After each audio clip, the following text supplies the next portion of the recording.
Day 2 of the 2025 NFL Draft is here. I am Tom Downey, producer Chris Daughtry, once again behind the scenes for today's show. We'll be here for about 15 minutes or so, go briefly to the simulcast side, then come back over at the start of round 2 as well. So we'll be here for the entirety of this year's Day 2 selections pretty much.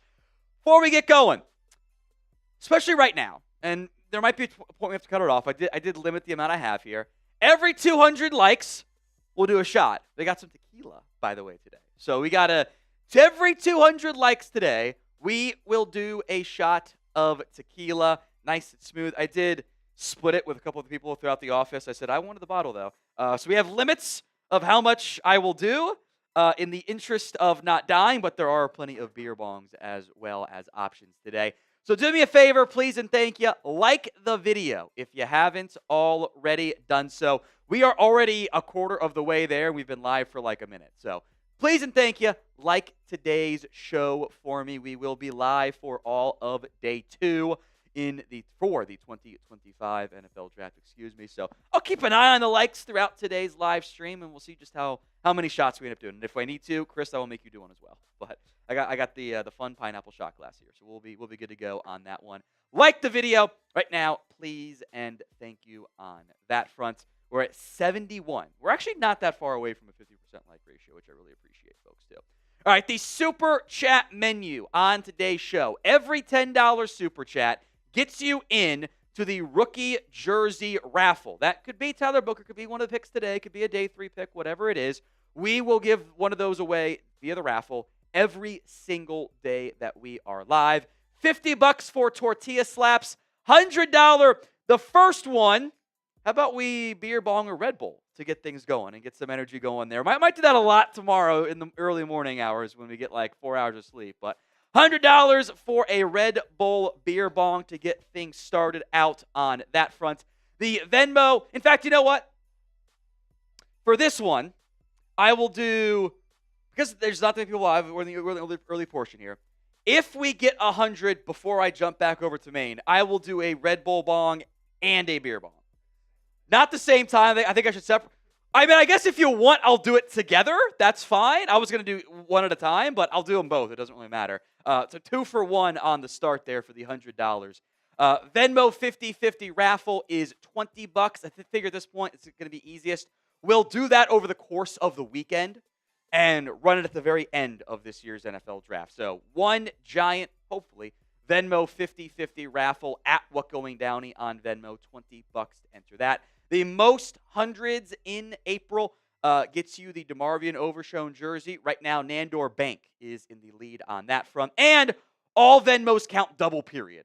So, $10 gets you actually 2 raffle entries, 2 slaps for $50, and I guess it is potentially double for maybe I'll go 3 for 1 on the beer bong when I'm already doing the offer there. But $5 super chat to get things going from Justin. Any interest in trading up for either Will Johnson, Mike Green, or Burden? Don't think they'll be there at 44. I think there should be some level of interest. Here's the problem for Dallas. They've got needs at all of those spots. They wouldn't mind getting an edge. That's probably a little bit lower, but they would like a running back. They would like a corner. They would like a wide receiver. They don't have the assets to get up to where that's going to cost them. It's going to cost them, unless you're moving up like 4 spots, it's going to cost you your third or future picks if they don't ever like trading. So I have interest there. I have questions as to whether or not this team would be willing / able to go make a move up there. Maybe you could try to swing a pick swap, but I don't know if teams want to do a bunch of pick swaps. Like I think either guy would be a nice fit for you. If the medical's clear for Johnson, if the character stuff's clear for Mike Green, I would love Luther Burden. That'd be a home run pick for me in round 2. One of my favorite ones that will happen in round 2, just purely value-wise. I don't know if they have the ability because they don't have draft picks, and they have too many needs, which is organizational roster building issues for me. Today's show is made possible by Game Time. Game Time makes getting tickets even faster and easier. Prices on the Game Time app actually go down the closer it gets to first pitch. Take the guesswork out of buying tickets with Game Time. Download the Game Time app, create your account, and use code CHATSPORTS for $20 off your first purchase. Terms apply. But again, create your account, redeem code CHATSPORTS, ChatSports for $20 off your first purchase. But yes, terms apply. Today's show also made possible by Prize Picks. It is the best place to turn your sports knowledge into cash. With millions of members, Prize Picks has made daily fantasy sports accessible to all. You pick more or less on at least 2 players for a shot to win up to 2,000 times your cash. Run your game on Prize Picks. Download the app today. Use code CLNS to get $50 instantly after you play your first $5 lineup. That's code CLNS to get $50 instantly after you play that first $5 lineup. Link will be in the comments section and the description of today's show. A big shout out to Game Time and Prize Picks for sponsoring us here on the Cowboys Report. All right, round 2 coming up. Who do you want the Dallas Cowboys to draft? Let me know in the comments section of today's show. I think when we come back here in about 55 minutes and the picks start coming, we're going to be kind of disappointed when we see, this guy's off the board. Yep, there's a guy I wanted. There's a guy I wanted. Maybe somebody slides to them, which I would be very happy with. I think it's more likely there's going to be a glut of guys that I still have a bunch of round 2 grades on that are available. And, there's a bunch of receivers, bunch of backs, bunch of edges, bunch of corners, a bunch of other players as well. But I'm looking at my list. I got second-round grades until 57th overall. So you're picking at 44, you're going to have some guys there. Some early, some mid, some guys that I'm not as high on as the consensus. Like, for example, Jaden Higgins, not as high on him. But I'm not going to be mad if the Cowboys take the consensus best receiver left. Like, that's not – I'm just going to give more credit to the teams drafting the players that I like more and not ding teams for that. I don't think that's necessarily fair if I know I'm being different from the way the rest of the NFL views them. So, who do you want the Cowboys to draft? Let me know in the comments section of today's show. Jonathan C., crazy thing a couple months ago, they had us trading Dak to the Browns so he can draft Sanders. Look at the scenario now. You're not eating $100+ million. You're not eating 9 figures with the head coach that you hired because he was the guy that was your quarterback's OC to trade Dak. It's not going to happen. That was one idiot in Cleveland. Like, that's truly all that was. If Shedur's there at 44, Jerry's going to ask about it. I think that they have so many needs elsewhere and probably will have better graded players that I would be surprised if they went down that path. And also, I don't want to deal with what that is going to be a circus. I don't want to deal with that. I don't think that's a good thing for your team. Now, who do you want the Cowboys to draft? I see a Jalen Royal shout out. I like that one. Darius Alexander, that could be like their fallback option. That wouldn't surprise me at all. Caleb Johnson, I'd be down on that one too. There's not a ton of guys necessarily that I think are realistic. I'd be like, oh, hell yeah, let's go, what a pick. I think there's a lot of players I'll be like, okay, good pick. Like that's what I suspect ends up happening at 44. We'll know in like an hour. Stephen Jones said last night they had no more first-round grades. Then today said that they do have first-round grades. I don't know. He's just lying about something. Classic Stephen. Michael Sutton, with Stephen's comments, think they won't look at running back. Talking about even they don't want to reach a position that they did at 12. They took the best player on their board.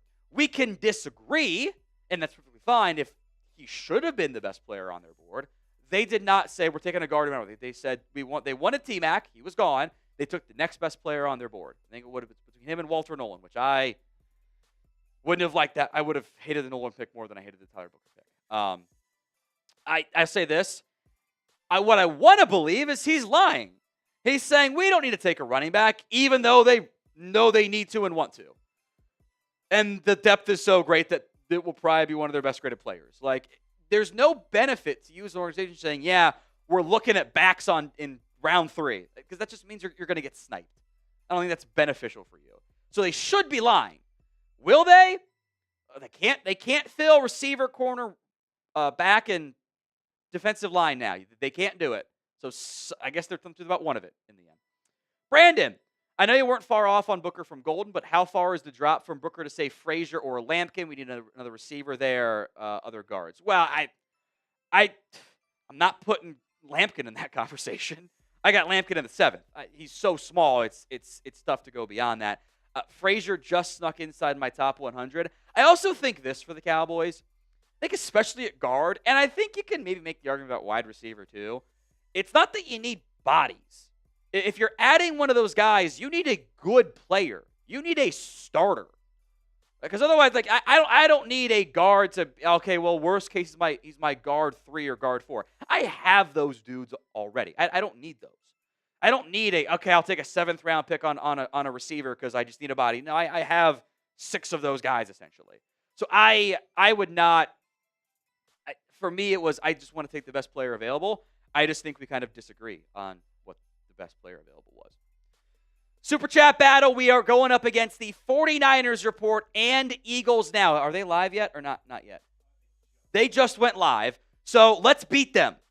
Chase is simulcasting on both the Niners Report and on Eagles Now, so we're going 1 against 2 here.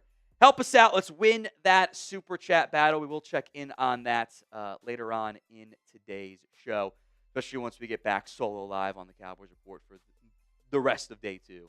Be here for another couple minutes on that front there. A reminder of the Super Chat menu. This is the last call for it before I go back over to the main side. $10 rookie jersey raffle. Michael Sutton, you are entered there. $50 tortilla slaps. $100, I will do a beer bong and a Red Bull bong. It's a special offer that will go away once we get started on the day 2 coverage here. Once I come back to the Cowboys Report side, it's not just the simulcast here. We are doing the Venmo 50-50 raffle at What Going Downey. $20 to enter that. All Venmos count double, by the way, including the tracking for the DeMarvion Overshown jersey. Most hundreds in the month of April. So that's going to go until the end of the draft. Is eligible for the DeMarvion Overshown jersey. Got a few more Super Chats to get to here as well. And then I'm sure Chris will communicate with Sam about me stepping off here. That'll be in a couple of minutes here. Drew DTX says sigh. I get the frustration today.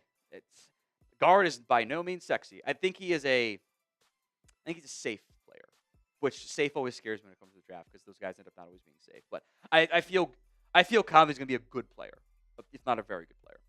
Lorenzo Bini, any thoughts on Lambert Smith, Arian Smith, Armstrong, or Tesla around potentially round 3 or later? I mean, I think all those guys are far more likely to end up going well beyond, maybe not well beyond round 3, but I'll let me double check my boards here with where I got them, and this is just where I have them. I've got Keandre Lambert Smith in the 5th. Arian Smith, I am not high on him. I got him in the 7th. This is guy run fast, can't catch. I don't love those guys too much there. Andrew Armstrong and Isaac Tesla, I both have in that like late 5th, early 6th round range. If I were in the market for like a developmental wide receiver 4 or wide receiver 5, like Tesla and Armstrong stand out to me. Lambert Smith stands out to me.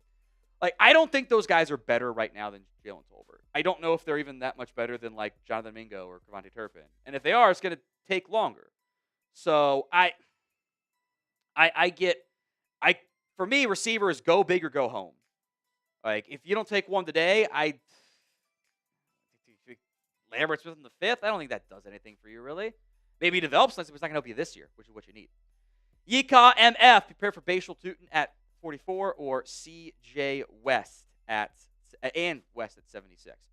I think you can get Tootin at 76, and I think if he's there, they haven't taken it back yet, that stands out to me. I like Tootin a lot in the 3rd. CJ DeYoung the 3rd, a $10 super. Let's get a little bit more ahead. Appreciate that, CJ. You are in to the raffle. And a double dip from Dwayne Jackson. 2 raffle entries. Says, I read some online reports the Cowboys might not take it back, but possibly trading for Breece Hall. I will say this. The Breece Hall Cowboys stuff was like accidentally started by Clarence Hill, who said he kind of like merged 2 thoughts of like something's up with Breece Hall and the Jets, and then like Aaron Whitecotton knows him, and it kind of got interpreted as like Cowboys have interest type of thing, and then Clarence tried to clarify, but like he phrased it so badly, it made it sound like the Cowboys were interested. I don't know if that's the case. I think if they, whatever spot they don't take a running back or wide receiver or defensive line, a corner on round 2, round 3, I am all for flipping those day 3 picks for vets. That is the exact move I would make because I don't need pick 176. Whatever, who cares? Give me a starter vet. I'm not going to find that in the 5th, 6th round. So I don't know if there's a big trade or not. Steven also said that could happen after the draft, so we'll see. But they have not lied about the trade stuff previously. I think there's maybe a bit more of like figuring out how things go before they start doing stuff there. Jacob, do we trade up for Burden? I would be happily surprised. Also conflicted because I need my I need my third, and I don't know if you can get up there without giving up the third. He also might go to the Titans, and then it's like, okay, we're not having the conversation anymore. It's fine. It's over. It's dead type of deal. We are 30 likes away, by the way, from me doing a shot. So let's get that in before we sign off here. Brandon says, Godspeed, Sober Tom. It's up to you guys how drunk I get. Raiders report came through on Mitch, and Mitch was not sober last night. And he claimed that he could do another video. He was fine. He said he's done worse. And we're like, you're not doing the video, Mitch. And then he came this morning and said, yeah, I haven't been that drunk in a while. Like, yeah, so we told you not to do a video. So every 200 likes is a shot. Any word on the timing here with Sam? Okay. We are 1 like away. Let's do a shot here then. I don't think we're going to get the Red Bull bong either. That's really disappointing to me. That's how it goes sometimes. Let's pour that bad boy out. Not spill it. 204. Every 200 likes today, we will do a shot. So bottoms up. There we go. Here we go. Every 200 likes, I will do a shot. So if you haven't already, please and thank you, like the video. And what's the timing here? Weird timing. I feel like I should have gone over there first. Whatever. Grade the pick of a Tyler Booker. A chance to vent some more frustration on that one. Last call here, by the way, before I go back over, because then it's not going to be the 2-for-1 special anymore. Red Bull, beer bong, and a regular beer bong. 2-for-1 special on the $100 super chat. So get your supers in and get your votes in. Grade the pick of Tyler Booker, which I know was not always the most popular pick, because it's a guard and not everyone loves that, and I get that on that front there. Grade the pick A, B, C, D, or F. Let me know in the comment section of today's show. A, B, C, D, or F.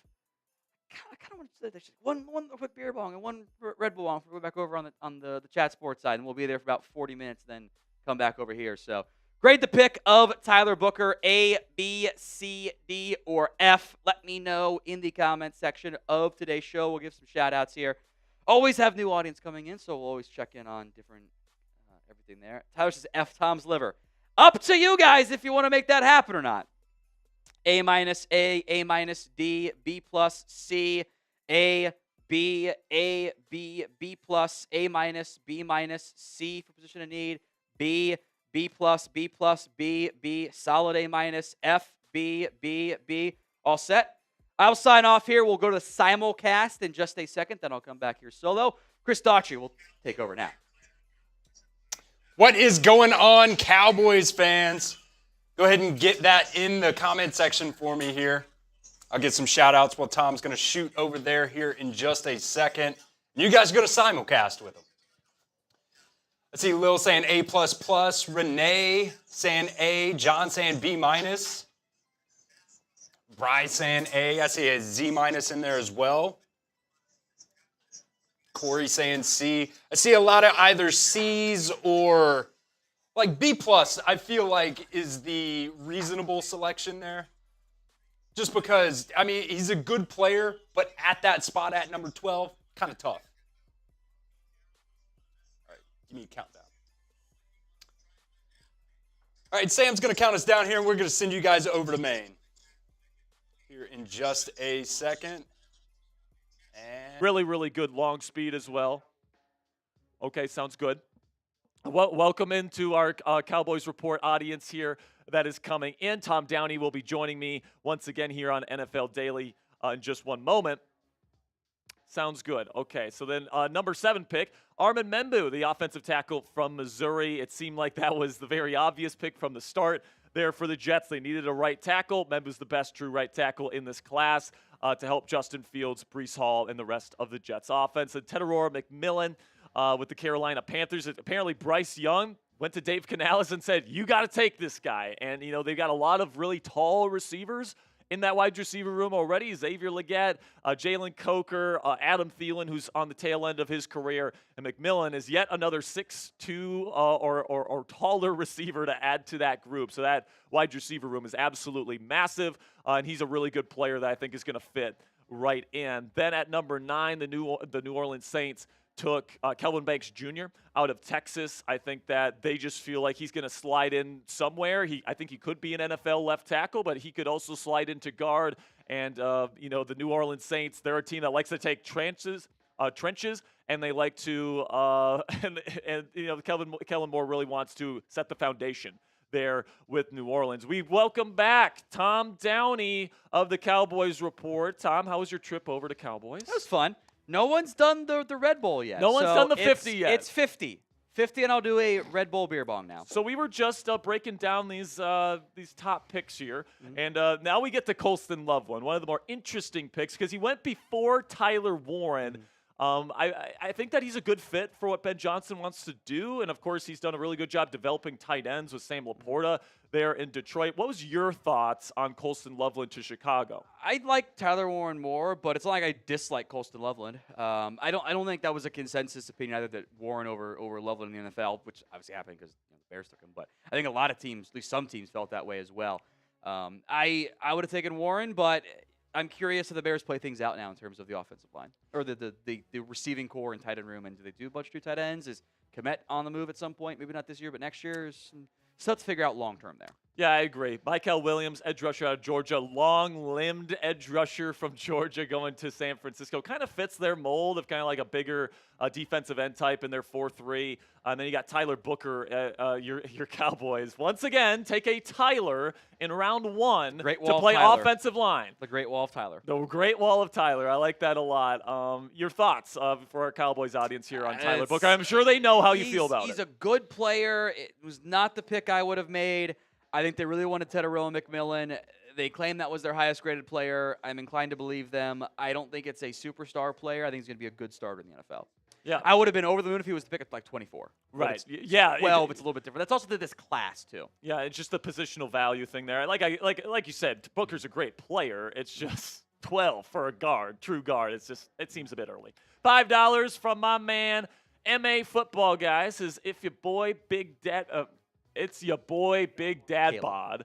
We have worst O-lineman in the NFL, and I've decided to put my faith in Will Campbell. Said he'd die protecting Drake May. What a guy. And listen, I love Will Campbell's mentality, all right? Like, he is somebody that is a football guy through and through. He was crying when he got drafted, so he loves the game, all right? And he's going to protect Drake May with his life. It's just, is a longer-limbed edge rusher going to be able to beat him consistently? That's going to be the question, and I can't wait to see how he does in the league.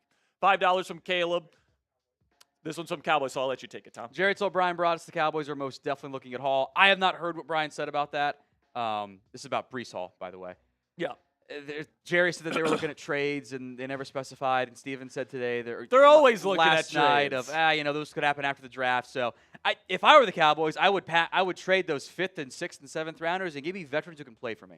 Yeah, and fill needs that I can't fill through the draft. I think Kenneth Walker from Seattle is another guy that could be on the move as well. But because this is such a good running back class, I do feel like some of these guys might be on the move after the draft, or maybe on day 3 once for sure you're not getting a Caleb Johnson or a Quinshad Judkins on day 2 here.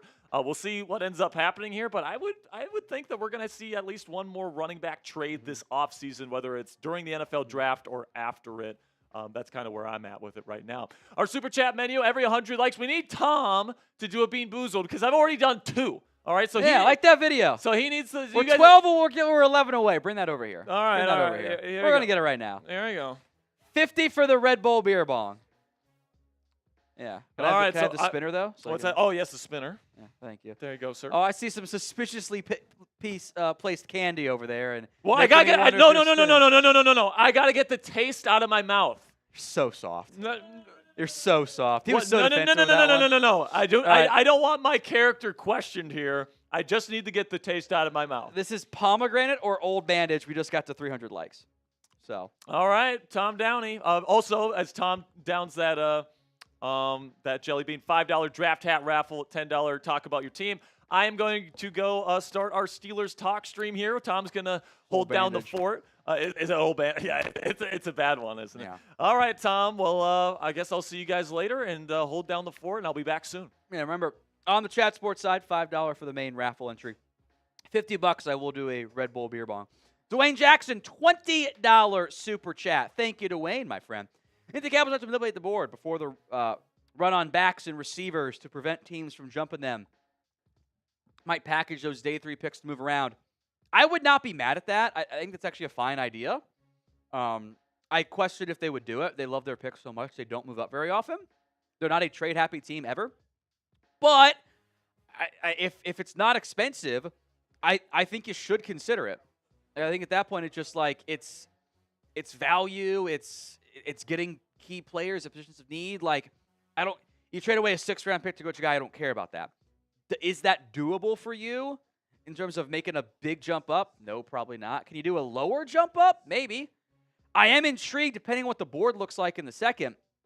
Could you trade down? Could you find a partner? You couldn't find a partner in round 1. Texans were not offering you nearly enough to do it.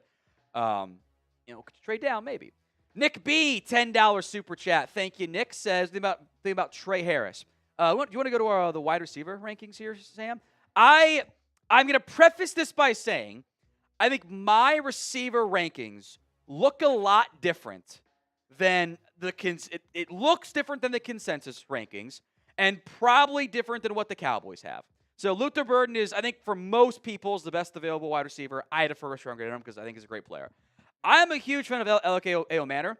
It kind of similar mindset of the Luther Burden stuff. Like, the production was actually pretty good. His quarterback stunk. His quarterback is now backing up at Auburn. Transferred from Stanford to go be a backup at Auburn and might be the 3rd stringer when it's all said and done. So, like, I like L.K.O. Manor a lot. I got a 2nd-round grade on him. 2nd-round grade on Trey Harris.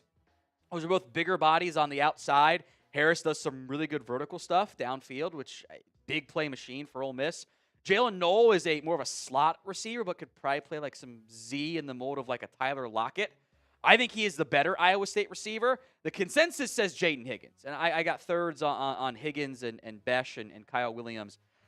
I think the value at wide receiver with where I think they go, and I could look dumb because they could go earlier, I think the value comes in that late 2nd, early 3rd round range, and like that pick like 50 to 70 range. I don't know if, maybe 55 to 70 range. I don't know if the Cowboys can afford to wait if they want to get a good receiver. So, like, that's the dangerous part here. But I would have no complaints really with any of the receivers in round 2 because I know that my board is different and the consensus board kind of puts the next best receiver in play at 44. So I would not be upset by that one if that ended up being the pick with Trey Harris. I know there's some people who are even bigger fans than I am and some who are not as big of fans as I am. We are simulcasting right now on the Cowboys Report and on the Chat Sports live stream for our entire 2025 NFL Draft coverage. If you haven't already, hit that sub button right now. More free Chat Sports YouTube videos for you. More NFL Draft coverage. We'll be here every single day for the NFL Draft. Plus, Sunday, we'll have some undrafted free agency trackers for you. You want free NFL coverage all offseason long, then we quickly get into NBA coverage as well with that offseason just around the corner. Hit that sub button right now. Whichever stream you're watching on, sub and you can tune in. You want to go to the Chris B at Cowboys Super Chat here and kind of tie this one into the Shedeur Sanders conversation we'll have with about a half hour to go here until round 2 of the 2025 NFL Draft gets going. Chris B, a $2 super chat, says, watch these dum-dums pick Shedeur Sanders at 44. I would be extremely surprised if they did that, in large part because none of the actual reporters, like Rappaport's not saying it's an option. None of the Cowboys ones are saying it's an option. I don't think with where this team is that you cannot justify a second-round pick on a backup QB. That's what that would be. I think there are several teams Shedeur Sanders can and maybe even should start for. The Dallas Cowboys are not one of them. That's not who it is. You've paid Dak Prescott far too much money to draft a QB in round 2. There's no getting out of that contract and then not in next year. It's not feasible. I would be surprised, and I would I'd be upset because I don't want to deal. This is specific for the Cowboys. I don't want to deal with the circus. The Cowboys are already a circus. Making it more of a circus feels like a terrible idea to me. It's not a path I want to pursue. Now, other teams, I look around the league, I look at these quarterback rooms, and I look at like, okay, Cleveland, who are you going to start? You know, Vegas has been linked to Shedeur for so long, but they also just paid Geno. It's a shorter-term contract. That could actually be in play. You know, or does he fall all the way to the third round for the Steelers? The Saints, I think he's better than Spencer Rattler. Like for me, I thought he was pretty clearly the second best QB in this class.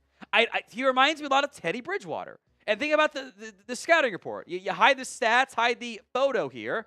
Accurate QB, good mechanics, good football IQ. Buy some time. Will make plays out of structure to an extent, but he's not a mobile QB. He's not a runner. He has an average-ish arm, and the physical traits are not great. He's kind of an undersized QB. He's not the heaviest player either, but he'll stand in there. He'll be very accurate for you. He does hold the ball way too long. That was a lot of the same issues I had with Teddy Bridgewater, who I liked coming out of Louisville a lot. I liked Bridgewater quite a bit. I don't think he's got true top 10 quarterback ceiling, but I do think he has starting quarterback ability. And if you don't have a starting QB, I think you should consider that. I do wonder just how much of the circus side of this is deterring some teams there. So the pin poll on today's live show on the Chat Sports side, will Shedeur Sanders go in the first 5 picks of round 2? Y for yes, N for no. You got teams like the Browns with a couple picks in there, and the Raiders with a pick, I should say, in that range as well. Saints a little bit further down. Will Shedeur go in the first 5 picks of round 2? Y for yes, N for no. Let me know in the comment section of today's video. I'll get some shout-outs here, especially on the Chat Sports side as well. Guerrero says 34 to Cleveland. Sports News is spamming yes. Computer Geek says no. Look at me says yes. I guess you got your wish there. Rogero says yes. Brett says yes. Robinson says no. Computer Geek says no. Jesse says no. Ryan says yes. Jimbo says no. Stretch God says no. TJ says no. Nathaniel, Paul, Alex, Jesse, all spamming in their nose. But My Legacy Transformed. Zach, DJ, bunch of letters, says yes. Squeaky Assassin says yes as well.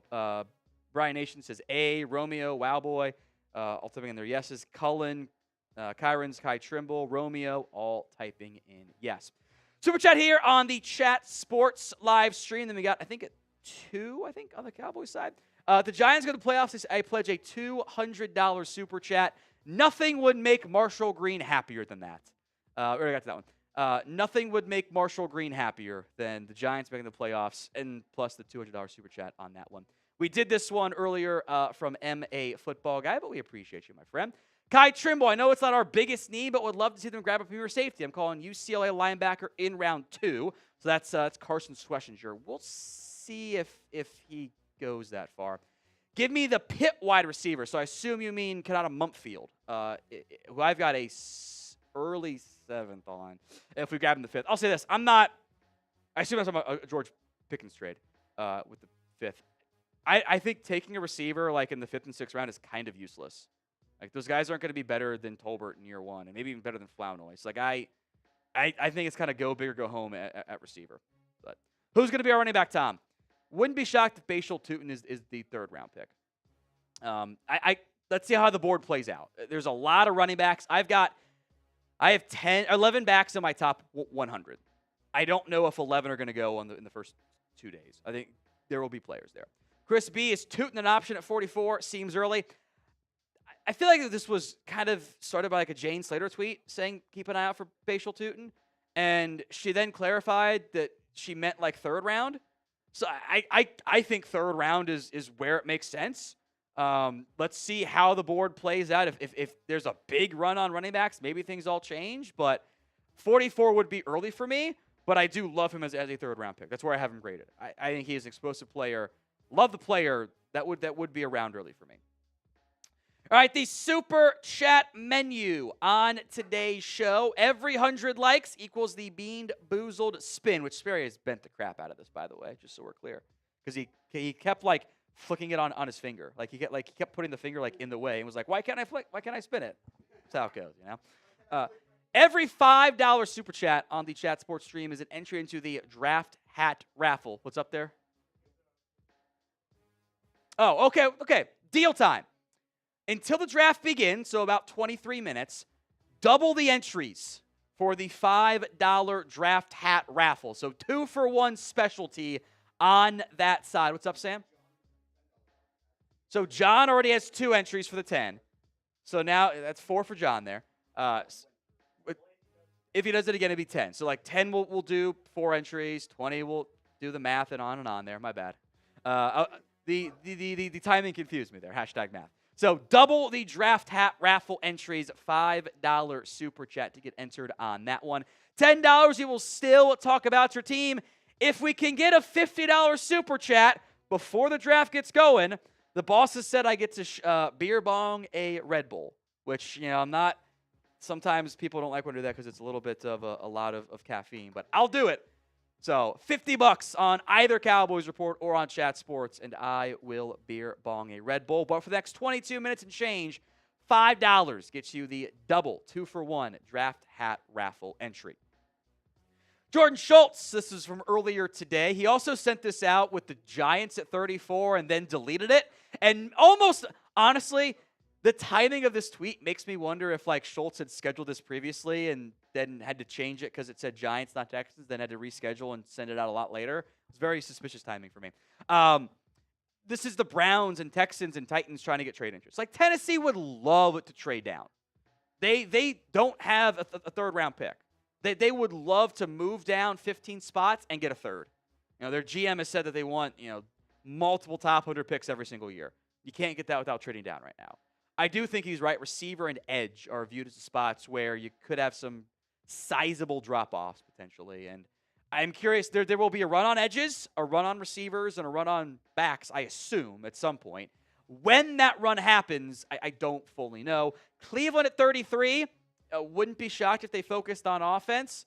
I think running back is in play. I think receiver is in play. And you know, maybe you look at an edge or a corner. You've got some talented players there. The Will Johnson medical makes him a giant wild card.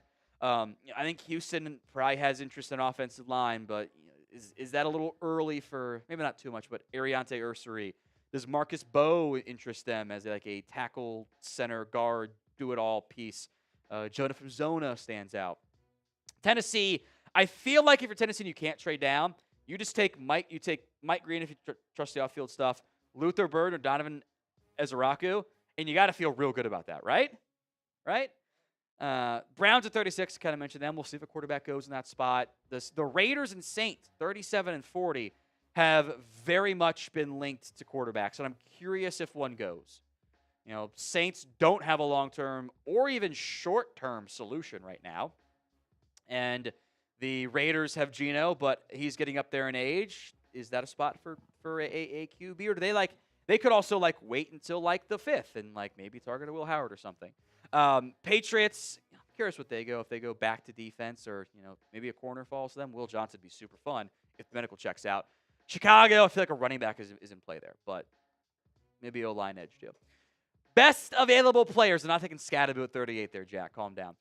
Best available, Will Johnson's got the medical. That came out after the big board was done, but he's very talented. I'm a huge fan of his game.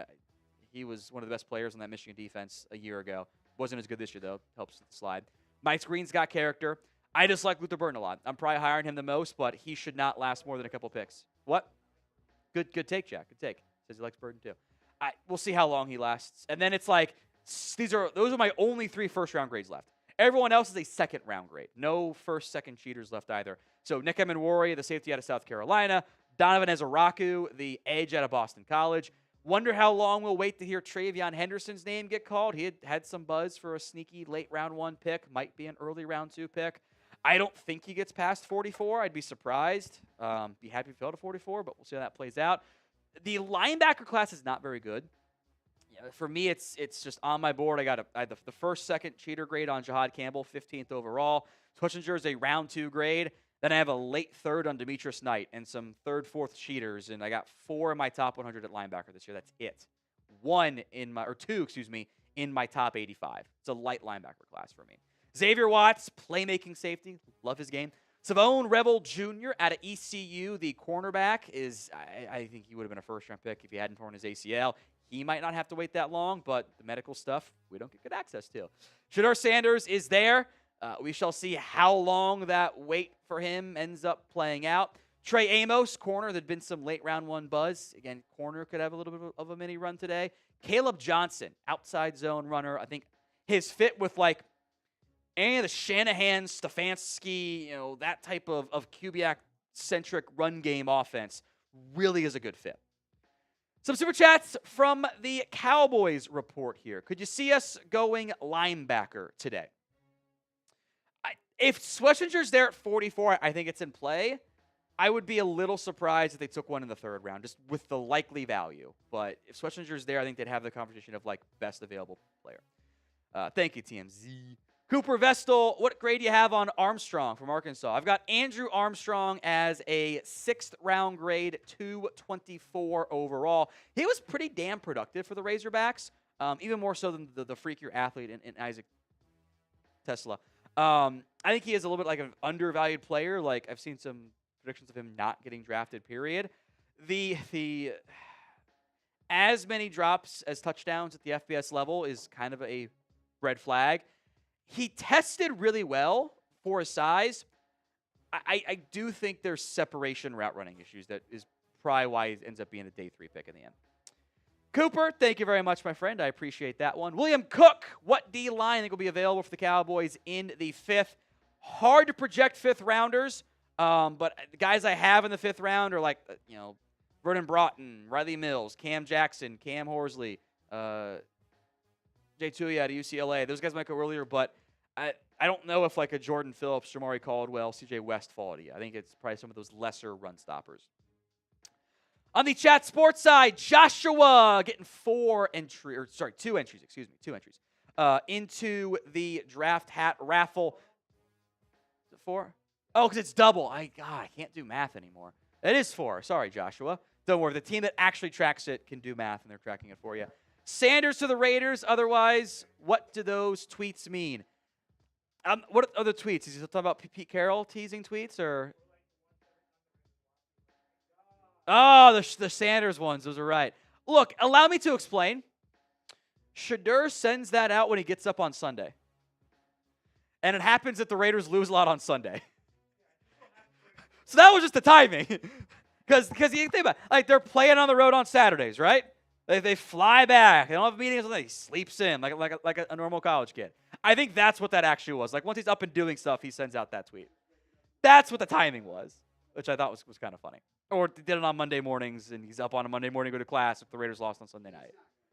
So he was going to class. All right, Brian, all caps. Hey, Coach Tom, give me 4 entries. You're in. Our boy's going to go running back or Burden next pick. How do you think FJB for F the Jones boy is going to screw us with the 2nd round as we have such great results with our 2nd rounders? Yeah, the 2nd round always scares me because they're not good at it. They love to go with the character medical guy, and there could be character medical guy on the board.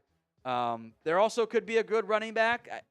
I would be surprised if Luther Burden fell to them. I would be really happy. I would be really happy about that one.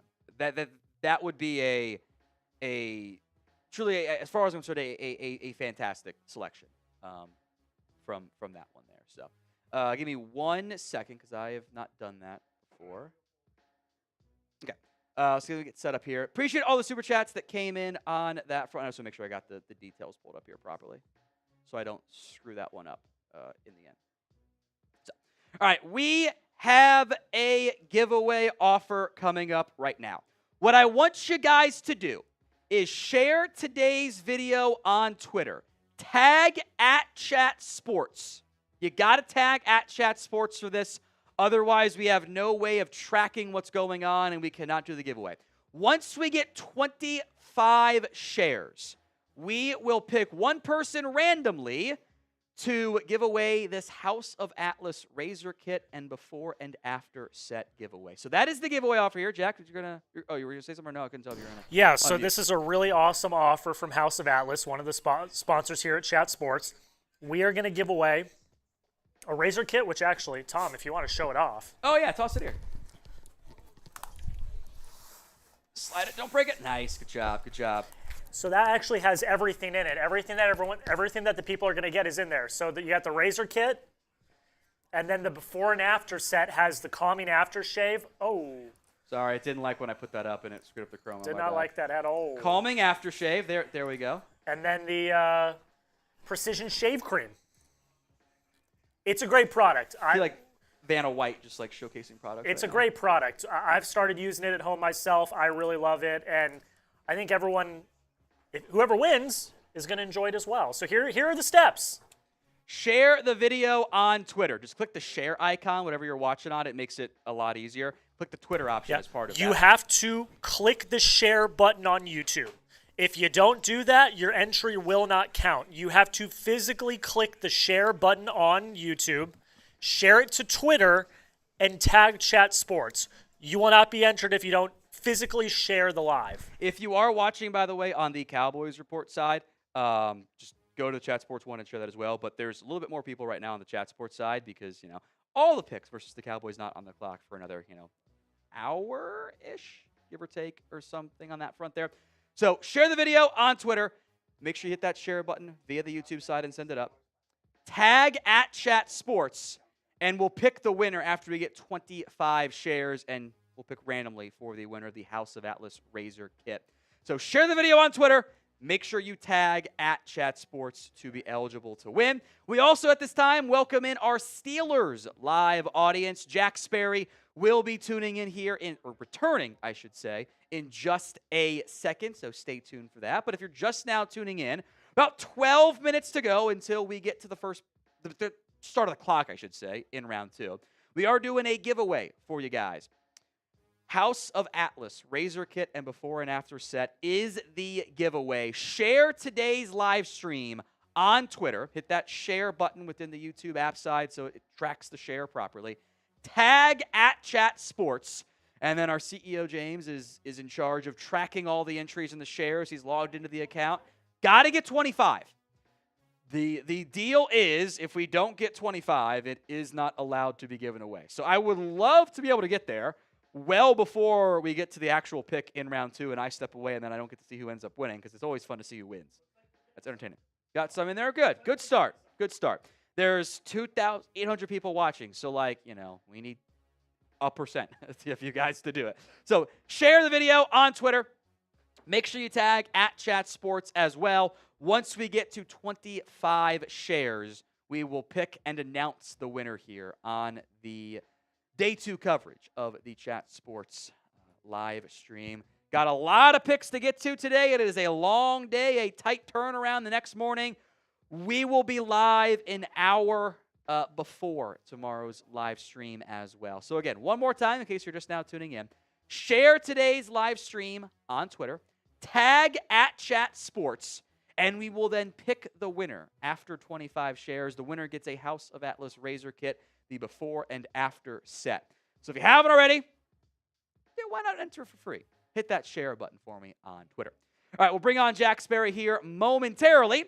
But who do you think will be the first player drafted in round 2? It kind of flipped on you last second there, Jack. It caught you when it was doing the auto-rotate graphic. It's okay, it happens. First player taken in round 2. Get your predictions in for me here. I have a bold one that we'll bring on Jack Sperry for, and I'll let Sperry answer first, and then I'll give my own take. First player drafted. First player drafted. How about we go Caleb Johnson, running back out of Iowa? Right position, I'm going to go Trayvon Henderson. Yeah, I mean, it could be Henderson, too. I think that they run a lot of outside zone in that Kevin Stefanski offense. I think that Caleb Johnson might be the best outside zone runner in this class, where he's just so good seeing those cutback lanes. He's so good putting his foot in the ground, and then he's so tough to bring down the field. I kind of hope the Steelers get him today because they run more outside zone than anybody else. Actually a great fit. Yeah, and I think that would be terrific. If he gets there. Yeah, we'll see. I mean, I think that they might trade up for him potentially. They have some comp picks that they're slated to get next year, so I think they might be willing to trade future mid-round draft picks tonight to move up for maybe a quarterback or maybe a running back as well. Certainly seems like those are the two positions they're sniffing around here in round 2. But my prediction, Caleb Johnson goes to the Cleveland Browns. I hope it doesn't happen, but that's my prediction. I'll go Henderson there. I'll get some shout-outs here, and then we'll hand over hosting duties back to Sperry here. Will Johnson, Shadur Sanders, Luther Burden, the safety from Carolina, so Nick Emenwari. Will Johnson again, Shadur Sanders, Jalen Milroe. Sorry, I lost my spot. Nick Emenwari in there as well. Mike Green, Ariante Ursary to the Browns as well. By the way, it just came to my mind here. Do you have my $5 for the I have it bet? on the table. Do we have it? I was going to. Can we have the official handoff? I don't have it on me. For those of you that don't know, Tom and I you. had a bet where I said Walter Nolan would not be there for the Steelers at 21. He said that he would be. We bet $5, and I won the bet. So I just want everybody to know that. I'm sorry, Tom, but that's part of the reason why we made the bet. Is I wanted to be able to kind of gloat a little bit here. I got him at plus money to go top 21, so it's fine. All right, man. So we got a bunch of stuff to get to here before we get into the start of the 2025 NFL Draft. Day 2 coverage here. We're less than 10 minutes away now before the Cleveland Browns are officially on the clock, and we get this party started yet again. So let us know down there in the comment section who you think the first player will be drafted. We got some supers to get to here. And these are from Cowboys, so Tom, I'll let you take them. You want wide receiver or running back? I want Henderson if he's there. If Burden's there, I'm taking Burden. Otherwise, Henderson would probably just outright be my best graded player left on the board at that point. So Henderson would be my – Burden would be my first pick. I don't think he gets there. I'd be really happy if he did. I think that's a lot of teams are probably saying that right now. Yeah. So I would take Henderson if he's there. I also don't think he gets there. I think you probably won about 4 too many games to get that one. About 4 too many games there.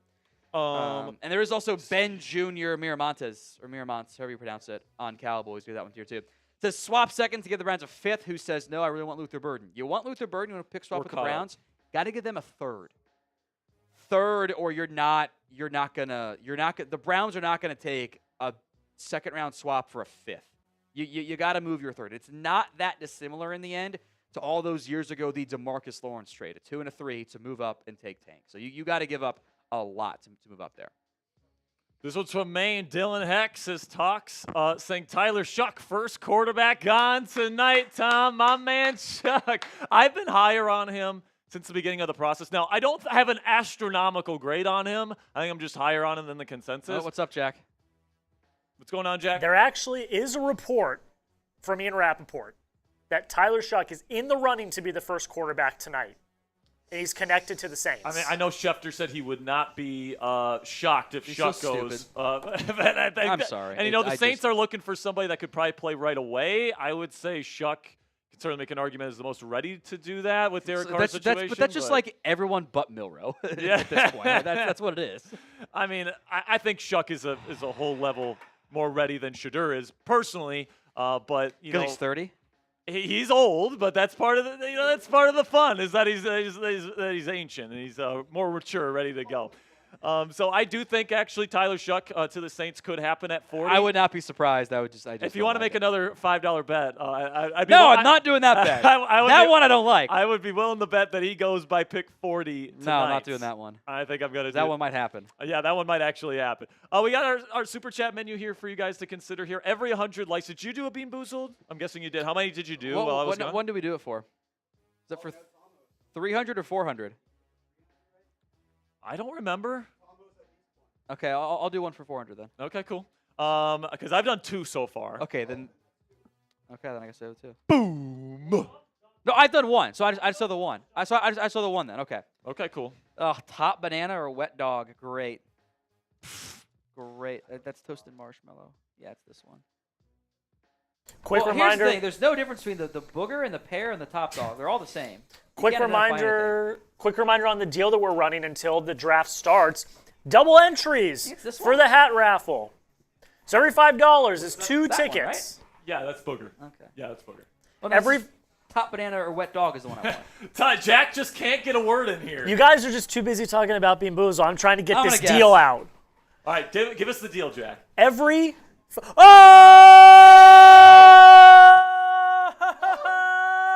am I not seeing here? Check the live stream, bro. Look on Maine, bro. IQ barbecue.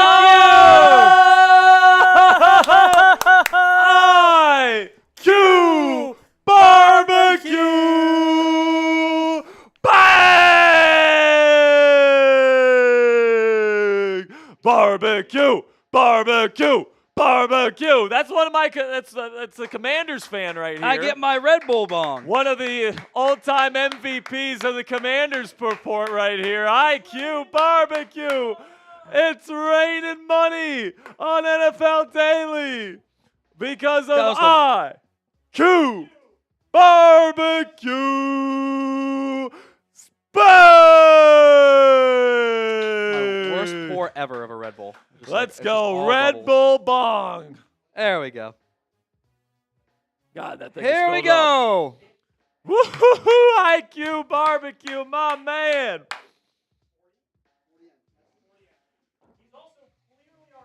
Yeah. There we So go. IQ Barbecue, you just took the lead to win this NFL Daily MVP football. 20? $10? Another one! Anthony Fuller! Oh, this one's rolling in from Anthony Fuller. Bang!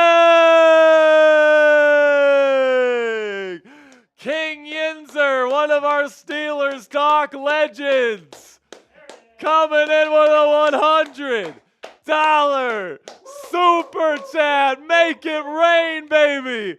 We're not worthy. We're not worthy. Anthony Fuller. I'm losing my voice already today, boys. This is not a good sign. We got 5 minutes, or less than 5 minutes. We got about 2 minutes to go. Another beer bong. Another beer bong. This one's a happy dad because I don't think I should have back-to-back Red Bull. Yeah, bongs. that's that's probably bad for my heart. That's a real. This was just bad for my liver. It's fine. We don't need you to collapse on screen here, Tom. Let's go, Anthony. I love it. All right, Tom, I got a question for you. Yeah. Kyle Williams, does he go in round 2? I wouldn't be surprised. I wouldn't be shocked. I got him in the third, but Yeah, I think he goes tonight sometime. I think he definitely goes tonight. But Chris Sims is number 2 receiver. We'll see if he ends up going here in round 2. Kiss of death. Who said that? Yeah, exactly. All right, man. Appreciate you, Anthony. Appreciate you, IQ Barbecue. I'm ready to go. Woo! Let's get the goes going. Less than 2 minutes to go till we're on the clock. Type those goes in the chat if you're excited for day 2 of the 2025 NFL Draft. Come on, baby. When should I head over to Cowboys, by the way, boys? All right, so When should I step off to go to Cowboys here? Step off? Sweet. Cowboys watchers, stay tuned. We're going to let Sperry take over solo. We'll do the entire Cowboys Report live stream here in just a second. Me and Chris on that one. So, Sperry, take it away. bye, Tom. All right, now we've got less than a minute to go. Spam those goes, baby. We're almost on the clock again. We got to bring the juice. We got to bring the energy here, folks. Come on. Spam those goes. I see Dre. I see IDEC. I see Papa. What is going on, Cowboys fans? We are back over here just by ourselves now, not dual streaming anymore. Tom's going to hop back over from the other studio. But before he gets over here and the second round is set to begin and the Browns are going the clock, who do you guys want the Cowboys to pick here in the second round of the 2025 NFL Draft? Let me know here in the comments section as the Browns looks like we have started now. I'll go ahead and throw that clock on. Who do you guys want to see? Mike Green in there, Shadur, Jaden Higgins, best player available. See Henderson or Luther Burden. I think definitely need a wide receiver here on day 2, man. You can't ride with what you got. It's just not going to be good enough. What's going on, Vance? I see you in the chat there. Henderson, Quinn Ewers. I don't know about that one, my guy. Do not know about that one. TMZZ, saying picking me at 44, baby. I don't know if you want me on the team, man. I don't know if you want me on the team. The most unathletic person that you could have on the team. Let's be honest. All right, we're gonna put Tom back up on the screen here. There we go. And we are back, baby. Let's ride. Who do you want the Cowboys to draft? You can close that door. I didn't close it all the way. In round 2, the Browns are on the clock, so stay tuned for that one. Who do you want the Cowboys to take? Round 2, pick 33, set to get going here in just a little bit. Some buzz, the Browns will go running back here, which wouldn't be a massive surprise necessarily. I've seen some trade buzz too for the Browns, trading again. Yeah, they always want to trade down though. That's just how they tend to operate. I guess I always fall for that. Every time I see trade buzz, I'm like, they're gonna do it. I mean, it's the trade buzz is the buzz. It's how it goes sometimes. Get your votes in who you want the Cowboys to draft. I did promise a shot for every 200 likes. I owe another one here, so we'll do that one right now. Browns have 33 and 36, so they kind of control the early portion here of day 2. Why did I do that? That was silly of me. I should have just wiped it down. There you go. All right, bottoms up. Woo! Want the Cowboys to draft? Let me know in the comments section of today's show. The goal today is to beat last year's like numbers as well, which was 1,797. He was at 489 right now. We're at 491. 500 now, actually, as well. Like the video, please and thank you. It's free. It's simple. It's easy to do. Appreciate every single one of you who like the show, watch the show, engage in any capacity. Help us out. Free, simple, very easy to do. Just like that video for me. With the Cleveland Browns officially fully on the clock here in round 2 at pick number 33. I think the best thing for Dallas here is to get the quarterbacks to go early. You probably want Shuck and Shedeur to go because that's going to push down somebody for you. That takes out 2 of the spots. My best available as we sit right now, Will Johnson has got the medical. That would be a very classic Cowboys pick. You take the hurt guy, hurt corner in round 2. Not a new thing, right? Mike Green, the edge, has character stuff. That might be a big issue for Dallas now. They've kind of adjusted to an extent. I kind of wonder if they're trying to go back to the right kind of guy mindset there. Luther Burden, for me, would be the steal of the draft so far if you can get him at 44. I don't know if you can. I would be surprised if the Titans didn't take him at 35, but it's the draft. You never say never. Nick Emenwari is there. I would actually, any of these guys I'd like. This is value for me at 44. Emenwari, safety. They don't take safeties, though. Donovan Ezaraku. Henderson, he could be this pick by the Browns for all we know. Carson Schwetzinger. I don't want to go linebacker, but again, that's BPA, and the linebackers on the second round are not there. They don't really exist unless you want to reach. Xavier Watts, Savone Revel. I mocked him plenty of times at the Cowboys for, I think pretty good reasons. It's the Cowboys. It's a corner. Would it surprise anybody? Shedeur Sanders is there. I think that's a terrible pick for the Cowboys in round 2 because you have a starting QB. You don't need a lower ceiling QB. That doesn't help you at all in any capacity. Trey Amos, I'd be intrigued by. Caleb Johnson, I would take in a heartbeat. Then it's Mason Taylor, Ariante Ursary. You're not going to take another tackle. Stop it. Tight end is there for you. Benjamin Morrison as well. JT Tuimoloau, also an option for you if you want to go edge, by the way. So let's get to a couple super chats here. We'll do those. I did a Red Bull and a beer bong back-to-back in there, and now I got to pee real bad. So a huge mistake on my part. So let's do the supers. We'll go to the menu, and then Chris can take over, and I'll sprint back in here in like a minute after I pee or something. So hand up accountability for the bladder's not what it used to be, man. I can no longer hang the way I used to be able to hang on that front. So I might miss the Browns pick for all we know. But a couple super chats we'll get to here in just a second. We'll do a deal while I'm gone as well, so stay tuned for that. Kai Trimble, I know it's not our biggest need, but would love to see him grab a safety. We actually got these earlier, Chris. We are on LMATIC 7 Elmatic 7 is the one we need to go to here. He says, guys, is Damian Martinez not an option at the running back spot? I never hear his name. He's a 1,000-yard rusher, average over 6 yards per carry for Miami. I think that third round, maybe fourth round, if you somehow get a fourth-round pick, is where he should go. I think he's a good power runner. I think he could fit pretty easily with Javonte Williams. Jacob, Scatterboo to the Cowboys, please. If you want to take him in the third, that's fine with me. I've got other backs ahead of him, including but not limited to Bashal Tootin, actually. But Scatterboo, I've got him 87th overall, so the third makes sense there. Jotman, I would love the Cowboys to draft Caleb Johnson. I think he'd be perfect back for what Shoddy seems to want. Happily settle for Judkins. I've got Henderson, Johnson, Judkins. I would not be surprised, mad, or upset if any of those guys went. I would love to get Henderson. He's so explosive. That's my type of back.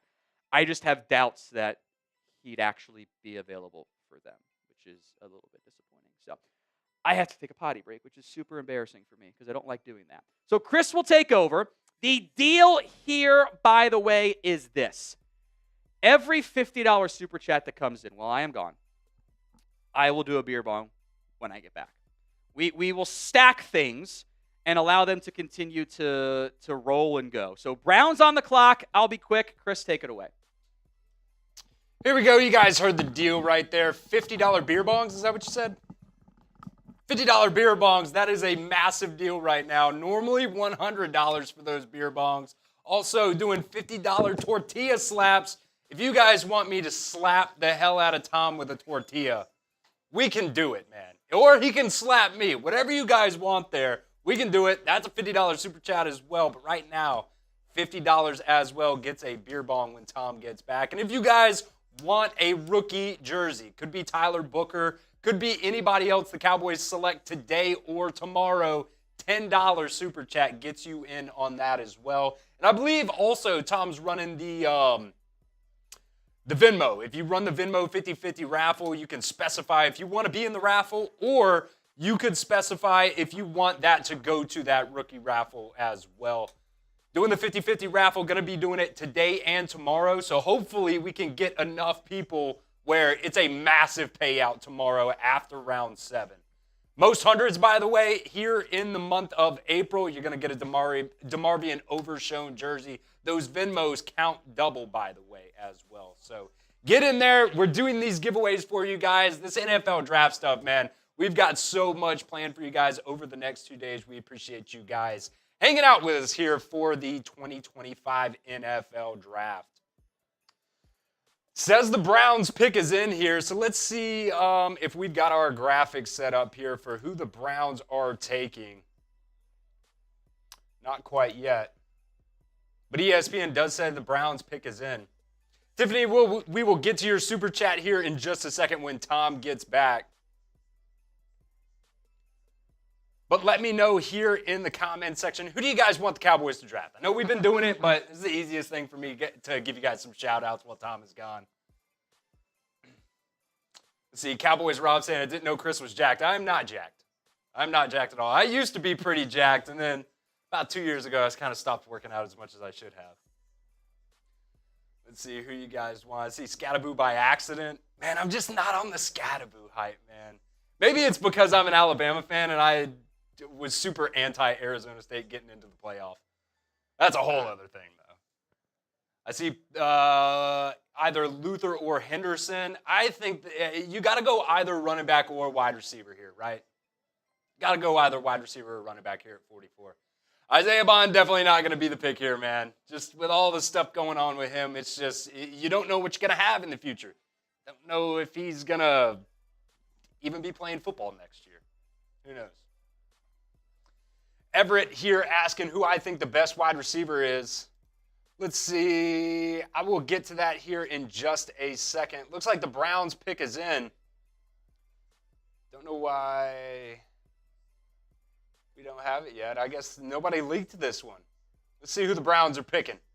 Carson Schwessinger, linebacker out of UCLA. I did not expect that one, man. I did not expect Carson Schwessinger to be the pick there. Probably, yeah, definitely the best linebacker on the board right now. So, linebacker's going to be real tough if you want to go that route. which I don't necessarily think the Cowboys are going to go linebacker anymore.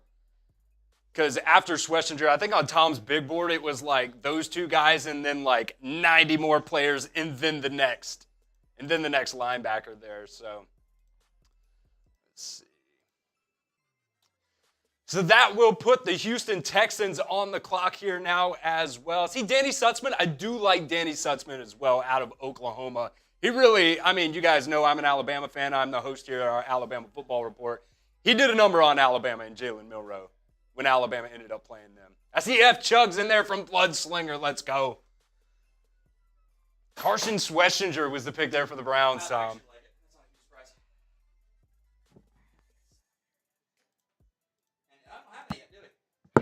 Nope, no $50 super chats yet. I'll take my time. You guys got just a couple seconds.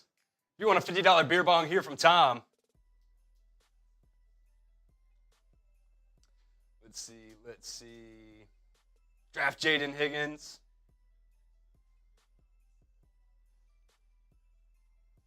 Yeah, JB Cowboy. I really do like him as well. Stutzman. Royals over Higgins. Scattaboo. Higgins. People are asking if you washed your hands, Tom. Of course I wash my hands. I'm not an animal. All right, let's do it. Here we go. You may have gotten a $50 super chat. We got a $100 Venmo, though, from Nandor Bank. So we're doing two of them. Shout-outs to Nandor coming through in the clutch. Let me update my board here so I'm not missing players and stuff that's there. So Carson Schwessinger off the board. Let me update the rest of those here. Let me start pouring stuff there. Thank you, Nandor. Well, make sure you give him some entries for the jersey raffle, too. Get a chance there. Nandor Bank, yeah. The same guy who won yesterday. All right. Let's do the first one.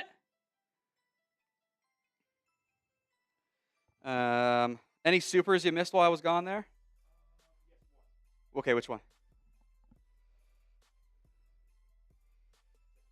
Tiffany is Bay. Yes, that gets you the raffle, Tiffany. Hope we go wide receiver.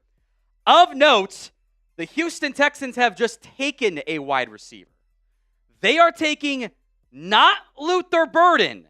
It is Jaden Higgins who is off the board here at number 34 overall, ahead of Burden.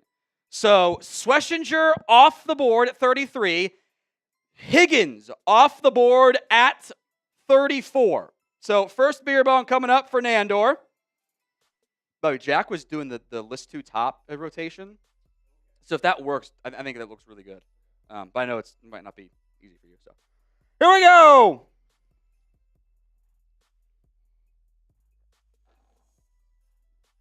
Let me break down the picks of Schwessinger and Higgins here. So Schwessinger, I don't like the linebacker class very much. I think it's really thin.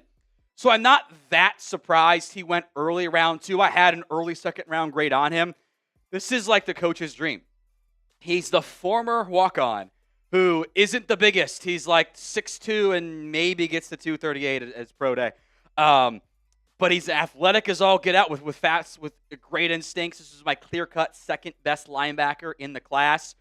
Take your pick of the undersized linebacker comp. Deion Jones, Tahir Whitehead, Matt Milano. Take a pick. Do wonder if this means some bad things for the injuries that Jeremiah Owusu-Koramoah had for the Browns at linebacker. The other pick then is Jaden Higgins, who some of you are probably going to be upset that he's gone. I actually was not that high on Higgins. I had an early thought. I think there's some elements of Jawan Jennings to his game. I kind of wonder if he's actually just a big slot in the NFL. His route tree, all the negative stuff that had been said about like T-Mac and his route running and stuff, like that's kind of how I pictured him. Like I think Higgins was more or less that guy. He's not an elite separator. He's not a great route runner. I think alongside Nico Collins actually probably is a decent fit, though. So Schwessinger, Higgins off the board. We have a trade, though. The Seattle Seahawks have come screaming up the board. They're flipping a 52 and 82 to the Tennessee Titans in exchange for that number 35 overall pick. So Tennessee is trading down as they've wanted to for a while. They needed more draft picks there. And Tennessee is now sending it down to Seattle at pick 35. So Seattle getting aggressive here with the selection. Let me pour this down. Last one coming in here. And then we'll get to some super chats here as well. Remember to like the video. I owe a shot too. So let's just have some fun with this then. I owe a shot. We'll just top it off here. Seattle gets 35. Tennessee gets a second and a third. A little bit more. We'll see how that tastes. Every 200 likes is a shot on today's show. Probably get to a sponsor here after this pick too, by the way. It's pride the play. And we want the Cowboys to draft here, folks. We'll do beer bong, pick, sponsor, supers. How about that? I think that's the play there. Beer bong's now back to 100 until further notice. So here we go.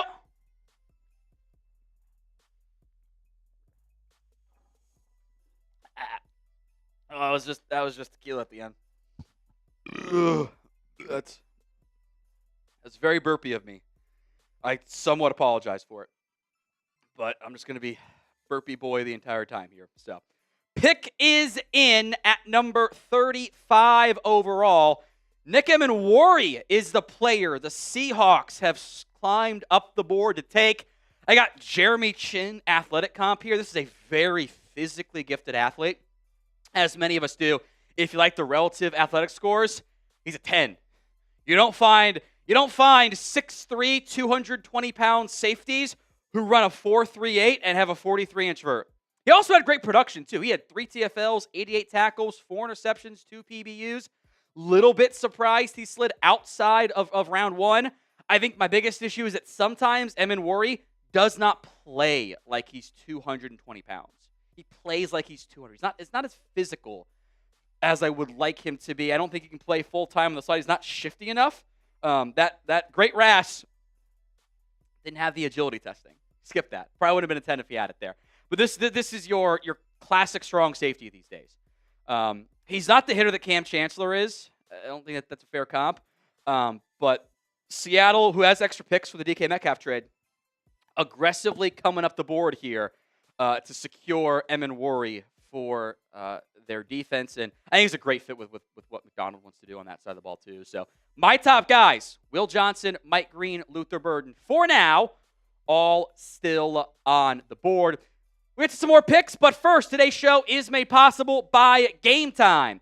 Game Time makes getting tickets even faster and easier. Prices on the Game Time app actually go down the closer you get to first pitch. With killer last-minute deals, all-in pricing, views from your seats, and their lowest price guarantee, Game Time takes the guesswork out of buying MLB tickets. Get up to 60% off buying last minute for sports, concerts, comedy, theater, everything else in between. Zone deals saves you even more when you choose a section. You let Game Time choose the seats, because who cares what seat you're in if you're in the right row you want to be in. Hit the guesswork out of buying tickets with Game Time. Download the Game Time app, create your account, and use code CHATSPORTS for $20 off your first purchase. Terms apply. But again, create your account, redeem code CHATSPORTS, CHATSPORTS, for $20 off. Download the Game Time app today. Last minute tickets, lowest price, all guaranteed.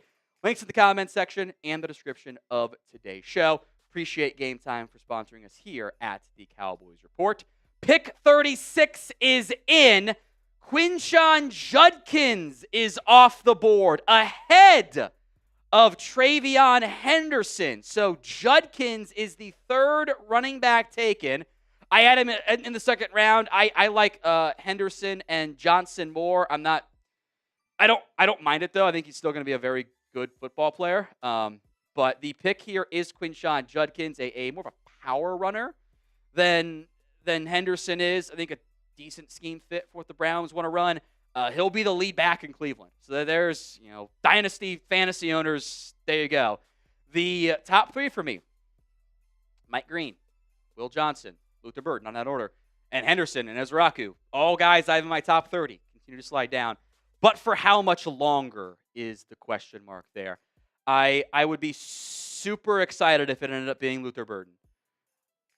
Nick Harris said he thought he'd take him if he got there. I didn't think he'd last this long. I think the Raiders and Patriots, though, are real threats. And I forget who I said, or it was a show. I'm like, yeah, you can't get Genty and Burden, but the Raiders might be able to, and they might be able to right now, which would break my heart. All right, let's get to some super chats here. As a reminder, every 200 likes is a shot. We're doing $100 beer bongs today, $50 slaps. The Venmo 50/50 raffle also ongoing at What Going Down. I'll just shout that stuff out here. Some super chats with picks coming in too. Massive Matt. Tom, would you publicly oil up Jerry if it guaranteed a Super Bowl next year?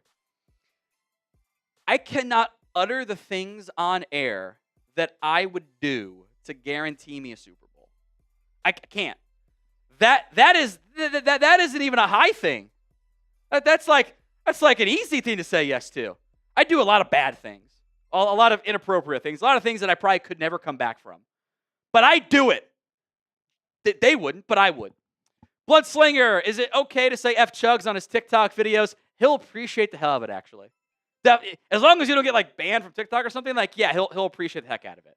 I think that'd be he would like that. He would find it humorous and funny. So thank you, Bloodslinger. The Raiders on the clock now. Round 2, pick 37. Patriots coming up next. Two of your top threats to potentially steal Luther Burden from you, which I don't think he's going to be there, so I'm just going to be accepting of it when it happens. Like the video, please and thank you, especially if you want the Cowboys to crush this year's NFL Draft. Like the video. The goal was always a 50% like ratio. We're actually not that far away from it. We need about 300 more. Another 100, and I will do a beer bong. Or a shot. That's the 2 beer bongs I did earlier already. So like the video if you haven't already done so. 800 is the next number, and I will do a shot. We got a finite amount of the tequila. Well, I guess I did do a couple shots. Maybe that's why I said beer bong and not the other thing earlier. So like the video right now if you haven't already done so. Every 200 likes is a shot. We are awaiting the Raiders pick. I have not heard Mitch freak out yet in the other studio. I can hear him he's 10 away, but he's over there. I can hear him, or 20 feet away. Like the video, as every 200 shots is a like on today's Cowboys Report. We are less than 50 away from the next shot. We'll get to Dwayne Jackson's super chat here momentarily. Appreciate that. Dwayne's was the early MVP today. So maybe we'll do pick and then super chat menu coming up here in a little bit. Maybe the best, or once we get the pick in. We are waiting on the Raiders here. Dwayne, I was afraid this was going to happen. The run on running backs and receivers is about to start. That's kind of what I thought. I thought edge too. Edge is still there, but there's corner. So you're picking at 44. You got 37, 38, 39, 40, 41, 42, 43, 44. You got 7 picks. I've got 1, 2, 3, 4, 5, 6, 7. I got 7 guys I like, and worst case you pick the hurt guy and Benjamin Morrison or Savone Revel. I wouldn't be mad at that at all. Not at all. So Raiders pick is not yet in. From what I can tell. I wonder if they're trying to shop a trade, maybe? Normally, when you see that long break between oh, yeah, this pick's in and this pick's not in, you get that they're trying to shop a trade. So we will keep an eye on that front there. I did want to make note, by the way, the Venmo 50/50 raffle. Well, I was right, by the way. We have a trade. The Miami Dolphins have moved up to pick 37. Corner would make a lot of sense for Miami. Don't know yet what the details are, but I think the L3 one is in, is what Sam said. Dolphins are jumping up ahead of the Cowboys to pick 37. Now, they need a lot of pieces. I'm a little bit surprised they moved up to add talent, but there are corners available for Miami. I don't think they take a receiver. That'd be really shocking to me. But corner with the Jalen Ramsey stuff, and they needed a corner anyway, that is very much in the cards here. So Dolphins now on the clock or I guess their pick is in, but they're on the clock here. Round 2, pick 37. So we will await what the Dolphins do. I think Will Johnson would be a chef's kiss pick here by Miami. That's what I'd have taken Johnson in round 1 if the medicals hadn't been an issue for Miami. So we will see what their pick is. The goal, I owe a shot. We got to 800 likes. Thank you all so much for that one. Okay.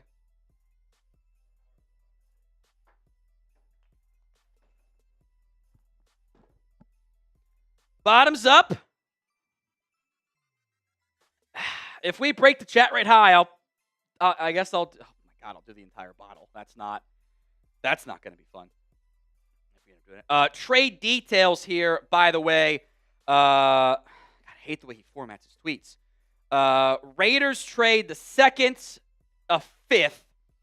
Miami got a 3rd and a 4th. That's a lot for Miami to give up right there. Their pick is in for the Miami Dolphins here. It is the top offensive lineman probably left on the board. Jonah, not for me, but on the board. Jonah Savnaia out of Arizona, a.k.a. Jonah from Zona. So Dolphins adding a right guard for them.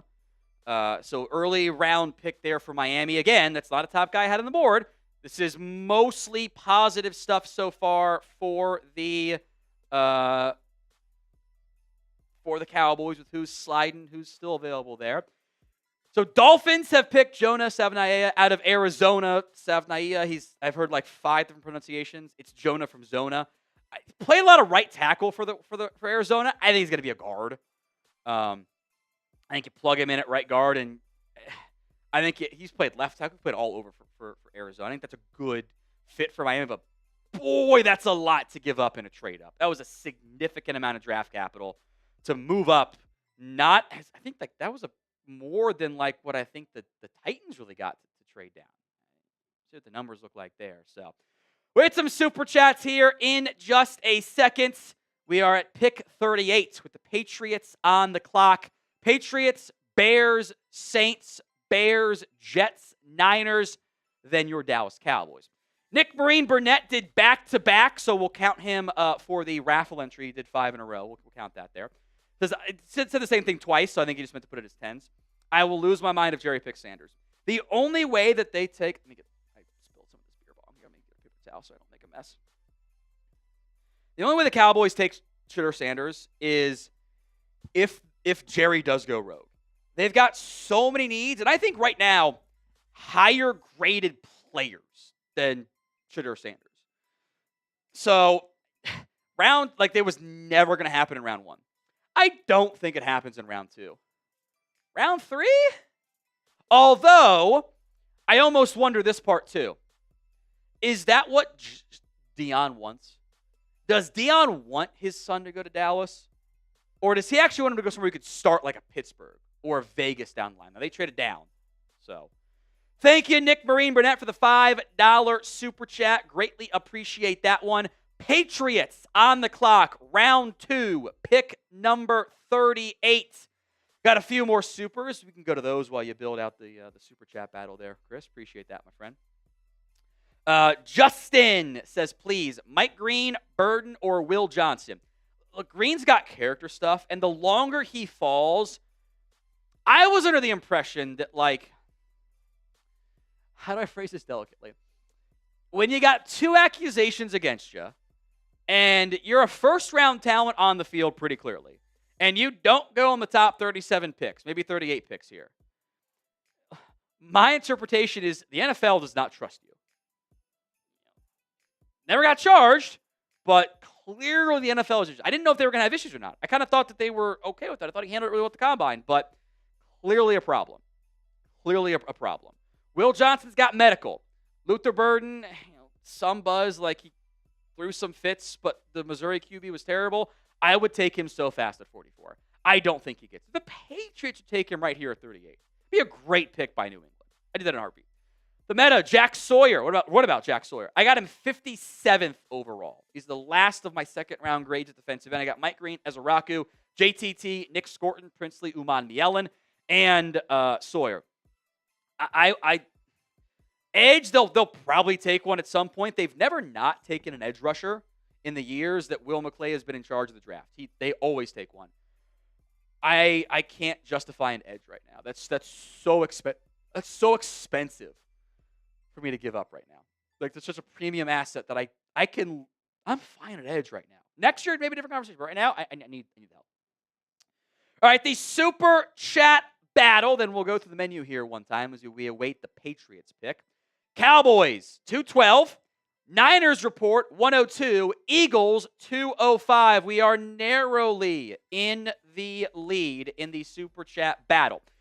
Every $10 Super Chat gets you entered at the end of today's live show into the rookie jersey raffle. Every day today for the NFL live coverage, draft live coverage, excuse me, we will raffle off a rookie jersey of your choosing. The winner's choosing. Nandor Bank won yesterday. I don't know if Nandor wants a guard. He's got a lot of entries again today. He could have a bit of a jersey windfall here. $50 for tortilla slaps. $100 beer bongs. Actually, that one's empty. What did I? Where's the trash can again? Oh, it's right underneath me. There we go. We're good. It's a great spot. Great job putting it there. I will definitely kick it over at some point today. Like, guaranteed. $10 jersey raffle. $100 beer bong. It is up to you guys how drunk I end up getting. Up to you guys. Venmo 50-50 raffle, $20 to enter that. The most hundreds gets a DeMarvion Overshown jersey. Nandor Bank right now has a sizable lead on that front. He's come through in the clutch pretty consistently here. He is in the lead for the DeMarvion Overshown jersey. Venmos, by the way, count double on that. So Venmos count double for the jersey raffle and double for the most hundreds in the month of April. Now, help us out, by the way, by sharing today's show. The more shares we get, the better we end up doing. It's pretty straightforward on that front. Help us out by sharing today's video. Please and thank you. Helps us out quite a bit. The Patriots pick is in, by the way. That's help us out by sharing the show. Likes, comments, everything else is extremely productive in that regard. Patriots at pick 38 are taking Travion Henderson at number 38 overall. The Ohio State running back is off the board. I am a huge fan of Henderson's game. This was one of my favorite players. I had the early second round grade, my number 3 back. If he had been there at 44, I never really thought he was going to be there at 44, but I'd have taken him. I always thought he was going to be gone at some point. I thought the Browns could have taken him, by the way. This is one of the best pass protectors in the class and one of the most explosive players in the class. He generates big plays on a pretty consistent basis. His touch numbers were down this year because they had so many players. Like they split time with Quinshad Judkins there. This is a J.K. Dobbins, Tony Pollard type of player. The throwback athletic comp is Curtis Martin, which I know Patriots fans know quite well. 4.3 yards after contact. That helps you average 7 yards per touch there. So he joins the backfield with Ramondre Stevenson, Antonio Gibson. I think Henderson's going to be actively involved as one of the lead backs there. 4.43 40-yard dash is absolutely realistic. I don't want to give him 250 carries in a season, but I do think like giving him 200, 150, maybe a little bit more. Like those touches are going to be extremely valuable and extremely explosive. So round 2, pick 39 for the Chicago Bears is now up. Give me your one-word reaction to the pick of Travion Henderson for the New England Patriots. And we'll get to, I'll just shout out, well, I guess we got super chats. We'll get to those in a little bit here. Give me your one-word reaction. I'll mention Matthew Skipper. Someone said, damn it. That's a good one. I see like, sucks, damn it, darn, damn. Those are good reactions. I'd have taken him in a heartbeat. I didn't think he was going to be there. But, we're now 6 picks away from the Cowboys being on the clock. I've still got 3 first-round grades left. I've got Izaraku, who, God, he might be a bear. We'll see how things play out. Again, the medical for Will Johnson makes him a complete wild card. Mike Green's character makes him a wild card.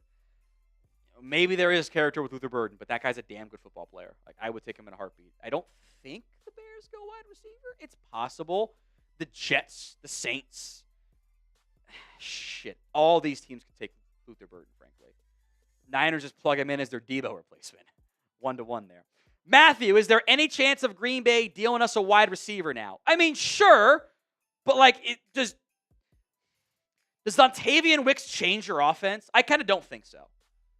I don't think I don't think that changes your offense. So I have doubts there. All is well. A $10 super chat says, I want a jersey. Hey, you're into the raffle there. All is well. We will do it at the end of today's stream. We will do the raffle. We will also do at the end of tomorrow's stream the Venmo 50/50 raffle. Shout out to Roy Lee, who's always in there for the Venmo raffle. Roy Lee is in, so that's our first entry into the Venmo 50/50 raffle. Thank you very much, Roy. You are in. Cool Sharky, $5. Tom said, and a guaranteed Super Bowl. Turns out Jerry's been playing the long game for 30 years to get some action from Tom. I don't know if I go that far, but look, if you actually guaranteed me a Super Bowl, I would consider selling my soul. Because I was 3 the last time they won, or 4, whatever the hell it was. That's a long. I don't remember that shit. I want to have that moment, that memory, that celebration. Think about all the time. Don't tell my wife. Nothing would make me happier. Nothing. Big board's not updating, so you can go to the big board's having issues polling graphically. So I'll just mention Nick Emanwari is off the board here at 27. He is not available. Top 3 guys are available: Will Johnson, Mike Green, Luther Burden. Then for me, it's Donovan Izaraku, Xavier Watts, Savone Revel Jr. Are the next best available there. So we'll just keep it on the 4, I think. Maybe makes the most sense. Bears pick is in. Awaiting the details on that one here, as we are a couple picks away here from the Cowboys getting on the clock. And we shall see what they end up doing. Who do you guys want the Dallas Cowboys to draft? Let me know in the comments section of today's show. We got a $50 super chat. OG Rungtag.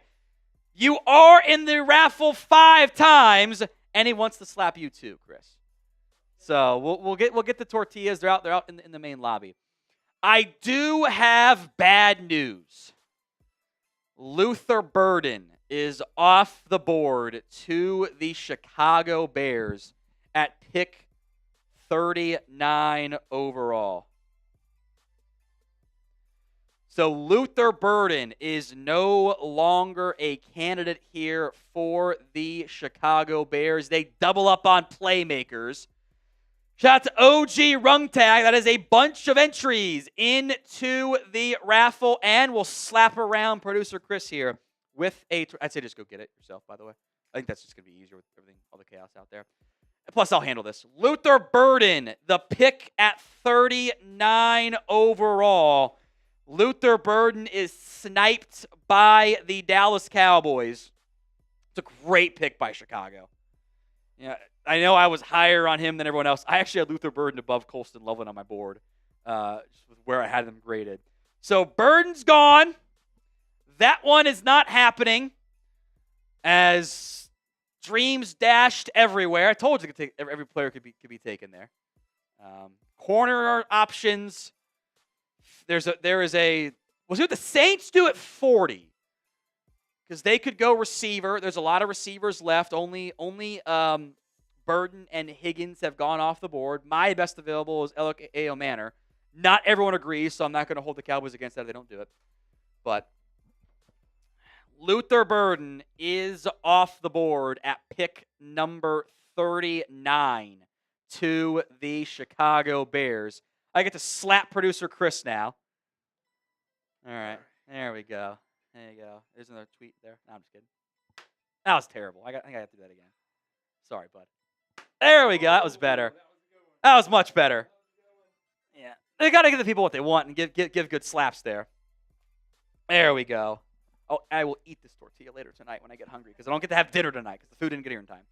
OG Rungtag, thank you very much. Appreciate the slaps. Always fun to slap around each other in a respectful manner, of course. It's like saying no offense. You can't be offended when I do something offensive, right? Cool, Sharky. Oh, we got that one earlier. Next one is, I think, Randolph. Lil Monk. No, sorry. Dwayne Jackson. JD stops on the hands and be aggressive.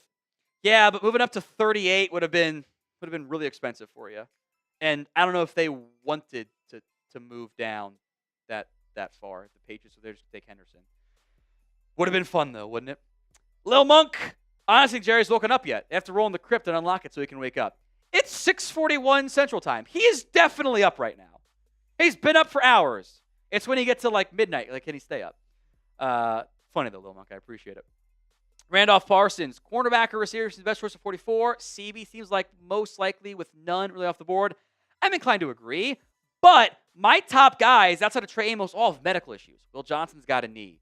Savone Revel's got a knee. Benjamin Morrison has a concerning hip injury.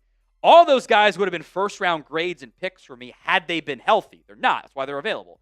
But that would be a classic Blue Star special. So I think that is a very real possible outcome. It wouldn't surprise me at this point. Would not surprise me at all. Jeffrey Bryson. I always got to pronounce it. A couple of things. After sleeping on it, Tyler Booker was the right pick in round 1. How did you feel about Trey Harris? He is my second best wide receiver left. I'm kind of weird and have Elike Manor as the top receiver. But I would be on board with all those guys. I just kind of wonder if they could try to wait until the 3rd. And are those guys the best graded players on their board? I just don't know. All as well as Breece Hall available from the Jets. If so, what would it take to get him? He's got one left on his deal. I don't think it would cost you more than a day 3 pick. I don't think that. But I think they want to let day 2 play out first. So if you don't get it back in the 3rd round, yeah, go trade for him if you can. He's kind of, if the Jets don't take it back though, then they're probably not going to trade him either. So I think you have to kind of let stuff play out. Hit that sub button if you haven't already. You see it right there. The Saints have taken a shitty quarterback in Tyler Shuck. This is great for the Cowboys. Good. Take a quarterback at 40. Take a 25-year-old QB who's Gen Z Brandon Whedon. I genuinely don't understand this Tyler Shuck top 50 love. He's not good. He turns 26 years old in September. He's older than Trevor Lawrence. He was in Panay Sewell's recruiting class at Oregon. Sewell's on his 2nd contract in the NFL. This is Gen Z. This for Cowboys fans. You just took Mike White in the 2nd round. That's what you did. He is the pressure to sack rate king because he will literally just throw the ball away up in the air. Let me find the tweet here. Let me find my tweet. I did a banger tweet of like Tyler Shuck is literally just like he's going down and he just throws it up in the air and gets rid of it. I'm going to put it in the live chat right now because someone asked me to put the Looney Tunes music on underneath it, and I did. It is Tyler Shuck is under pressure, and he just underarm throws it up in the air, and it doesn't get picked somehow. So it goes away as a throwaway, incomplete pass. Horrible decision. For a 7-year college football player to make that level of stupid decision-making, I don't understand it. There's massive medical concerns. I had a 5th-round grade on Shuck. Maybe he makes me look dumb. I think this is going to be a backup QB for a long time. But I don't see starter in Tyler Shuck. I don't. He's got the size. He's great at play action. Like I think it is a bad pick by the Saints. I think it's a bad pick. Hot take. I want to make a deal right now. Okay. If we can get to 213,000 subscribers before the Cowboys pick, so you're a couple picks away, you think we could do that? Possible. Well, what are you going to do if we get there? I'll do a beer bong. Okay. I'll do a beer bong if we can get to 213,000. I will do one too. Before the pick comes in. I will do one too. I also love Mighty Ant 0215 super chat. That's super funny too. I just like, this is great for me because like I don't want quarterbacks going early helps the Dallas Cowboys. Like that makes life easier on them. That is a positive thing. Like it pushes guys down because you got the Bears, Jets, and Niners. They're gonna freaking take Will Johnson. The Niners are. I can feel it in my bones. We'll see how things go. It just is a wild and wacky one here. The Bears have made a trade. They are trading down the Buffalo Bills. They took a corner already. Could they be an Ezeraku team or a Mike Green team? I could see that one. Or a running back team. The Bills are trading 56, 62, and 109 for 41, 72, and a 7th rounder. So, like, who really cares about that one there? But 56, 62, 109.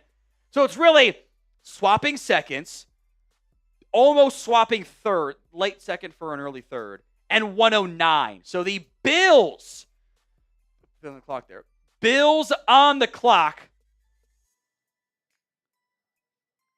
Here, Buffalo, pick 41. So it is now Bills, Jets, 49ers coming up here. So Bills have skyrocketed up the board here, basically trading 2 seconds, 56 and 62. Got a early third back and an early fourth going to the Bears. So Bears trade down, get some extra assets back. Bills on the clock now at pick number 41 overall. So Tyler Shuck is QB3. Some super chats here. Yeecaw MF, Will Johnson feels like the pick here if the medicals check out. Or if the Cowboys trust the medicals. I'd be really excited about Will Johnson. I think that'd be a great pick by Dallas. I would love that. Because at that point you're telling me you trust the medicals, and I'm all for it. Mighty Ant 0215, he's Chris Winky, not Brandon Whedon. Hilarious. Good old Chris Winky Dinky Doo. Now it's like a personal QB coach, I believe. Roman, Cowboys aren't going running back because we like our guys. There's really, for me in round 2, there's just Caleb Johnson that I have left, who may or may not be there. We'll see what the Bills and the Jets and Niners do. Cooper says, Tom, I'm so damn scared Jerry's going to see Shedeur. I don't know if they have Shedeur very highly graded. They also didn't do a bunch of work on QBs. So I'd be surprised if they did that. And I would borderline crash out. I just think it's so stupid. It doesn't make any sense. It's just I guess I'm putting some trust in Dallas there. Some trust. Crush Equity says, accept it, Tom. Prime time is coming to Dallas, baby. Now, I'll say this. In 4 years, when Shedur's contract is up, and Schottenheimer's contract is up, Dak's contract is up, well, then you might have the Shedeur buzz that is a little bit more viable and very realistic. So, Bills on the clock here at number 41 overall. We get to 213 on the subs. Chris and I will both do a beer bong here live on the Cowboys Report. Tyler Shuck was the pick, round 2, number 40. It's a good call. Let's give Troy Daniels an entry for bot duty, by the way. I think that's a good call. Wait a minute. Hold on here. Was that old email or a new email? Stand by. Pick is in for Buffalo. They have moved up for a defensive tackle, T.J. Sanders, and we do have another $100 Venmo. Nandor Bank says Blue Dat. Let's do another beer bong for Nandor Bank. Everyone spam NB in the comments section. TJ Sanders, who was my highest graded defensive tackle left on the board. I had him at 53 overall. He goes 41 to the Buffalo Bills. Nandor Bank, it's another $100 super chat. He is running away with the most hundreds. And I'll do two, because I guess it is 2 for 1 on the Venmo side. Running away with that. Nandor Bank, cheers to you, my friend. First one coming up.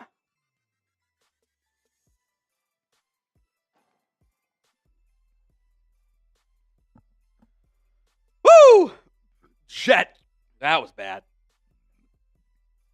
Someone clipped that. Jets on the clock at pick 42 overall. Then the Niners. Then your Dallas Cowboys at pick 44 overall. I guess barring a trade or something. I don't know if the medicals aren't great. I think a trade down is in play then. Edge is not your biggest need, but I would not be mad at Ezeraku or Green. I wonder if there's unknown medical on Ezeraku. He's a good player. He's a really good player. I'm actually shocked he's there. I thought he was going to go round 1. All right, here we go. Bottoms up. The Sanders is off the board. It's just not Shedeur. It's TJ. Sanders got drafted before pick 45. Here we go.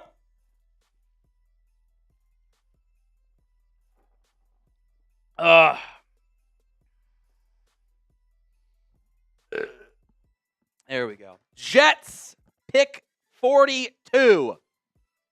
Round 2. What position do you want the Dallas Cowboys to draft this year? Let me know in the comments section of today's show. Man, I really fucked up picking the seal. I never should have done it. Here's the issue.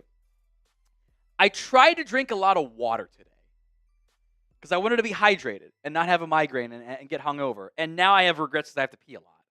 Well, damned if you do, damned if you don't. What position should the Cowboys draft? This is the pinned poll, by the way. So I got wide receiver, corner, running back, defensive line /other/comment. Let me know in the comments of today's show. The Jets pick is in. The Jets have made their selection. Tight end Mason Taylor is off the board. He was my 44th overall player. He goes 42. Thought they might take Tyler Warren if the board had fallen the correct way. It does not. The Jets are taking tight end Mason Taylor in round 2. So you got Luther Burden. You got Tyler Shuck at 40. TJ Sanders at 41. And now Mason Taylor off the board at pick number 42 overall. What position should the Cowboys draft? As a reminder, the $10 super chat gets you into the rookie jersey raffle. $100, I'll do some more beer bongs. Man, I shouldn't have. I gotta pee now. Now that I mentioned, I keep thinking about it. That's bad. That's a bad combination for me. What position should the Dallas Cowboys draft? We are maybe a couple minutes away from that pick. Maybe a couple minutes here. I'm going to sprint to go pee real quick. Honestly, I'm going to do it. Because I want to be able to be set up and be proper and everything. So I want to not be like trying to hold it in. God, I'm so old now. Make Tom P game is cooked. It's absolutely cooked. So give some shout outs here real quick for me, Chris. $50 super chat. Tom will do a beer bong when he gets back. Venmo as well. They both work there. What position do you guys want here at this 44 pick selection in particular? I think wide receiver, running back's the main answer, right? See Will Johnson in there. Quarterback. Dub Nasty asking, who do I want? I mean, I'm not a Cowboys fan. But you got to go wide receiver or running back. I think, too, running back, you could still wait because this class is so deep. Even the guys that you maybe haven't even heard of are really, really good in this running back class.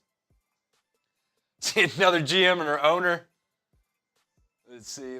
See Trey Harris in there, Cam Scadaboo, Mike Green. Let's see, offensive tackle. Just don't see them double dipping on the O-line, but who knows, man. Did not think that they were going to go Tyler Booker in round 1. Jack Besh.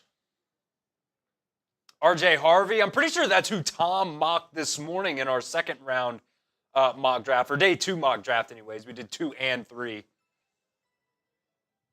Let's see, wide receiver, Will Johnson. Will Johnson's such a good player, man. Let's see, Trey Harris, Siobhan Revel. He's a good player too. I could definitely see cornerback being the pick here because you definitely need help there. Caleb Johnson. I saw Sampson in there. I don't know if that meant Dylan Sampson, but I absolutely love him, man. He absolutely carried Tennessee's offense last year. He did. I think it was the third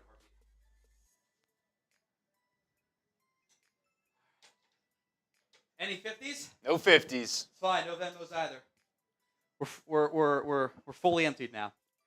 All right. What position should Dallas draft? Obviously, like the stream crashed, so I just allowed to say crash because I don't want to see the spoilers come in. Oh shit! Fuck. Just wrote all over my white pants. That's brutal. Brutal development there. Oh, it sucks. We just got a $200. Oh! Let's get more beer bongs. Gerald! Let's go! Make it rain, Chris. We'll count it. Might as well. There we go. I don't even see it yet. So I've let the stream go away. $200, Geraldo Neary. I said Gerald. Cheers, Tom. I assume it's Geraldo. I guess I don't know how to That makes more sense than Gerald. Wanted to shout you out. Long-time subscriber, hoping for a better season. You too, my friend. Here we go. Let's do some beer bongs.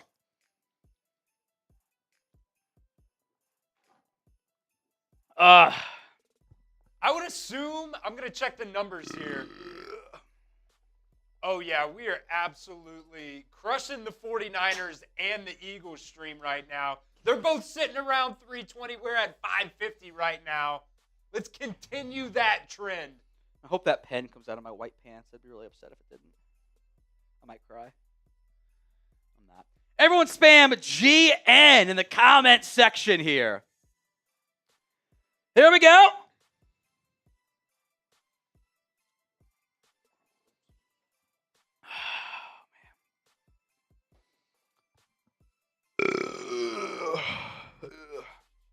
There's 2. We'll give Geraldo a bunch of entries into the raffle. Oh, jeez, that's a lot.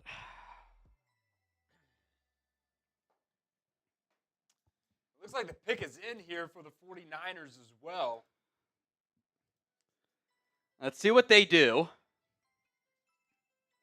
And then I'll turn around here in a second.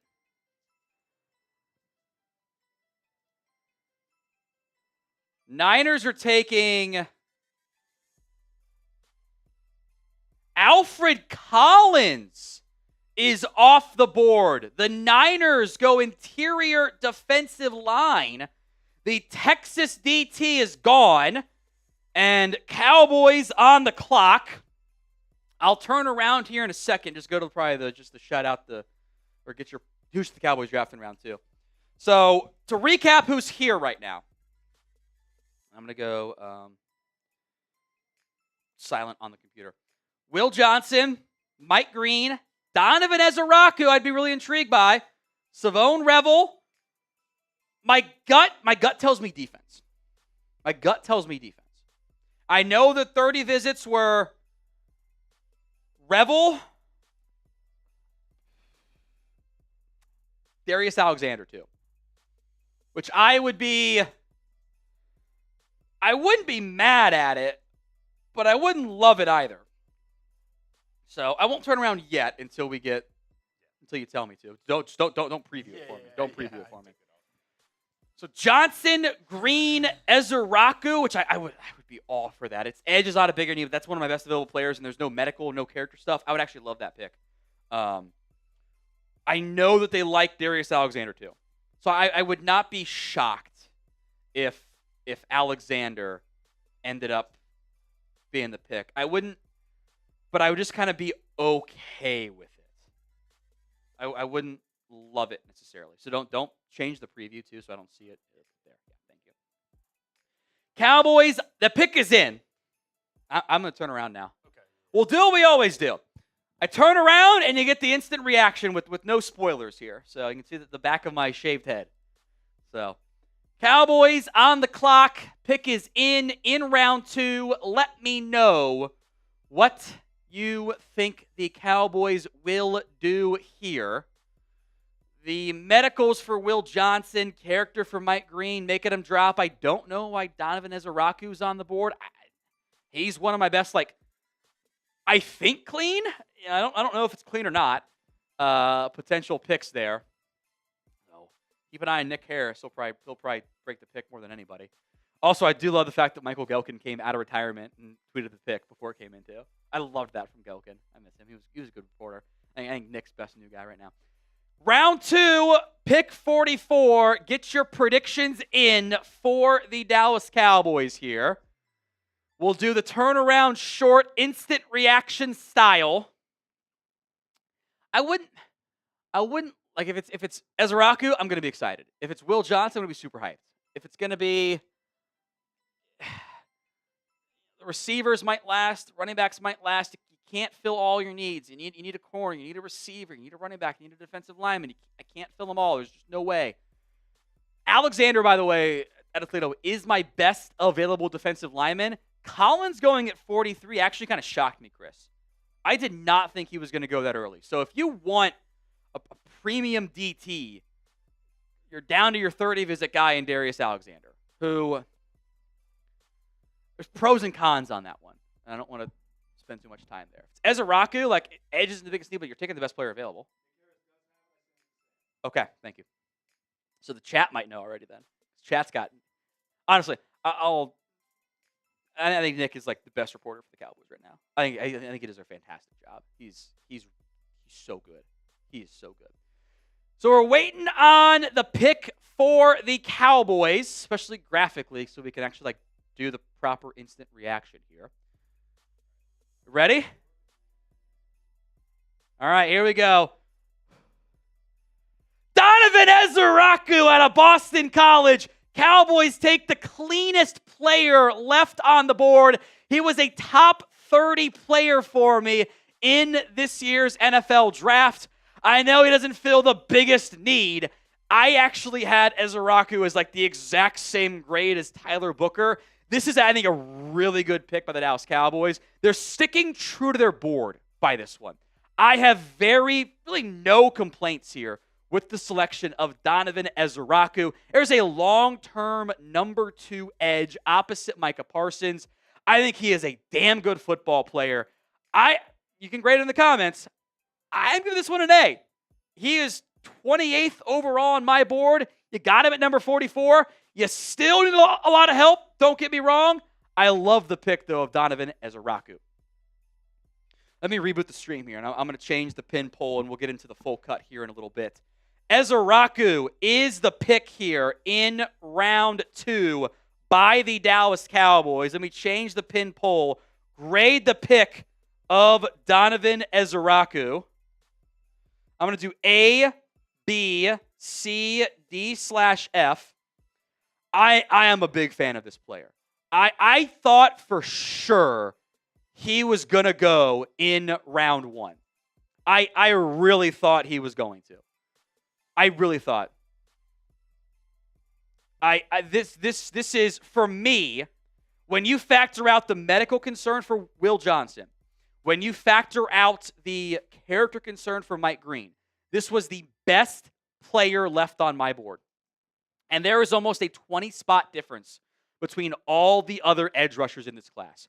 So I like this pick a lot. I am a big fan of taking Donovan Ezeraku. I'm giving it an A. I don't want to spoil your guys' opinions on it there, but I am giving this one an A. I like it. You are adding an impact football player. I think this is Harold Landry to me. Also, it's Boston College. Like, he's not. We'll break down the pros and cons. This is a damn good athlete who's got long arms. This is such a Will McClay pick for the Dallas Cowboys. I love Ezeraku. Will McClay always takes an edge. He does it here in round 2. It's not the biggest need, but this is the best clean player left on the board. I think him and Micah Parsons long term, that's a really good duo. That is a really good combination. The run stopping is going to be a bit of a question mark, but I am a huge fan here. So, Chris, you all set? 1 second, you're good. What we'll do now is we'll go with the full in-depth on-demand cut, because not everyone can watch live. Some people have jobs and families. They're not watching at 8 p.m. Eastern time on the stream. So we'll put it available for everybody here in a little bit. I like it a lot. I am a huge fan of Ezeraku. I thought he was going to be a round 1 pick. So y'all set, Chris? Sweet. Let's get into it. Ezeraku in round 2. The Dallas Cowboys have taken Donovan Ezeraku in round 2 at pick 44, the edge rusher out of Boston College. Once you factor out the injury concern for Will Johnson, the character stuff for Mike Green, of the clean, quote-unquote, players, Donovan Ezeraku was the highest graded player left on my board. I had a second-round grade on Ezeraku, 28th overall. I thought he was going to go in round 1. He falls to 44. I think the Cowboys just got a fantastic football player who is going to make a dynamite pairing long-term as a pass rusher opposite Micah Parsons. They're not the biggest guys. We'll break down the pros and cons. I see Harold Landry in the positive way with Ezeraku here. He's got great length. He's athletic as all get out. This was a fantastic pick by the Dallas Cowboys. I love what he brings. He's young. He's athletic. He is extremely productive. 80 tackles, 21 TFLs, 16 and a half sacks. Guy makes plays. He's good. 60 pressures this year for Boston College. For me, again, this is just my board. It's been a long time since the Cowboys basically drafted off of my board. He was my number 6 edge. 5 of them, if you ignore Mike Green, had already gone. I think taking Ezeraku in round 2 is the Cowboys simply sticking to their board and saying, we're going to take the best available player. And I think they did that with Ezeraku. I don't think the Will Johnson medical stuff came back very good. The Mike Green character stuff did not come back very good. You want a bendy, athletic, productive pass rusher to pair with Micah Parsons long-term? You just got one. You got one in Ezeraku. I know for a fact I am not the highest person on Ezeraku. My boy Nick Harris had him like 16th on his board. I am a big fan of this pick. I am a very big fan of this selection. But I want you guys to grade it for me. A, B, C, D, or F. Grade the pick of Donovan Ezeraku in round 2. It is the pinned comment, by the way, on today's show. So if the ad comes here on YouTube, take advantage of it. Head down there and let me know. A, B, C, D, or F. I want to remind everybody right now, I do all my draft grades, all this stuff. To the sometimes frustration of my wife, I do all this before. So like my grades are set. The board is set. I don't change it just because, the Cowboys picked him, I'm mad or I'm happy. I keep it as is. I was very impressed. Rather, the guy wasn't on my radar in 2023. He was good in 2022. I was so impressed by what Ezeraku has. In general, my preference when it comes to pass rushers, I want guys that are athletic. I want guys that can bend.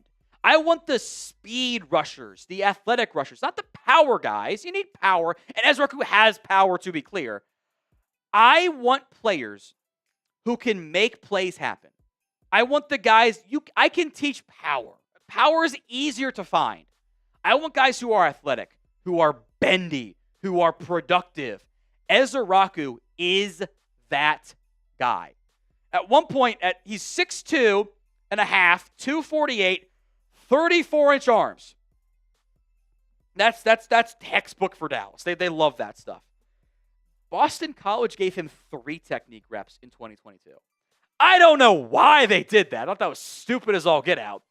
The athletic comps are Cowboys legend Takk McKinley, Derek Hall, but also Harold Landry, who has had a pretty good productive career in the NFL. We'll talk in-depth positives, in-depth negatives here as well, because there are positives and negatives, but I think the Cowboys got great value. And if they're going to be true to their board, they did that with Ezraku. They need help at running back, at receiver, at corner. They might just sign Stephon Gilmore now. We'll see. But I think take the best player, which was for me, Ezraku. I think on the consensus board was Ezraku of the clean players.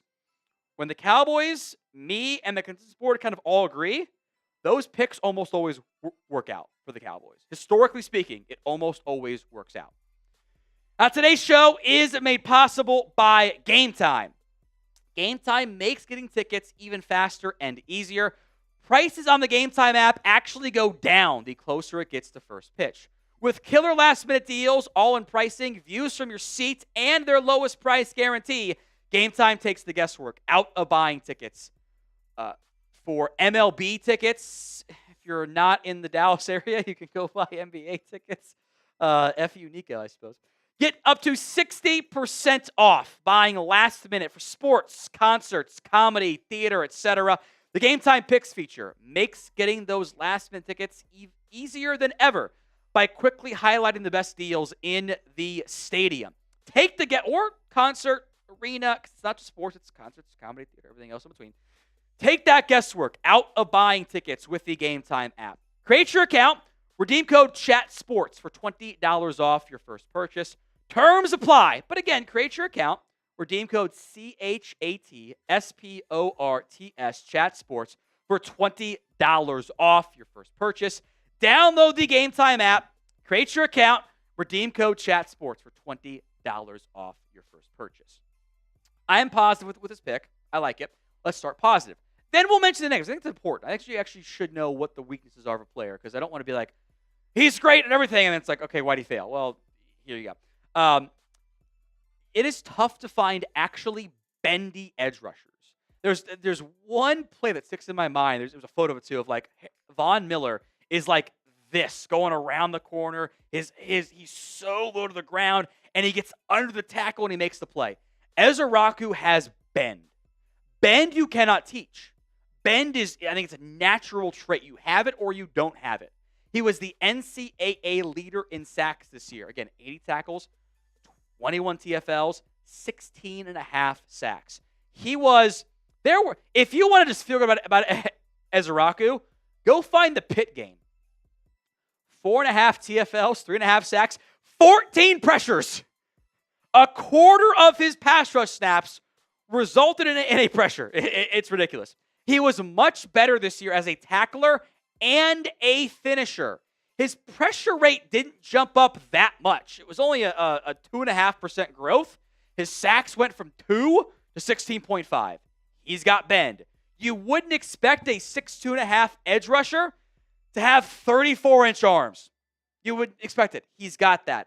A lot of times, these pass rushers, you don't see a plan. Like, they go, I'm going to run at you or around you. There's no, process of, how you bend and dip and arm over and swim and spin. I think there's actually a pass rush plan with Ezraku. The athletic testing, elite. Great athlete.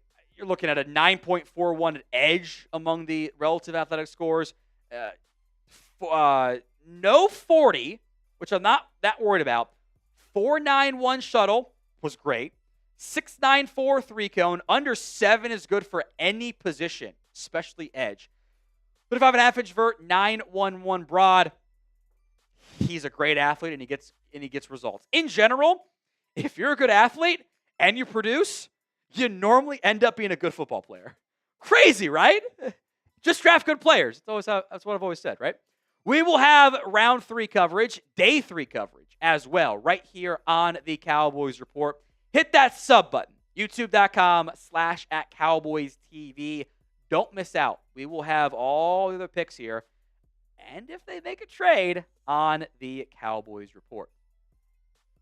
I do want to mention negatives, because he wasn't a first-round grade for me. Simplest of which is he's not very big. He's 6'2.5", 248. He was actually at Boston College. He was very good against the run. He held that edge pretty well. I do think against NFL teams, NFL offensive tackles, that's more of a concern. I don't think he has elite level power. I don't think he's not going to be he's not Myles Garrett, right?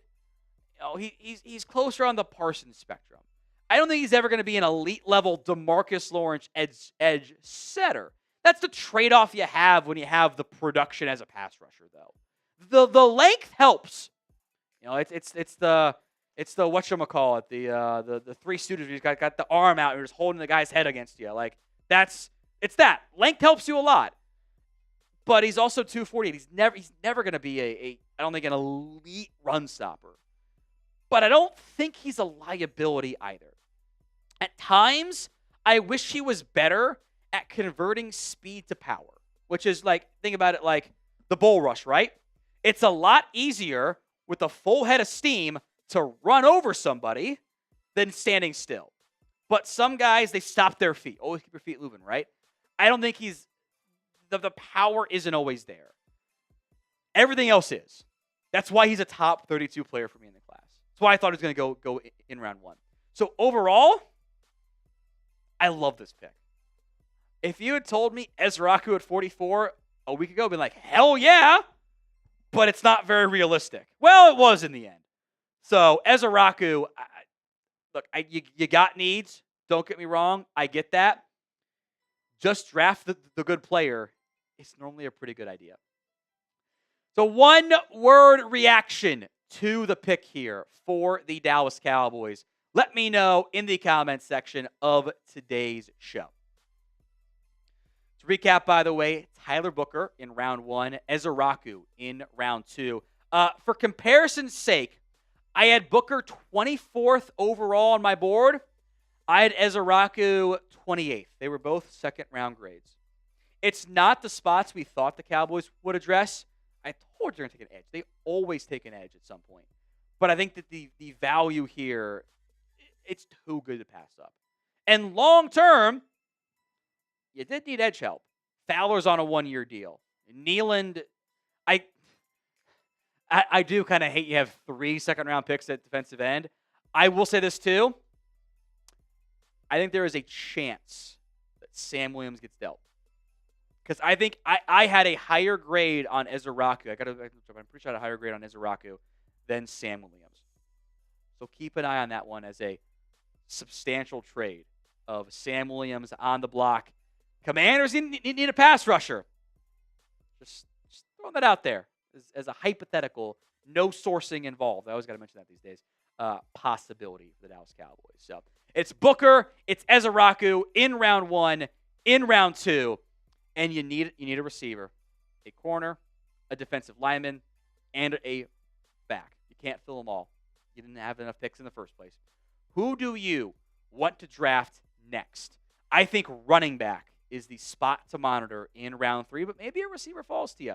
Let me know in the comments section of today's show who you want the Cowboys to draft next.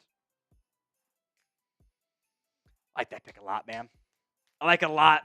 A lot of supers. I'm gonna undo the all the stuff that has gone on here. Chris is gonna handle the cut side of things here. When you have time, Chris, do not rush. We'll go to the recent picks. I'll kind of mention some of those here as well. When you go for 14 minutes on a player, you don't get to have all the picks that have come in so far. I have not seen the picks, so you're going to get my instant reaction to all the stuff that's happened so far tonight. All right, or recent picks, I should say. All right, let's see. So it was Ezeraku, JT Tuimoloau out of Indianapolis, or for Indianapolis, excuse me. That was my next best edge. The Colts were absolutely going to take him, by the way, if Ezeraku had fallen. JTT is off the board. Then what was next? The Rams took Terrence Ferguson. I was lower on him at 4th round grade, but I knew for a fact he was going to go earlier. I knew for a fact he was going to. I had been should have told, hey, you're too low on Ezeraku. It's not a surprise. Or on Ferguson, sorry. Will Johnson goes to the Cardinals. So I guess they are comfortable with the medical concerns there. I had Will Johnson 8th on my board, and I had Walter Nolan 39th. I like it for Arizona now. I love that pick for the Cardinals, I'll be honest. I'd have been as happy with Will Johnson as I was with Ezeraku there. Texans then. Well, I missed 3 picks. How about that? Texans on the clock here at pick 16 in the second round. So we're right smack dab in the middle. This is a trade. Actually. Sorry, it was a trade. Texans move up, and let's see. They have taken. What was the trade details there? God, I got to do the friggin' Aaron Wilson translation. Texans trade 58, 99 for 48. And the Texans, I think are taking Ariante Ursary, right? Ariante Ursary, the Minnesota offensive lineman here, is the pick. There we go. The last 4 picks. Great job, Chris. Ursary, who's exactly who I talked to Jeremy pre-show. He's like, I think they're going to take Ursary. Well, they got him in the end. So JTT, Ferguson, Johnson, Ursary, all off the board here in the last 4 picks. So that leaves the Bengals on the clock at 49. What are they going to do? Tate Ratledge? I'm gonna try to guess picks here. Corner? It's Xavier Watts to reunite with his college DC? That'd be such a good pick by Cincinnati. I would love that one. That's also your list there. Grade the pick of Donovan Ezeraku. A, B, C, D, or F. Plenty of super chats. We will go rapid fire on these here.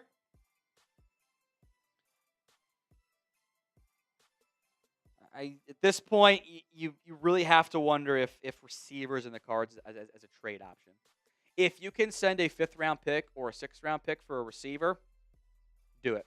I would stick and pick in round 3 to get a great trade offer, and I'd trade my 5th and 6th. I would trade my day 3 picks for vets.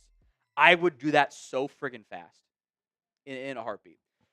Pinned poll is to grade the pick, by the way. 46% say A, 34% say B, 11% say C, 9% say D or F. I love it. How can I be mad when you take the top available clean player for me? How can I be mad about that? I love it. I have said before, simply take the good players. The Cowboys with Ezeraku. You got needs, but this team gets in trouble when they take the need and not the best player. That is when they get in trouble. So we got a long way to go before that next pick. The next 3rd round pick. We'll see what happens there. Grade that pick. A, B, C, D, or F. By the way, no relation between Jake Ferguson and Terrence Ferguson. It is kind of, you got 2 tight ends named Ferguson, but that is, there is no relation on that front there. That was crazy quick on that one. On the cut. Awesome. Ezeraku on demand will be available here in a little bit. Plenty of supers to get to. The Bengals pick at 49 is in. Oh! I don't like it that much. Demetrius Knight, the linebacker, is off the board for the Cincinnati Bengals here. I had a 3rd-round grade on him. Jermaine Pratt, good knowing you. You're gone. Might be a Colt when it's all said and done now. They might trade him to Indianapolis there. Knight is a unique prospect there. Older, productive at Georgia Tech. My number 3 linebacker on the board. So, all right. Mualgi, a.k.a. Jace. Going to take a wide receiver in round 7 and say Dax Rana with talent.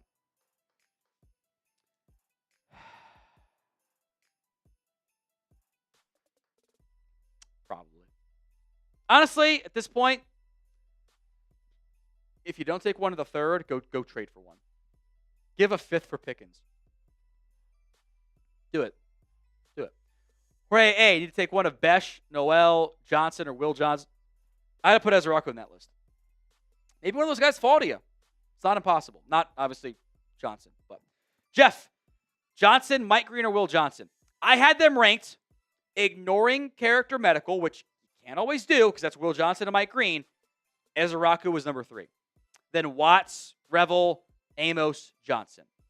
Allie, been watching you since I was a sophomore in high school, about to get married next month. First off, congratulations, Allie. Cheers to you. Stop drinking and save your liver. I think about like what this show will look like in like 5 years. I think about that all the time. I'll be honest, I don't think if you do it over the course of a year, I don't think my alcohol consumption is actually higher than like the average person. I don't drink outside of work anymore because I can't. I will occasionally do a glass of wine with the in-laws who have good wine. But like I don't have a beer on a Friday night anymore. Like I don't. I can't do it. I think if you tracked my consumption like to the average person, I would not be up there. I don't think. Brian Sanders. I thought it's going to be the pick. I think there's a real chance he's there in the 3rd. And if it wasn't for the circus, I actually wouldn't hate it. But it's a circus. So. CJ DeYoung, the 3rd. Take a receiver, going to get a good back in the 3rd. I will say this. I think you will get a good back in the 3rd. I have in my top 100, Caleb Johnson, R.J. Harvey, Dylan Sampson, Bashal Tootin, Cam Scattaboo, DJ Giddens, Damian Martinez. If you want a back in the 3rd, there will be one there. Excuse me. Zach Crosby. It went away last second there. Classic. Dropped to my knees when the Bears took Burden. Would have been great. How it goes sometimes. Jotman. Cowboys take Johnson if he's there, please. No more Blue Star. Special things meant Caleb Johnson. Ezra is not a Blue Star special. That was a steal in round 2. Jorge, offense is royally screwed. You'll be okay. Hopefully. Go trade for a receiver on day 3. How about that? J-Max Rise, not adjusting receiver or back. I'll be honest. Caleb Johnson might not be a scheme fit for them. The class is deep. You can get one later. I didn't have a wide receiver that was above the number 54 pick for me. There might be one in the round 3. Free of all fear trade for Jamison or Pickens. Lions picked up Jamison's 5th-year option, so it feels like that's out of the running now. I would trade a day 3 pick for Pickens and use him as a 1-year rental. I don't want to pay him. He's insane. That's what concerns me there. Noob Skybot, taking the 3rd, A for the Ezraku pick. I think running back. My eyes are on Bashal Tootin and/or any back that's there. I like Tootin a lot. I would love that pick. He might not be my highest graded back there, but he's right in that range, right there at 76. Perfect value for him. Jeffrey, Cowboys didn't waste a 2nd-round pick. Great pick and value. Yeah, for perspective, you took Marshawn Nealon last year. I had Marshawn as an 83rd overall player on my board. Ezeraku was 28. It's a big effing difference. Matt J. Housey against the run. He's not elite. He's not Tank Lawrence. He was good at Illinois or at BC. Might not be as good in the NFL. Robert, I like this pick, but this is not for you, Tom. But the one who won Shedeur at 44. Did y'all get him? I would have crashed out if it was at 44. I'd have just been like, I'd have been so demoralized if that was the pick. Johnny, who do the Cowboys pick in the 3rd? Running back or receiver? Keep an eye on that one. What's up, Chris? Oh yeah, there you go. There you go. Just do it now. Seattle's pick 50, by the way, is in. Elijah Arroyo out of Miami is the selection here. Who I like him a lot, actually. He was 59th on my board, 2nd/3rd round grade. Bit of a one-year wonder production-wise. Out of Miami, Florida, but he was good. Like he made plays. Like he was a damn good, reliable player for the Hurricanes. So Seattle adding him, I think long term, there's your number one tight end in Seattle. Carolina is on the clock, but they have made a trade. The Rams are given 74. Hold on here. What the hell? Sorry.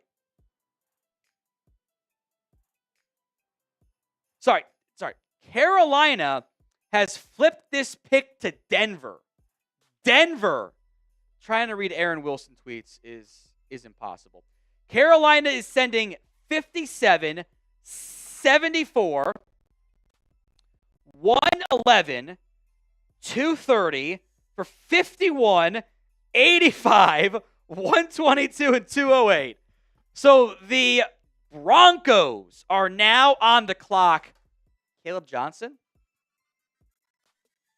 Be a pretty good pick here. Johnny, I'd keep your eye on running back and wide receiver. Powder PZ. If Shedeur is there, they're going to say, F it, let's take him.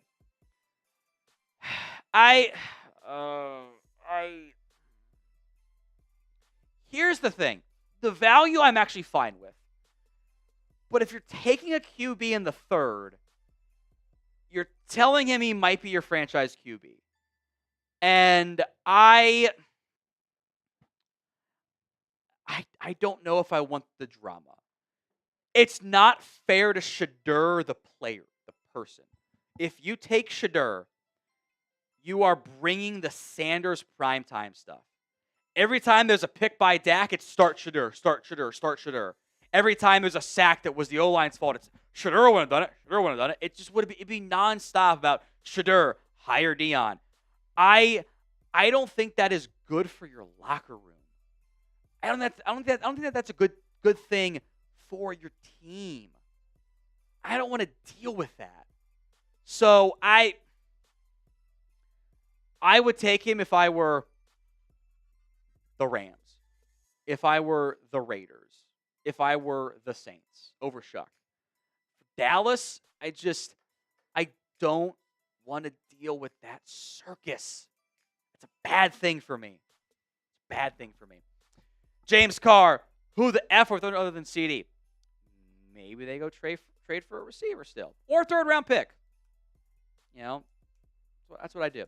By the way, Carolina takes Nick Scorton. That was Carolina, right? And Denver moved down, actually? Is that what happened? Yeah, sorry. Carolina moved up, not Denver. Hand up accountability. Hand up. That's on me. So Carolina takes Nick Scorton at pick 51. Gee, if we get R.J. Harvey, all is good. That is my number 6 back behind Caleb Johnson and Judkins. Harvey, Sampson, Tootin. Let's ride, baby. I'm all in on that. All in on that one. I would love it. Even for a running back, I'd be all in on that. Chris P., I'd like our first 2 picks. They added in free agency too. If you filled your need at receiver and you signed a Keenan Allen, which you can still do, by the way, you signed a running back that was good, brought back Rico Dowdle, you signed more corners, we'd be all aboard. All aboard. We got another $100 super chat, OGC! We're getting let on beers, baby.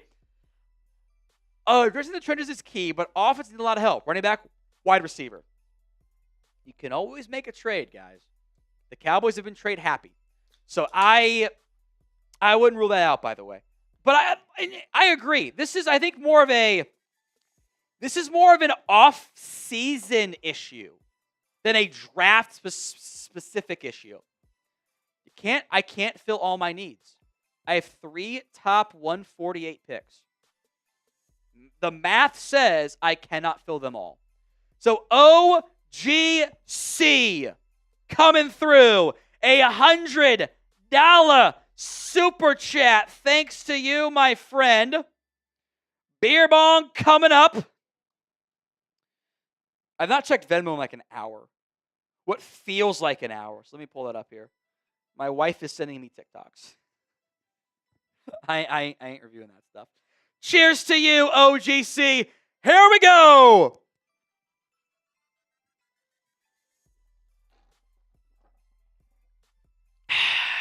Love it. Excuse me. OGC. Pick is in for the Tennessee Titans. Let me get the pronunciation here, by the way. Edge is the pick here. Oluwafemi Oladejo, the edge rusher out of UCLA. Femi Oladejo is the easier pronunciation there. Linebacker turned edge. Parents are from Nigeria, by the way. I had an early 3rd round grade on him. He hasn't played that much edge, which I think kind of like makes things a little bit chaotic, all things considered. But I think Tennessee needed an edge. This makes sense to me. I don't minus one at all. 2 years at Cal, transfers to UCLA. The traits are super interesting.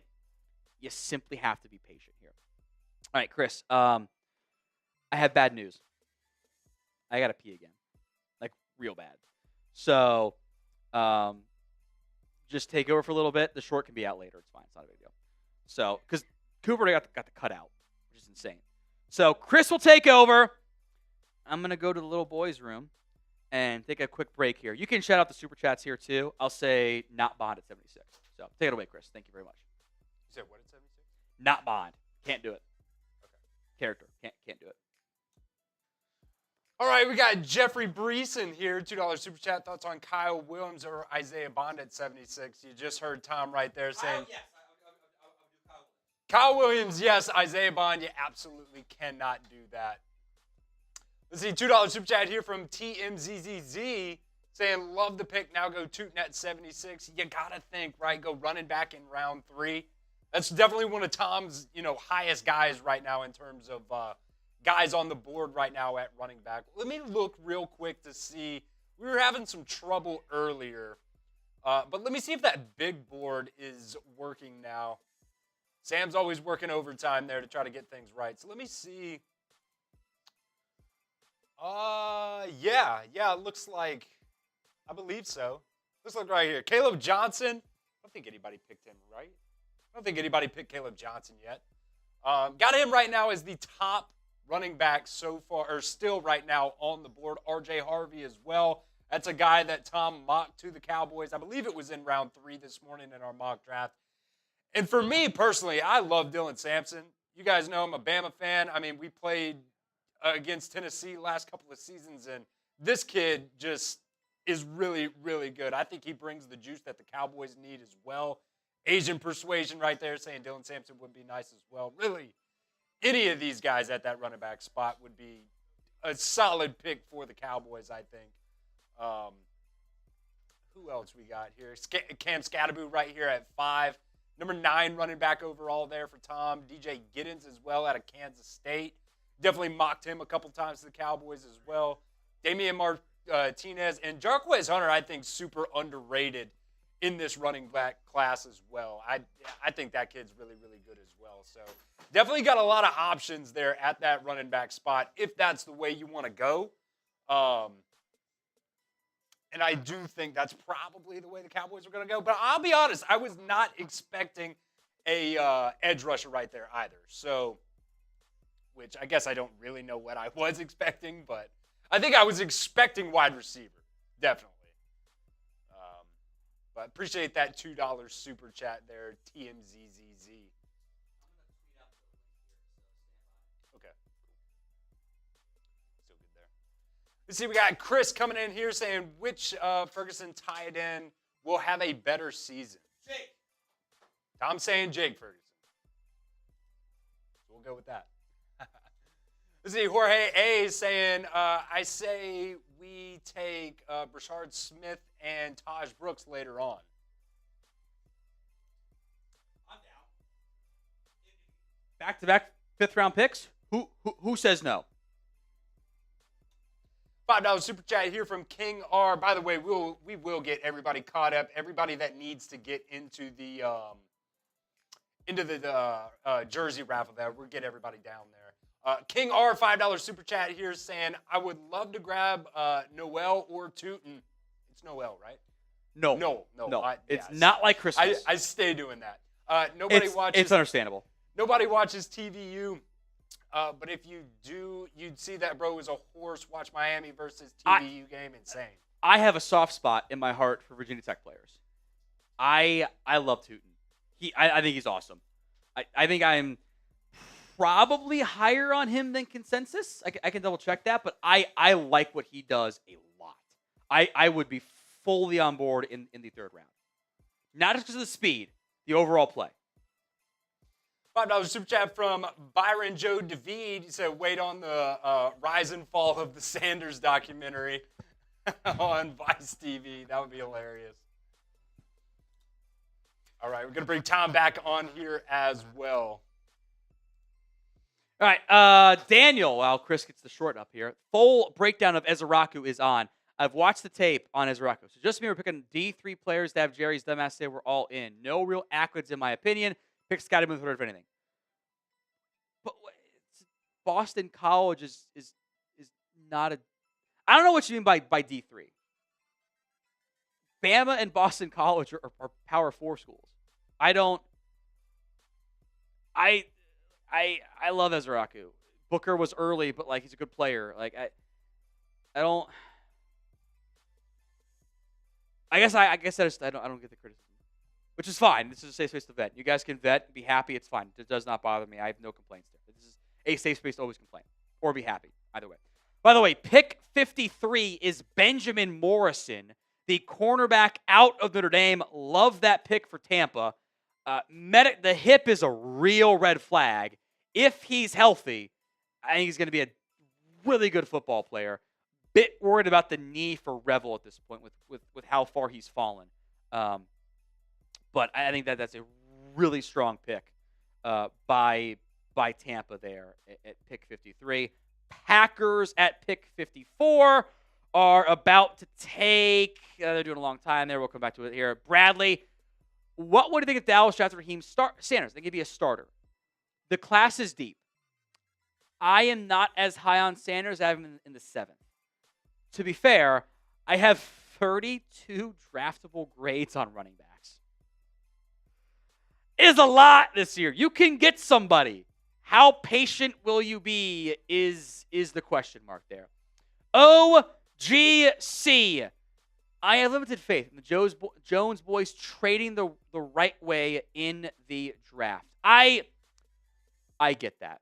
I completely understand that one there. By the way, the Packers at pick 54 have taken Anthony Belton, the offensive tackle out of NC State, who might end up being a guard in the NFL. He's kind of played a variety of spots at NC State. That one's interesting. Where did I put my notes on him? Shout out me for blowing right by it there. he's really only played left tackle. I think he's max sharping in the NFL. I think he plays guard. Sub barely 34-inch arms, but that was the combine, and that's kind of weird there. Green Bay going a guard in this tackle/guard in the second is super interesting. He has the traits and the size and the power are super interesting. Danny, the King. Why did Sanders drop solo? Did he piss off GMs? What do you think? Look, I think he doesn't have elite traits for starters. He doesn't. My comp of Teddy Bridgewater, who I loved coming out of Louisville, stands. He's not a great runner. His arm is okay, but he's very accurate. I think part of this is, and this isn't fair to the kid, how it works. If you take Shedeur, you're taking Deion Sanders' son, and all that comes along with it. It would be a circus to an extent. It's not fair. There's pros and cons with it. I think he should have been drafted. Like, honestly, taking Tyler Shuck over Shedeur Sanders is stupid. I think Shedeur is a better player right now. I think he's better. He's more accurate. The arm isn't as good. I don't care. I think this is a just take the better player. I think he should have been drafted by now.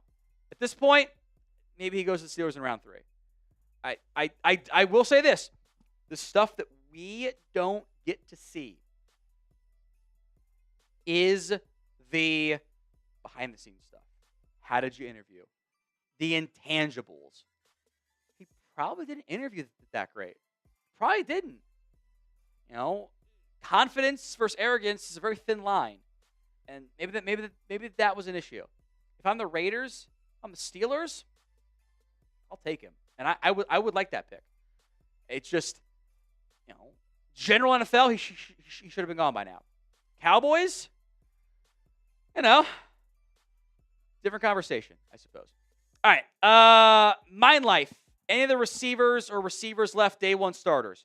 A lot of the running backs. Johnson, Harvey, Sampson, Tootin, Scadaboo, Giddens, Martinez, maybe Hunter, people like Jordan James. Yeah. Receivers, I love A.O. Manor, but I know I'm higher than anybody else. I love A.O. Manor. Noel, Royals, Jack Besh, Kyle Williams, maybe Torrey Horton. One will be there for you, I think, in the third. To recap the picks, we all caught up on supers, by the way? One more, but that's fine. JT Tuimoloau out of Ohio State to the Colts. Terrence Ferguson to the Rams. Will Johnson to the Cardinals. Love that pick for them. Ariante Ursary out of Minnesota to the Houston Texans. Demetrius Knight to the Bengals. Oof. Elijah Arroyo to the Seahawks. Nick Scorton to the Carolina Panthers. The A&M edge rusher. Femi Oladejo out of UCLA to the Tennessee Titans. Benjamin Morrison to the Tampa Bay Buccaneers. Anthony Belton to the Packers. And off the board to the Los Angeles Chargers is Trey Harris, the wide receiver from Ole Miss. I actually love that fit for LA. They need a vertical threat long-term to pair with Ladd McConkey. I love that fit. That fit, for the Chargers. Harris. I had Trey Harris as a second-round grade. Happens every now and then. Number 55 overall on my board. And he goes number 55 overall. Injuries were an issue this past year for Trey Harris. He averaged 17.2 yards per catch and 18.2 yards per catch. Let's not go to this yet because we have the giveaway coming up here in a little bit. And check your Slack for that, by the way. I think Kenny Britt comp. By the way, fun fact on Trey Harris. He was the high school quarterback of Malik Neighbors. He was a quarterback in high school, and he had briefly quit football to focus on basketball because he's 6'3" with long arms, everything else. And Malik Neighbors was like, "Bro, I need you. I need you to come help me out here." He was Malik Neighbors' high school QB and was pretty good. And then 3 years at Louisiana Tech, then some time at Ole Miss there. Big play generator. I think the 4.5, 4.40 at his speed, at his size is pretty good. Love that fit for LA. And the Bears taking my best available offensive tackle, Ozzie Trapillo, who will be a right tackle, I believe, in the NFL. Ozzie has NFL bloodlines, which some teams care about. I don't, but it is worth mentioning. His late father, unfortunately, Steve, played for the Saints as a guard. This is some Caleb McGarry. The arm length is not great. It's sub 34 inches, but he's 6'8", 316. Really good athlete. This is what I call them shielders on the offensive line. Like they're not powerful players. Like they don't maul you, but they get in your way and they do their job in the end. The length is not ideal. I think there's some stiffness, there's some leverage issues, but he'll get in front of you and prevent the guy from getting home. So he's not as good as Caleb McGarry, but he's a tall right tackle with short arms. I think that comp works out pretty well. All right, sweet. We will get to the Lions pick here in a little bit, which I think is pick 57, right? Yeah, so I think a trade happened there. Been a lot. Yeah, there's been chaos. I think the Lions are on the clock now at pick 57. But first, today's show is made possible by Prize Picks. Cash in on the basketball playoffs with Prize Picks. Do not miss your last chance to add your favorite players from the court to your Prize Picks lineups. Whether it is points, boards, assists, or a lot of other options on Prize Picks. Take your pick of more or less on at least two players for a shot to up to 2,000 times your cash. Turn your playoff takes, hot or cold, into a chance to win up to 2,000 times your cash today. Tuesdays, Prize Picks makes discount picks. Flex Friday, that's today. Make sure you opt in, tap the checkbox in your lineup builder to be eligible for the protected play.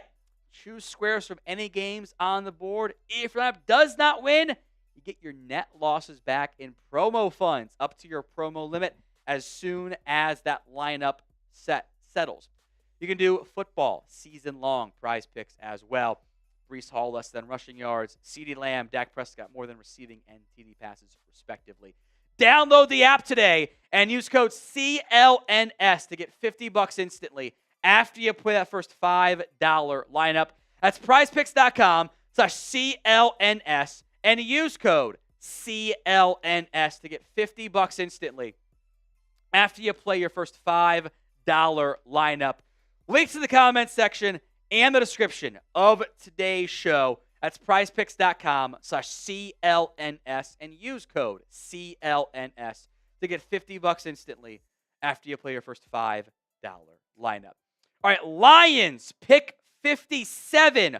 It is an offensive guard, Tate Ratledge, who was ranked number 50 on my board. Love that pick for the Detroit Lions. There's a plug-and-play option at guard.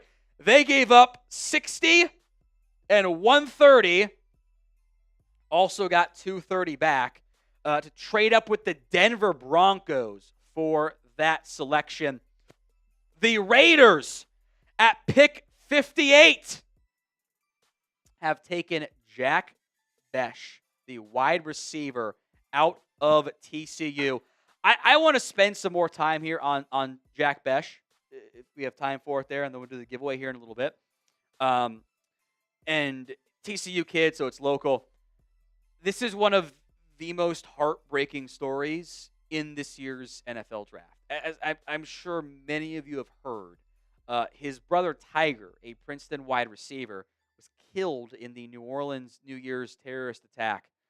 The mental fortitude that he has shown throughout this draft process is unbelievable.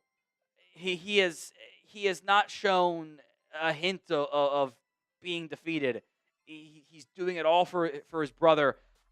I had a third round grade on him. It's kind of an early third round grade. This is the right range for him. It is impossible to not cheer for Jack Besh. His uncle was a strength and conditioning coach for the Cowboys, but by the way, at one point he was tight end for LSU. He's just a ball player. He's gonna thrive on slants. He ran a ton of slants for like kind of like Michael Thomas there. The physicality, the mental toughness is incredible. He was outside a lot. He was a slot heavy tight end tweener at LSU. Mohamed Sanu, Quincy Enunwa were kind of funny athletic comps there. I see a lot of Jawan Jennings in his game. He'll block his ass off. He'll make those contested catches. He's never going to be an elite athlete. There's a reason why he skipped a lot of the athletic testing. He never ran the 40. It was going to be like a 4.65 probably. It was just never going to be fast. You want to run a bunch of hitches, curls and stuff, like he's going to thrive. Slants, he'll thrive. I am on a human level. I'm really happy for Jack Besh, the person, for his family. The stuff they've gone through the past 4 months is unimaginable tragedy. So for him to go here to the Raiders as a good football player, a ball player, I'd have taken him in round 3 in a heartbeat for the Dallas Cowboys. I'm happy for him. It's a very good pick. It's a good pick. And someone you can't not cheer for, just on the human level. And he's a good football player, too, which is, you draft for good football players, right? All right, the Ravens on the clock here at pick number 59. Let's go to the giveaway. We'll start this now. You see my Slack on it? Sweet. So we will have a giveaway option, or a giveaway chance here, I should probably call it, on today's show. What we are going to do right now, and we'll do this for a minute, maybe 2. It does require us to break some chat rate highs. I want you guys right now to flood the living hell out of the comment section. If we can beat the chat rate record from last year on day 2, we will give away a Mando starter kit. It's whole body deodorant. It is free. All you have to do is flood the comment section with me's. Or anything. Me, A, B, C, 1, 2, 3, 4. If you flood the comment section right now and we break the chat rate high right now, we are authorized to give away a free Mando starter kit. We'll break down everything that comes with that here, but we have to break that chat rate high. So flood the comment section right now. We're going to beat today's chat rate high with ease. I have no doubts about that. But we need to shatter last year's chat rate high. It is extremely high. It is up there. Just flood the comment section right now. It is based on the minute time frame. There are right now well over 1,000 people watching, almost 2,000. If you just type me, every single person watching live right now types me, we're gonna break it. I'm gonna juice it by typing break it. We will let producer Chris pick the winner. By the way, just spam the comment section right now. By the way, as you guys flood the comments, I will make note the pick is in for the Baltimore Ravens. They have taken Mike Green. Top player left on my board. The character concerns get him to slide. Mike Green off the board here in round 2, pick number 59. Early numbers are good on that chat rate high. We have almost 5x'd on that initial front, but we've got more to do. So spam the comment section right now. Spam me. Spam W. Spam whatever it takes. I want to give away the free Mando starter kit. It's not just a deodorant. It's great value, frankly. It's free. All you have to do to be eligible to win is just type literally anything in the comments section. We're at what now? 14-3. I think we can beat it. We're right on the edge. Spam the comments section. I'm spamming break it on there too. Type literally anything. Someone did also type literally anything and I was dying. God damn it, I put more pen ink in me. God. Fidgety ass Tom. Spam anything. Someone typed literally anything, which I was dying over. Spam everything in the comments section of today's show. If we break that chat rate high, producer Chris will pick a giveaway winner for the Mando starter kit. Look, I'll be honest here. It gets smelly sometimes here. Mando helps. 72-hour odor control is fantastic. We beat it? There we go. Chris will pick a winner here. Chris, who is your winner? Look at that. You guys are freaking awesome. I love you guys. Please never change, ever. John Tucker. So he must die. It's a movie cut. You never saw it. Yeah. Kind of a chick flick. It's fine. John Tucker.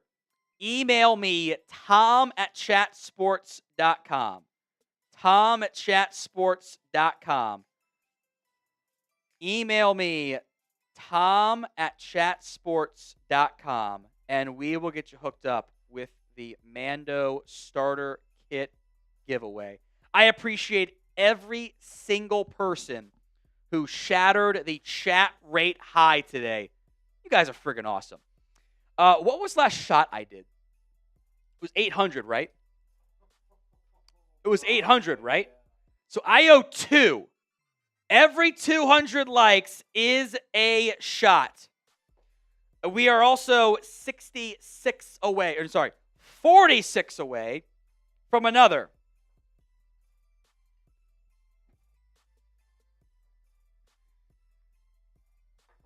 In the words of Tyler Jones, I spilt it! I spilt it! You weren't here for that, Chris. Oh, no! Sam just came in. How did you even hear that? I spilt it! We did a Cowboys Seahawks simulcast the first week of Tyler Jones working here. He did a beer pong and he spilled it all over his laptop and he broke it.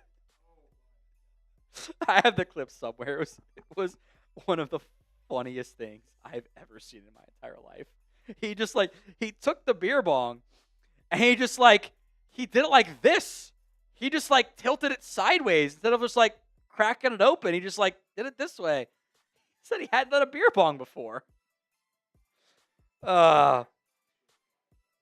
Sweet, slack it to me.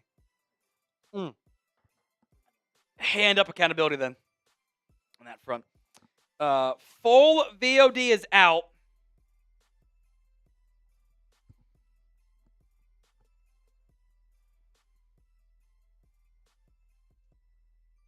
All right. Ravens took Mike Green. So Denver kind of finally back on the clock now at pick 60. Commanders pick 61 coming up here.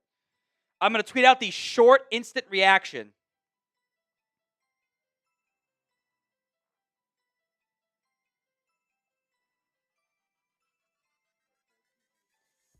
We're at 14. I have another shot. Oh, my God.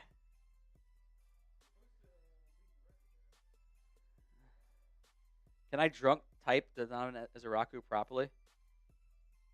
Nope. Couldn't spell it. We're extremely close to beating last year's day 2 like number. I'm going to get that updated right here for you guys so you can see exactly where we sit. I think we can do that before the Cowboys pick again. That is an extremely doable number. Ooh. The sub number was a little bit stretched. I just saw the Denver pick. Some of you won't like it. Some of you will be kind of sad. Oh. I like it a lot for Denver. They have taken R.J. Harvey out of UCF. I am a little surprised he goes over Caleb Johnson. But R.J. Harvey, who was one of the most explosive backs in this year's class, off the board here to the Denver Broncos, as he might play a big role for them.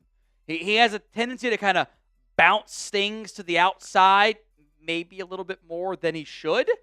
But R.J. Harvey at pick 60, he was a early third-round grade, 72 overall on my board. Denver trades down a bunch and picks R.J. Harvey. I will say this about Caleb Johnson, by the way. He gained like 10 pounds between the combine and his pro day, and I have yet to hear why. I don't know why he gained so much weight. He went from 224 to 234 at his pro day. I think that might be a concern for some teams. My best available backs. Will one get to the Cowboys in round 3? Caleb Johnson, Dylan Sampson, Bashal Tootin, Cam Scattaboo, DJ Giddens, Damian Martinez are all top 100 grades for me in this year's class. Jarquez Hunter and then Jordan James, who I'm not as high on, I think will be a reliable player in the NFL. That I believe puts the Commanders. We're 2 picks ahead of ESPN now, by the way. 2 picks ahead. 2 picks ahead of ESPN. Commanders on the clock at pick 61 overall. Whew. All right, I think we're caught up on Supers then, right? Behind again? We'll go to Supers then. Ain't nothing but a thing in the end. Oh, boy. Commanders, Bears, Chiefs, Eagles will wrap up round 2 of today's stream. Let's go to the Supers, then recap the Super Chat menu. How about that? I'm going to eat this. How about you read some Supers, and I'm going to eat this? Oh. Well. Said Mind Live, $2 Super Chat here. Saying, are any of the running backs or wide receivers left day 1 starters? Running back, yes. Receiver, maybe. There you go. Got another $2 Super Chat here from King R saying, Bond would be great with CD. You just cannot take the chance on Isaiah Bond right now, man. Like, with everything going on with the accusations, like, you don't even know if he's going to be playing football next year. You just cannot waste a 3rd-round pick on Isaiah Bond right now. Great player, but... Look, someone did something real bad. I don't know who. I don't think I can draft him right now. He's not on my board. I can't do it when he's got a case. I can't do it. I can't. I cannot justify it. Even a 3rd or 4th round grade for me anyway. All right, Secret Science about Scattaboo in the 3rd. I mean, I got him in the 3rd. He is 87th overall on my board, 3rd round grade. I take Johnson, Sampson, Tootin ahead of him. He lacks juice. He's got great burst, but he's slow. He's slow. So, Massive Matt, Sanders will fall to the 3rd. He might be a Steeler in the 3rd round. That would not be a huge surprise to me. T. Thompson, thoughts on Sanders falling to the 3rd? I think it's all the extra stuff. It's the extras that teams don't want to deal with, I think. To me, crazy when I like to receiver with our 2nd rounder. I didn't have a receiver graded as the best player. And if you can get, I don't think you will, if you can get Elike Manor in the third, I am going to be on cloud nine. I'll be, or a running back. I'll be so happy. Like, I'll be like, okay, we're cooking with gas now. Didn't love the Booker pick. I get that. It's not bad, but it's not great. Love the Ezraku pick. I get that it's out at a receiver. Because I question how you can make that all work. Good trap. Scattered to the Cowboys in the third. I got him in the third. I would not say no. Zachary, which NFC East rivals draft Shedeur or the Colorado QB? None of them. Giants took Jackson Dart. Commanders, Eagles, Cowboys have their franchise QBs. None of them are going to take him. Danny, cooking El Pastor for y'all. I mean, I'm down. There's food there. I haven't got to eat yet. That's why I was eating. Nash. Chris, take it away. It's rude to chew and eat food and say stuff. Jorge, $2 super chat here saying thoughts on Brashard Smith. Got him in the fourth. I think there's some character stuff there, by the way. Got suspended for missing some meetings. Change of pace back. Explosive as all get out. Fourth round grade for me. It's not a surprise. If you had a fourth round pick, we'd all be feeling a lot better right now. Because you could fill a need. But you don't have one. So that's how it goes. Zach Crosby, more Scadaboo love here. Exciting white. Reminds me of when I called Toby Gerhart White Thunder coming out of Stanford. Not that far off. Dwayne Jackson. I knew the run was coming. If the Cowboys don't get one in round 3 or round 4, they don't make a trade for running back. How is Jerry Jones going to sell this excuse? Oh, we love Javonte Williams. We love Miles Sanders. We believe in Deuce Vaughn. I kind of thought for a while the most likely outcome is they take it back in the third round. I think there's a chance that one gets there. But we'll wait and see. G, you need a back with big playability. Harvey was that. If you want big playability, Dylan Sampson, I think, counts as this too, frankly. And Bashal Tootin are both there. Both those guys fit that. Robert, $1. Cheers to you, my friend.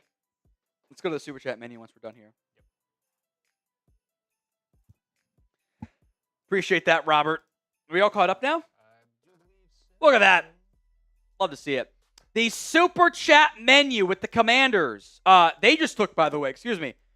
Commanders have taken Trey Amos, the cornerback, out of Ole Miss. It's a good pick. It's a good pick by Washington. Fills a need. Good player. Chance he could have stuck into round 1. Falls to 61. I like that pick a lot. I think that's a good pick by the Commanders. I don't like saying that out loud, but I think it's a good selection. The Super Chat menu on today's show. $10. You are entered into our rookie jersey raffle. $50 for tortilla slaps. We slapped Chris earlier. $100 for the beer bong. We've done a lot of those. I have lost count. All I know is this had a 12-pack in there, and it's basically gone. We might have to get Avery to bring us some more at some point. $100 for the beer bong. We are doing the Venmo 50-50 raffle at the end of day 3 tomorrow. $20 to enter the Venmo 50-50 raffle. Roy Lee is already in. So $20 to enter the Venmo 50-50 raffle. I would love to give away a bunch. We've done I think we've done a stack before, right? Maybe not. Maybe it's like 500. I don't know. I'm a little. We did 7 one time on Bama. I ain't sober no more. I want to give away a bunch of money. So at What Going Downy for the Venmo 50-50 raffle. Most hundreds in the month of April, which we'll finalize. If we do a live show Monday, we'll finalize it then. Right now, it is Nandor Bank who is in the lead on that one. Venmos count double. So if you send in a Venmo, you get double raffle entries or double beer bongs. Most hundreds in the month of April on that front. Geraldo Neary, a $50 super chat. Can you screenshot and send to a group Slack of me, Mitch, and Jeremy? Or actually, you know what? I'll just do it. It's gonna be easier for me. Says Slap Mitchell Renz. Mitch right now is live on Raiders.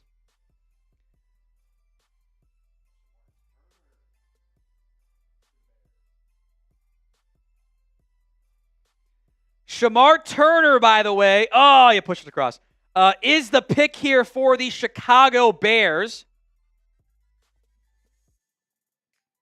Geraldo says slap Mitchell Renz. He's live right now on Raiders, but I have to go over and slap him because he can't step off right now. There's no way, but I can go step over. I messaged Mitch and Jeremy if I can go over there. He says, sure, let's go do it. We're going to go slap Mitch. Let me put the Raiders Report live link in there for you guys.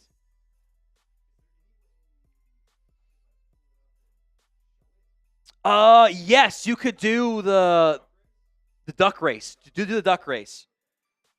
All right. Yeah, so I'll let Chris bring this up here. I'm slapping Mitch. Jeremy said yes. Coop, we're gonna do the duck race dual cam stream here in a second, so everyone can see it. We'll set this up here. Give us a minute. Use a nice fresh tortilla. I'm gonna give Mitch the biggest bear hug too. This is electric. Bears have taken Shamar Turner. I'll tell you what. I am going to call the Bears about Andrew Billings to fill my defensive tackle hole at nose guard. I am calling the Bears about Andrew Billings right now.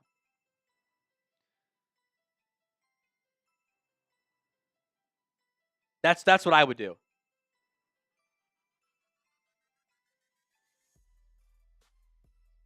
I'm tweeting it out. Yeah, there you go. There you go. All right. Can you bring yourself up at all or no? Change. It doesn't really work as well. Can you do the dual cam maybe? Or double small cam with just you up top?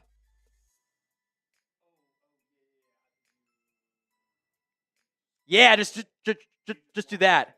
Yeah, it's perfect. Yeah, I'll just walk away. All right, I'm gonna go slap Mitch for Geraldo Neary's $50 super chat. Don't go anywhere. Get set up here.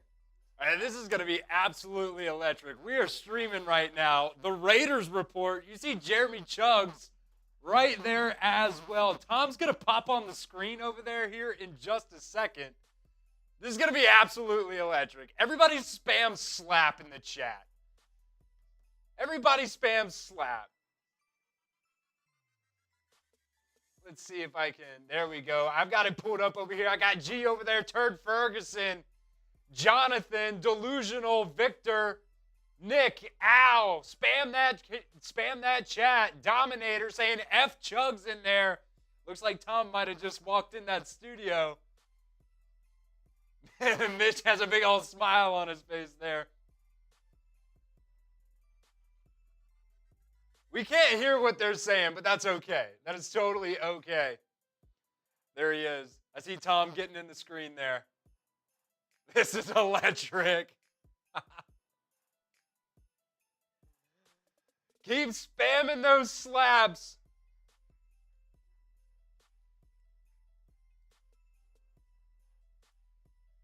This one's for you, Geraldo. By the way, you can also see down there their graphics. The Chiefs are on the clock after the Bears got Shamar Turner.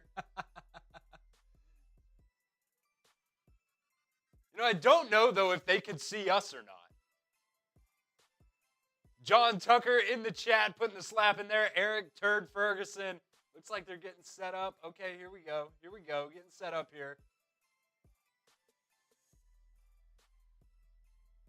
Join the dark side, Eric in there. Oh, I missed it. I missed it. It looked like a solid one, though. It looked like it got him right in the ear hole. That is absolutely electric. With the hug as well. Let's go. That one's for you, Geraldo. coming in with a $50 super chat, big time, my guy. We always appreciate that, my man. That is awesome. Let me see here who we were back on right before Geraldo put in that 50. Let's see.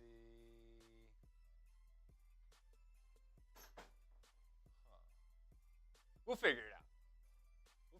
We'll get caught up on all the picks that have happened, too. I don't know if any picks have actually happened, but... Oh, there goes Tom.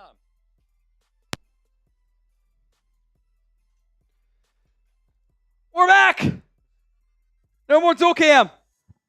I hope Geraldo liked that. I feel like I popped Mitch's ear. Yeah, it looked like he did. He was super mad about it. Would anyone take Sam Williams for a fourth? I have my doubts on that one. Have my doubts. Dwayne Jackson. I don't think I'm going to do it. We think we got to that one earlier. We got to G earlier too. We got to Jorge. Zachary. What grade for Torrey Horton? The receiver of the Cowboys. I've got Horton as a third-round grade, 89 overall. So round 3, I take him with very limited issues, concerns, etc. I think he's a little bit underrated.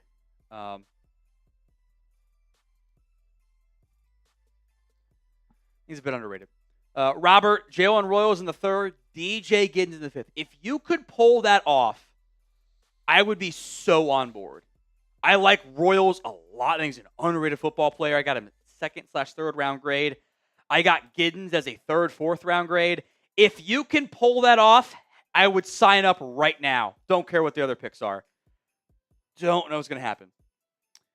Campbell, J.J. Jones, Cowboys. I read that as Jerry, but that's Jerry. Who's J.J. Jones? I have to read this as Jerry Jones Jr. This is how I read that.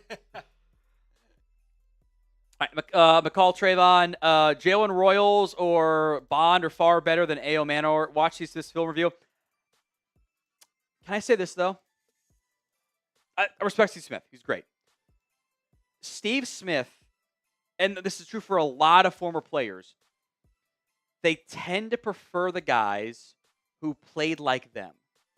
That's smaller players like Jalen Royals, like Isaiah Bond. I know that I am higher than most on than LK or Banner, so I'm not going to ding teams for not taking him. You want Royals? I'm not going to complain about that. Isaiah Bond's issue is not talent; it's character. And even before the charges against him, there were concerns there. Like he had issues in Alabama, issues in Texas. Like that's not a new thing, different thing now, but that's an issue for me. Eddie Joe, by the way, Omar Norman Lotz is the pick here in round 2 by the Kansas City Chiefs. Part of it, it's a weird player, man. This is someone who, pretty consistently was a hockey rotate guy. He came off the field on 3rd downs, or on 1st and 2nd down, and was a pass rush only. Eddie Joe, does Landon Jackson have any red flags? I thought he was stiff. I was surprised by how well he tested. I had a 3rd round grade on him. I had a 3rd round grade there. So I had concerns in that one. Chris, I have to pee again. So let's do this. Like the video, and I will authorize any $50 super chat as a beer bong. This is like a very sick cycle. Holy shit. I didn't look at this. Nandor has $100 Venmo again. And then Jerry has $100 Venmo as well for the raffle. I'm going to message him if it's raffle jersey or the 50-50 raffle. I will ask him. But Chris, take it over. Starting now, any $50 super chat only is a beer bong. So Chris, take it away. Here we go. Go ahead and like today's video for us. We are trying to beat that 1,797 like number that we got on day 2 of last year's NFL draft. Once we beat that, I'll do a beer bong as well. I usually don't drink that much during the streams, but let's go ahead and knock that out. I think that is extremely doable. We never know how long we're actually going to be here live. We're going to be here live definitely through the Cowboys' next pick, but don't know if Tom's going to go back to Maine or if we just shut it down. So we gotta beat that number. Tom's already got 2 beer bongs for those 200s there. And if you did like the video, type me in the chat, and I'll give you a shout out as well. I try to update these graphics and get some shout outs as well. Turn myself down a little bit.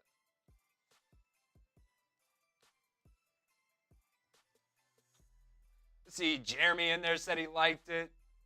Jose, Luis, Geraldo, KB, Nick McClain, the Iron Patriot, Cobblers, Fred Johnson, JP Trust God, Lone Wolf, Freak Burrito, Zach Woolley, Todd, John, Richard, Kyle, Dino, Cobblers, Brian. Appreciate everybody who has liked the stream so far. Our goal is to always beat last year, right? That should be the goal for everybody. You know, it's the goal for the Cowboys to do better than they did last year. And it's always our goal to get better numbers and just keep growing, not just here at the Cowboys Report, but the entire Chat Sport company here. But we always want to be the #1 stream. The Raiders, they're always going crazy. They're always going crazy. So we want to beat the Raiders. That is our goal every single time. Got Bruce, Dust Productions, Jesse, David, the Cardboard Kid, Jose Lopez. Appreciate everybody who has liked the stream so far. Keep on liking it. If you haven't done so already, it just helps us out. Gets more Cowboys fans in the stream as well. Tells YouTube, hey, you guys like what we're doing, and you want more coverage here for the Dallas Cowboys. All right, Eagles pick is in. It is a Cowboys 30 visit. Andrew Makuba off the board before Xavier Watts, before Kevin Winston. I do like Makuba's game a lot. I had him as the 63rd overall player, and he goes 64. Funny how that sometimes works out for me in the end. I like that pick. I think he's a safety. I'm a little surprised to see how we go linebacker safety combination. I like Makuba a lot. I kind of never thought he was going to be a pick for that he would have gotten to the Cowboys in round 3. But I do love the right value, impact player. Not surprised Watts is falling, but he's great, so it's kind of silly of them in the end. But yeah, good pick there. Less than about 200 likes away from beating last year's record. You got Nandor Bank in there, right?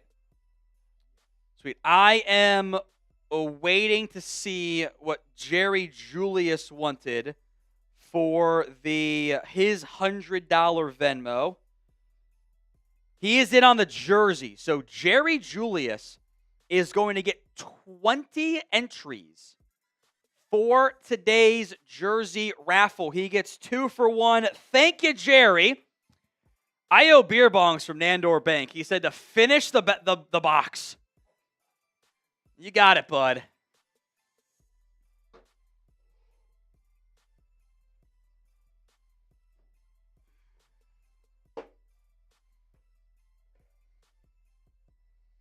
And we'll have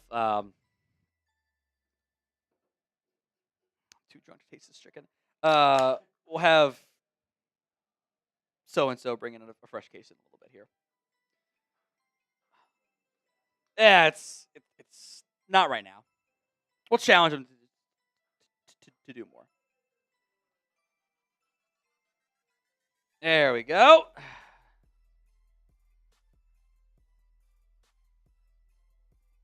That giant foam out of there. Look at that. It's so nasty.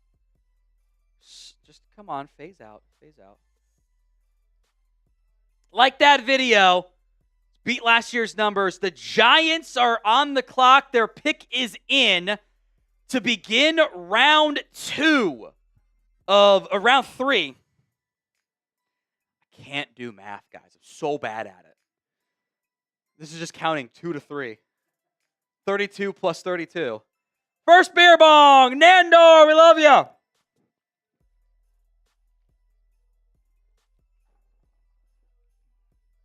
There we go. Ugh.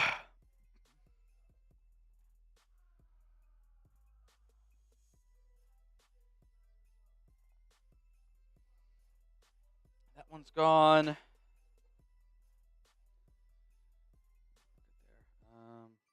There's like a little bit left in this one from the bottom, so.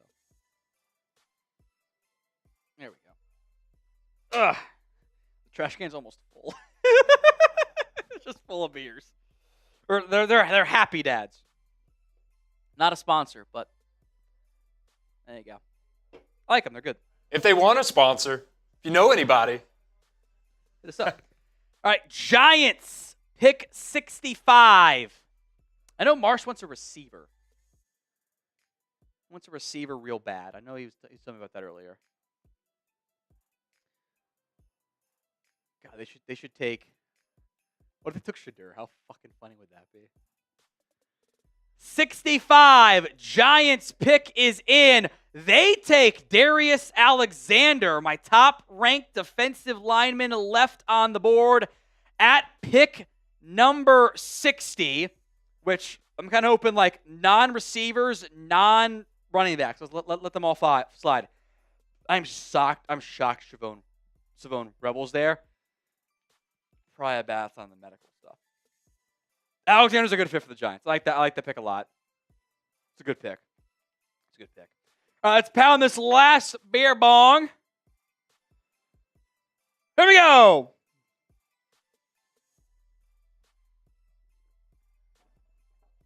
Ugh.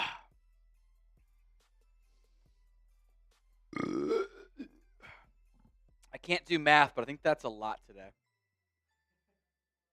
Can't do math, but I think that's a lot. All right, supers. We got some McCall. And again, I know I'm higher on A.O. Manor. I am higher on him.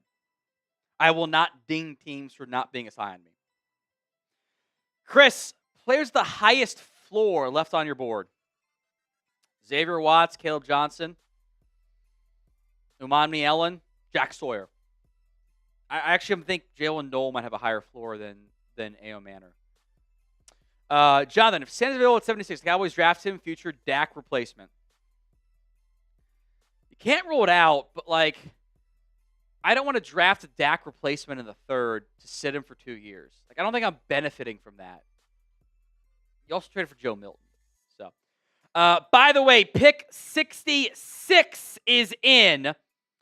Ashton Gelati, the edge out of Louisville, who I had a 3rd-round grade on, is off the board here for the Kansas City Chiefs. This is kind of a, not tweener, but like kind of a weird player where like the traits don't always match the production. There's some weirdness to his game. Like you wouldn't expect him to be as good with his physical skill set. Kind of, I'd say like, it reminds me of Carl Lawson. That's the player comp. He's under 6'3", but he's 264. He has short arms, though.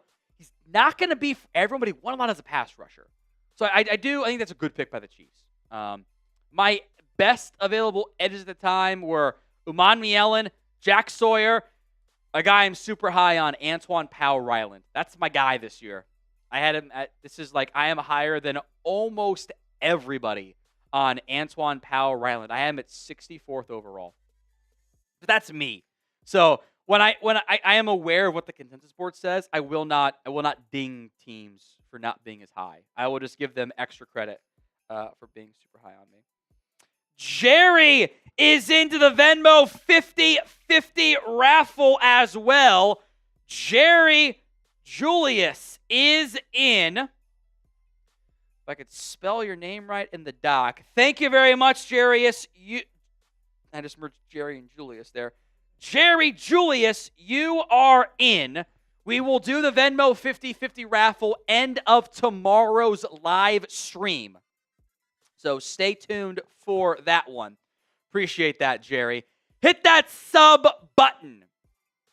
Oh! Slanging fat! Take a shot of liquor instead of doing the beer bong. Let's go! All right. You want it slanging fat? Wait, that's inappropriate, isn't it?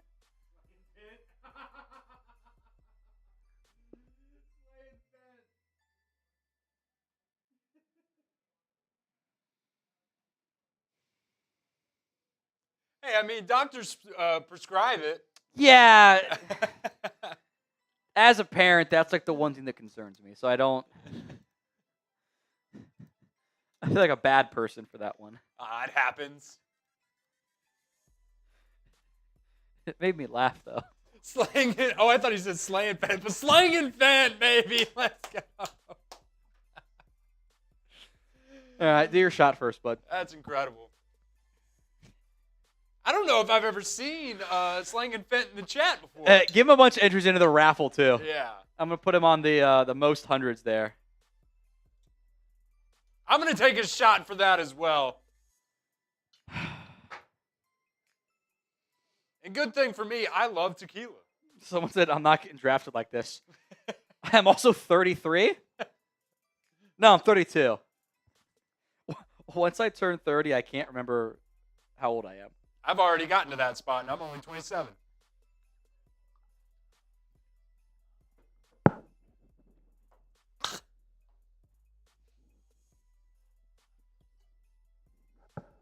Gotta take the chaser, baby.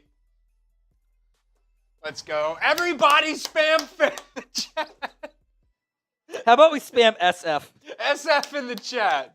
SF in the chat, baby. YouTube might ding us if we... Head down was a bad idea. fan. Head down was a bad idea. I've got liquid IVs. If you need a liquid IV. I need dinner. SF's, baby. Todd's in there. Let's see, Crushing, Todd, Dust, Richard, KB, Kevin, Todd. Todd's killing it right now. David, let's go. We appreciate everybody, man. Incredible. All right. I think we forgot Brandon and Ishmael and Chris. Yo, yeah, we just had to skip right over. Yeah, I mean, had to do with the $300 job. SF in the chat, baby. Chris. Oh, there's another Chris. There's another crispy bacon. Unbelievable. Jonathan, we got to that one, I think, right? Dak replacement. Yeah. Okay, I can do we it. did. Crispy, random, but Giants line should be good. It should be good, actually. I think it's good overall. They don't have a quarterback yet. I don't believe in Jackson Dart. I am not scared at all. Chris V. Bacon. I don't think we got to Chris V. Bacon. Yeah, Chris V. Bacon. Okay. Players with the. Oh no, actually we did. I guess I never read it was Chris V. Bacon. There's a Chris V. Bacon and a Chris B. Bacon now on the Cowboys Report. I love it. Ishmael Farouk, ideal draft pick for the third round. Best players on my board as of right now that fit the needs: Xavier Watts, Shavon Revel, Caleb Johnson, Azarie Thomas, Alec A. O'Manor. By the way, Harold Fannin Jr. off the board to the Browns. He was incredibly productive. I think he led the FBS in yards and catches or something, or one of the two. Oh, it's on the screen. One of the two let him in. He's a weird player. Reminds me of Isaiah Likely coming out. He is duck-footed, which is like you want to be pigeon-toed. Like Dion was pigeon-toed. You're just straight. Your feet are straight. You're narrow feet. Duck-footed is your feet are out wide, and you kind of run weird. And it is almost to the point, and I think he's almost bow-legged. But it works. It's really weird. It's crazy. I think round 3 is where he should have gone, though. I had Fannin 62nd on my board, 2nd/3rd round grade. It's a good pick for the Browns. But I take Watts, Revel, Johnson, Nazarie Thomas, insert receiver, insert running back here. I would not be mad at it at all. Not at all. The Lions, by the way, have jumped up to pick 70. We have other picks to get to here. The Raiders at pick 68 overall have taken Darian Porter, the cornerback out of Iowa State, who is a really interesting player. He is older than most.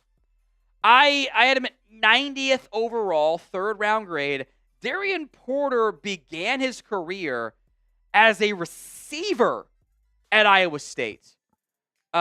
He is already 24 years old. He is almost 6'3", 33.5-inch arms, ran a 4.3 40-yard dash.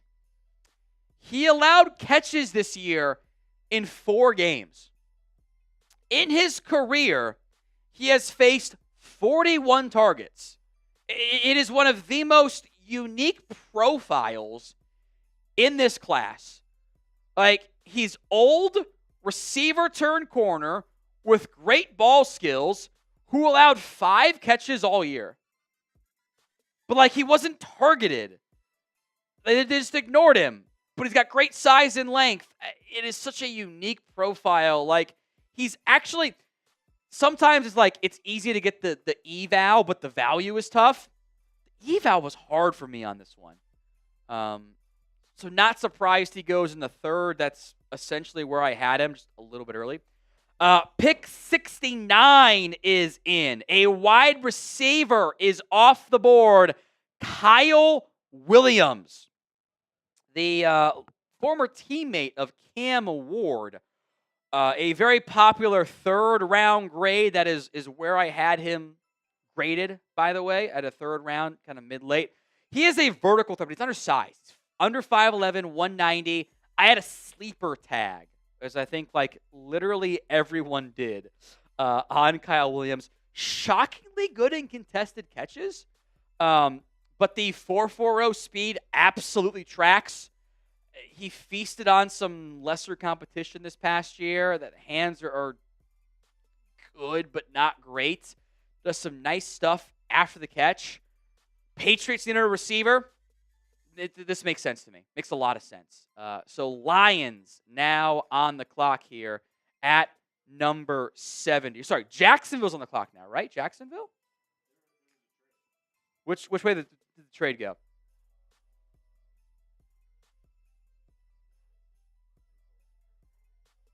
Lions are on the clock at 70. So don't know the details yet, but Jacksonville getting more assets makes a ton of sense. Like they need picks there. So Lions on the clock here at number 70. We are rapidly approaching the Cowboys' third-round pick at number 76 overall. Who do you want the Cowboys to take? We got the Lions, Saints, Bills, Jets, Broncos, Niners, I think, at 75, and then the Cowboys at 76. We'll get to CJ Super Chat here in a little bit. Lions on the clock at 70. And yes, Shadur Sanders is on the board, which Brian Parsons says Jerry gets Shadur in the third for shits and giggles. It's also 9:43 Eastern time. If your kids are awake and I'm swearing, that's on you as a parent. The rules are if Olivia's asleep, I can swear. Them's the rules. The value's fine. The drama it would bring when I need a corner, a receiver, a running back, a defensive tackle, I can't do it. CJ's trolling. How many picks do you have in the third, and what number do we have in the fourth? You got 76 and no fourth. How the cookie crumbles. By the way, Terrion Arnold is announcing the Lions pick. I'm going to call somebody out here. Jordan Schultz, The league's worst kept secret has been that every team loves Kyle Williams. Bruh, he went 69th overall. Every team passed on him twice. What are you talking about? Come on. Wow. I am stunned. The Detroit Lions. Isaac Tesla, the wide receiver out of Arkansas, is off the board at pick 70. This reminds me so much of when the Lions took Giovanni Manu last year. Everyone's favorite sleeper they took super early. DeSlaw off the board here. He had 554 yards last year at Arkansas. Here's my concern. He is a elite level athlete. He is almost 6'4". He's 214. He tested super well. He's a gifted athlete. Everything you love about the athletic ability was there. No drops at Arkansas. He had 28 catches last season.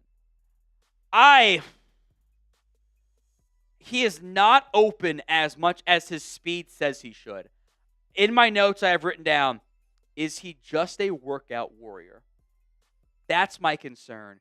So to trade up and take Slaw here, I got A.O. Manor, Knoll, Royals, Horton, Savion Williams, Hez Johnson, Jalen Lane, Ty Felton. So many guys ahead of him. I don't get that pick at all for the Lions. That one I don't get it. Lions gave up 2/3 next year and a late third this year. Holy cow, what a steal. Like Tesla over Noel or over Knoll? What are we doing out here? Like I get him higher on A.O. Manor. What are we doing out here? I don't get it. I don't get it at all. Supers to get to here from Jacob and KK's. As a reminder, the Venmo 50/50 raffle will be run tomorrow. $20 to enter on that one. Saints, Bills, Jets, Broncos, Niners, and them Cowboys on the clock here. Unhinged Tom hates that pick for the Lions. Caleb or Cam for the third round. I've got in order at running back. Caleb Johnson, Dylan Sampson, Bashal Tootin, then Cam Scattaboo. I would not be upset with any of those guys. Be on board with any of them. KK's, Sanders at 76. Do it, you cowards. No, don't do it. Don't do it. I have a quarterback, guys. I have a QB. I don't need one who the outcomes of Shadur Sanders being better than Dak Prescott they're not high. They're not good. I don't like them. It's low value. Let him go to Pittsburgh, where I think if you add Shadur to Dallas, it brings out the worst of everybody. It's just more of a circus. Go to Pittsburgh. Let him have a chance to be good. Round 3, pick 71. Vernon Broughton, the defensive tackle out of Texas, off the board to the New Orleans Saints, a run-stopping defensive lineman. I question the pass rush ability. Played great down the stretch. He's a late bloomer. He turns 24 in July. He's 6'5", with 35-inch arms. He can be a run stopper. If he had been in the 5th round, I would take him in the 5th round for the Cowboys. Don't love him there for the Saints. I had nose guard-wise. We'll have the Deion Walker talk in the 5th. He might be there in the 5th, and I might do it in the 5th for Deion Walker. I might be very intrigued there. I had West Phillips Caldwell above him at defensive tackle. Deion Walker I am scare-roused. He has the traits to be a top 15 player in this class. Or he's out of the league in 3 years. Because he can't stay healthy and he's not built right. he is one of the most unique prospects I've ever studied. I will have better players on the board in the third round for the Cowboys, but I might take him in the third. In the fifth? Let's do it. So in. God, I'm scare roused there. So Bills on the clock at pick number 72. Jets, Broncos, Niners, Cowboys. There will be receivers. There will be corners. There will be running backs. There will be not really defensive linemen. There will be players you can take here in round 3. I am not nervous, but I am excited. I'm excited. Who do you want the Cowboys to take? Let me know in the comment section of today's live stream. The Bills on the clock here at pick number 72. I'm going to fix my hair. There's a giant. So there's a welt of like where the headset sits. It looks so bad. It looks so bad. That's how it goes. The turnaround short is going to be brutal. Do it like, don't start with my head turn. Start with I'm turning me around mid start. Yeah. Who do you want to take next? Bills, Jets, Broncos, Niners, and them boys on the clock here. Bills. Oh, I would love Xavier Watts for Buffalo. What a pick that would be. I would love that pick for Buffalo. I love Xavier Watts. CJ, what about Shedeur in the 4th? Can't resist. It's funny as all get out, man. I actually love it. I don't know. Pick 72 and pick 73 are in. Pick 72, Landon Jackson off the board for the Buffalo Bills. So the Bills are taking Landon Jackson. I had him at 73 overall. So I think I nailed that one in terms of the value there. So Landon Jackson goes 72. A cornerback is off the board at pick 73. Azareye'h Thomas. The Jets. You know what is hilarious? This is the exact same thing that happened in the Chat Sports Live mock draft. The Jets took Azareye'h Thomas in the sim. He went 73, and the Cowboys couldn't take him. This is Wanye Thomas's brother, by the way. I had Azareye'h as my 48th overall player. The speed is a real concern. Long speed is a concern. He's good, though. No one watched FSU because they were booty this past year, but he was a lockdown corner. The value for Jackson, but also Azareye'h Thomas, I love that pick. So Bills, no complaints, right value. Thomas at 73, good pick. So Denver, 74. Niners, 75. Cowboys, 76. If you wanted Caleb Johnson, you could still get him. If you wanted a receiver, there are guys there. I'm actually surprised that Jalen Noel is on the board. I like him a lot. He's a good football player. Royals is there. Top receivers for me, Alec Manor, Jalen Noel, Jalen Royals, Torrey Horton, top 100 players for me. Running back, Caleb Johnson, 43rd. Dylan Sampson, 75. Rachel Tootin, 81. Cam Scattaboo, 87. DJ Giddens, 95. Damian Martinez, 100. Best available players for me.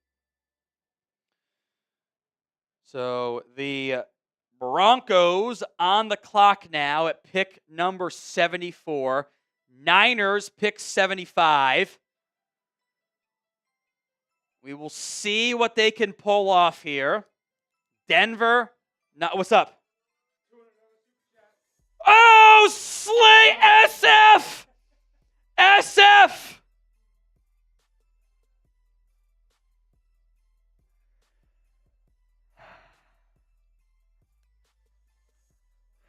I don't know if we can read this on air.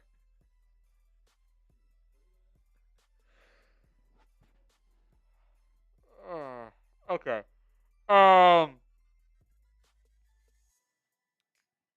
So, all right, let's just talk about it. He wants Isaiah Bond.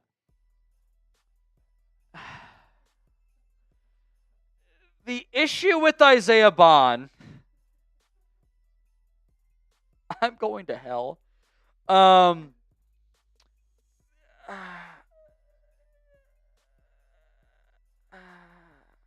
He wants shots. I'll do shots.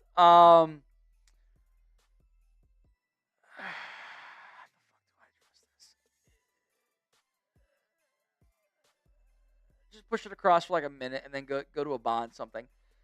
The issue is whether or not it was consensual. Let's have the Isaiah Bond talk. So somebody did a very bad thing. Isaiah Bond or the accuser. Somebody did something bad. Somebody is lying. And you have to let the legal system play out. But I am running an NFL team. And if he did it, I cannot draft him. I can't. I refuse to draft somebody who committed essay. I cannot do it. That is a no-go for me. And Chris can agree. There's already character stuff for Isaiah Bond. The upside is immense. This is too much Jermaine Burton for me. Jermaine Burton was a F-up. Kadarius Toney was an F-up. Those guys were F-ups. I don't want to draft an F-up. If Bond did it, he should never play in the NFL. If he didn't do it, the accuser should be sued and go to jail. That's how it should be. But I don't know what happened. And trying to judge that is not fair. Nothing about this is fair. But I cannot justify it in the third round, in the fourth round. I can't do it, period. This is almost like you just have to kind of wait and see. And it's not fair. Somebody's getting screwed.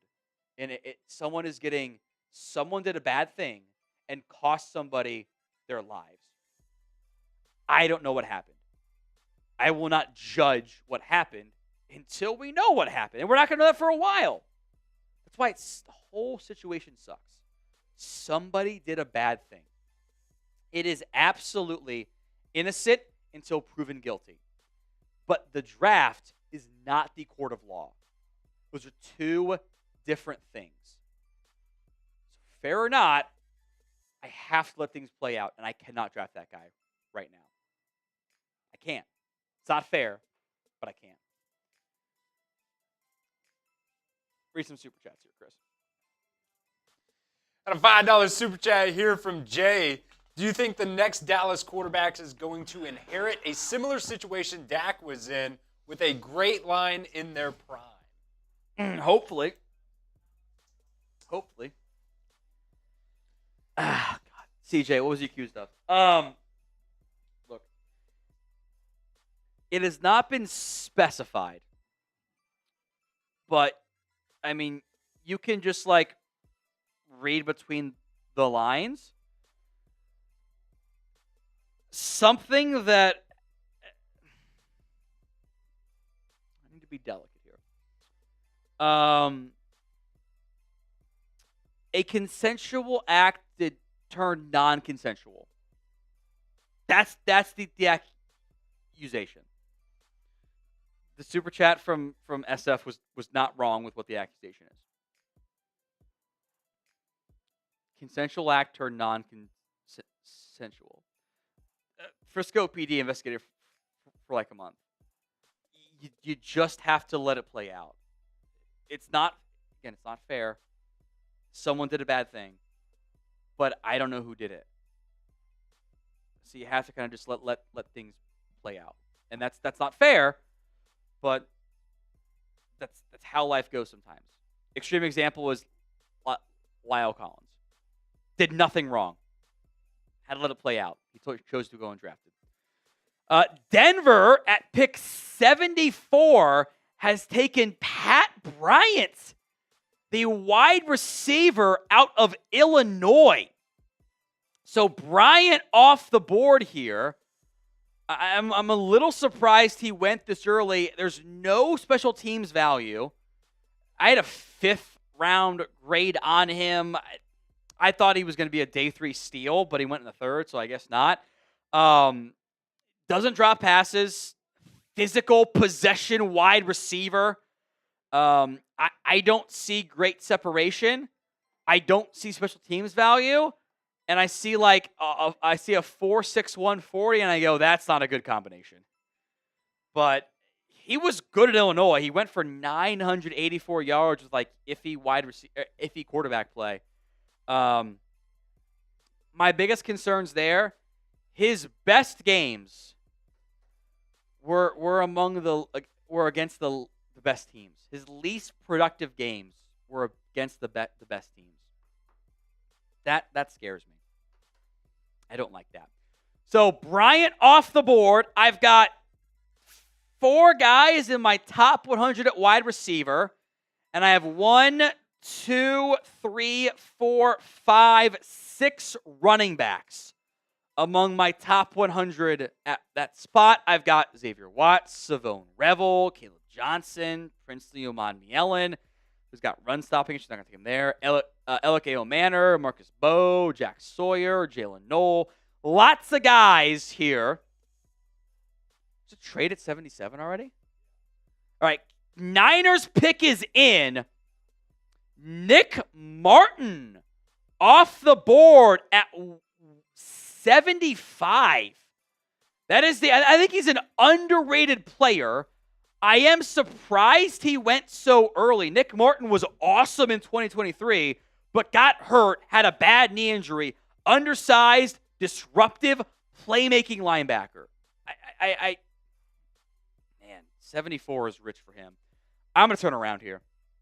I think it's time.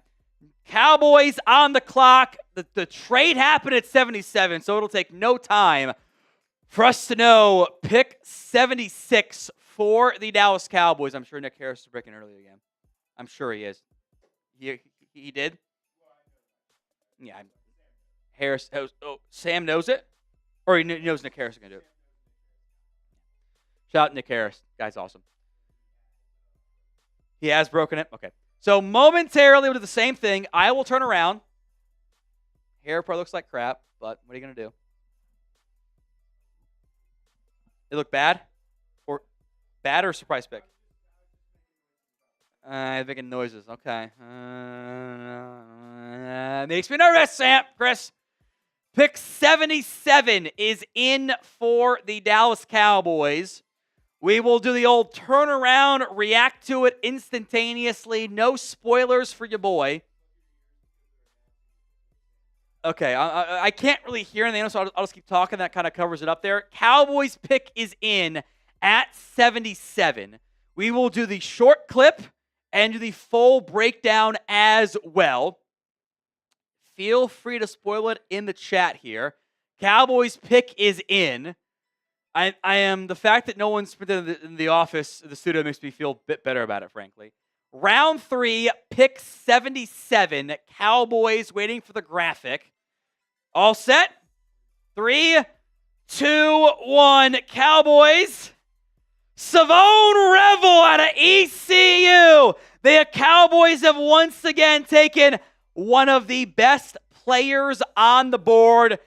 I don't know how they fill wide receiver and running back, but I love the value here. I'd have taken Revel in the 2nd round and not thought a second about it. I think this is a long-term outside starting cornerback for you. I don't know how you're going to fill wide receiver, running back. Maybe you make some trades on day 3. But this is one of the best players left on the board. A 30 visit for the Cowboys. 2nd round grade. 38th overall. This is back-to-back picks. They've taken a top 3 player on my board. I can't complain that much about it. I like the pick. Savone Revel is your long-term Trayvon Diggs replacement. Oh, that little teaser at the end there. He's going to replace Diggs long-term. I am shocked that Revel fell all the way down to 30 or down to 76 overall. The Cowboys have been committed to it. They are taking the best player on their board. And I'll bet this. When the Cowboys sit down to their post-draft press conference, they're going to say, we consider taking Revel in the second round. I guarantee they say that. Savone Revel in the third round, A, B, C, D, or F. I'm going to change that pin poll here. You can stop the screen if you haven't already. Stop the screen if you haven't already for the short. Yeah, you're good. Savone Revel, grade the pick. Again, I don't know how you fill your receiver and your running back and your cornerback needs, but I think you got two damn good football players here. You have taken 3 players in this year's draft that were inside my top 40 players. You got a damn good football player here. Savone Revel off the board here. And by the way, we're going in depth on the cut. This is one of the best stories in the class. He almost died in high school. He was in a bad car crash. Survived somehow. Worked his ass off to end up being a day 2 NFL draft pick. The receiver, the running back stuff, all of that is a very valid concern of like, how the hell are we going to fill that spot? If the running back slide, I would trade up. I am on board trading away bunch of my day 3 picks for a veteran player for an earlier pick. I have in the top 148, which is the Cowboys' next pick, I have 1, 2, 3, 4, 5, 6, 7, 8, 9, 10, 11, 12. I have 12 backs on the board still. You might be able to get one. I think the value of Savone Revel was simply too much for the Cowboys to pass up. I had him in the second round mock draft, so I'm going to call it a win in the end. I'm going to call it a win. Grade the pick. It's the pin poll as well. A, B, C, D, or F.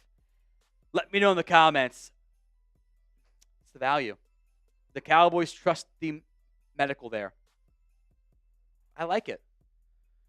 I've said how many times, simply draft the good players. That's a great player. I am convinced if Revel had been healthy, he would have been a first-round pick. He's a little bit older. The ACL is a red flag. He would have been in the CB1 conversation outside of Travis Hunter had he been healthy. I love it. I get that you need a receiver, you need a running back. You can't fill all of those. You're never going to be able to. You've taken a great football player. This is a top 40 player for me, and you got him in the third. How can I be mad about that? Grade that pick. A, B, C, D, or F. It's a hurt guy. I get the concerns there too. Dr. Dan Cooper did his surgery, by the way. The Cowboys team doctor did the surgery. So, grade the pick. A, B, C, D, or F. We shall see if a running back ends up falling to the 5th round, or else going to be a lot of Javonte Williams and Miles Sanders. But that's why you should have just re-signed Rico Dowdle in the first place. That's a different conversation for a different day. Grade that pick. A, B, C, D, or F. We will do the full pick cut breakdown once Chris gives me the all clear on that front. Cowboys now have to wait until 149 to make their next suggestion. Grade that pick. A, B, C, D, or F in the comments of today's show. We will recap other picks. As you can tell, Princely Uman Mielen has been the most recent pick by the Carolina Panthers. Great value for Carolina. I thought he might go earlier. I had a second-round grade on him.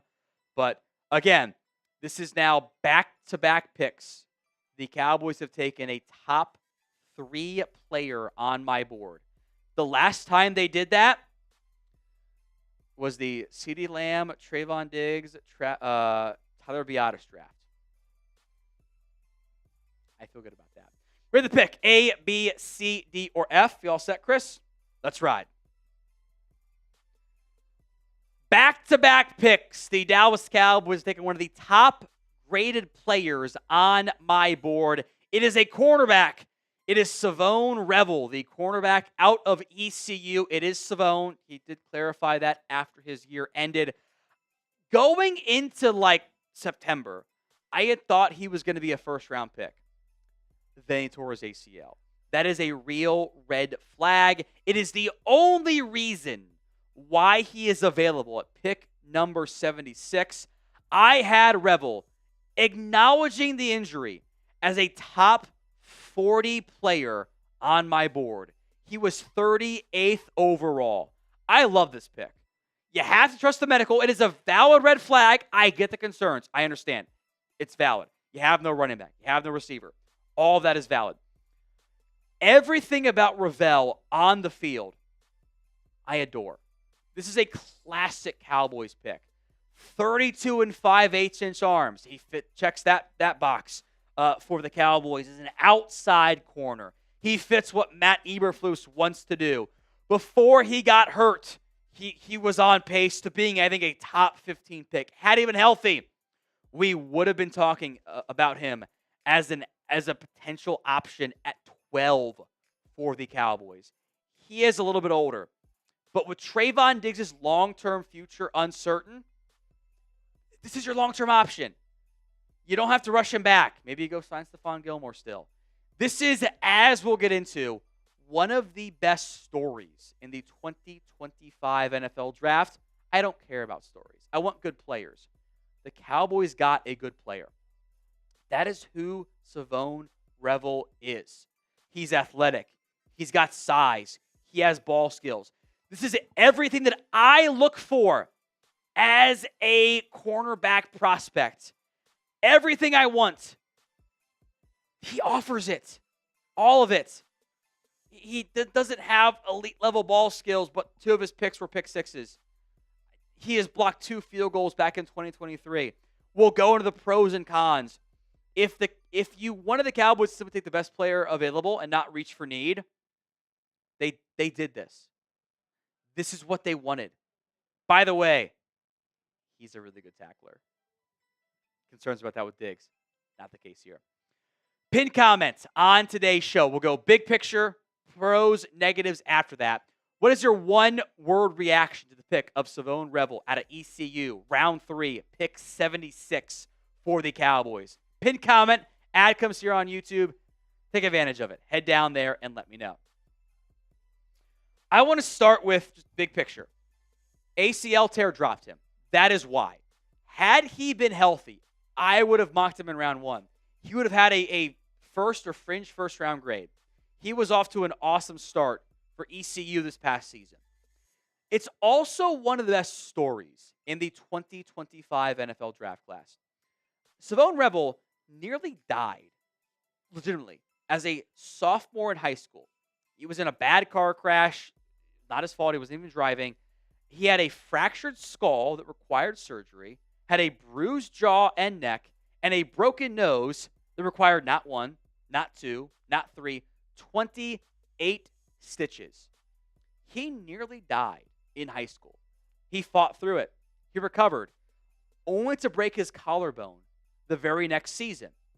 He did not have the grades in high school, which is also kind of tough to have when you nearly died and you weren't able to go to school for a little bit there. He goes to Lewisburg in North Carolina College.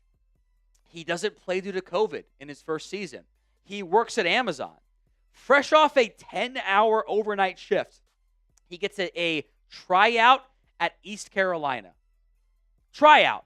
Come see what you got. Maybe we'll offer you a scholarship. He was so impressive at that tryout. ECU offered him a scholarship. Hey, next year, grades up, we will give you a scholarship. He got them up. He earned it. Allegedly, at that tryout, we have no testing because of the injury this past year. At that tryout, a 4.4 40-yard dash, 4.40, 39-inch vert. If you did that at his current size, which, by the way, is 6'1 and 7/8, 202 pounds, 32 and 5-inch arms, that is elite testing. The healthy version of Savone Revel is one of the best athletes in this class. The value is immense here at pick 76. Pros and cons to come, but first, today's show is made possible by Game Time.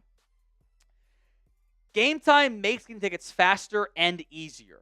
Price of the Game Time actually go down the closer you get to first pitch.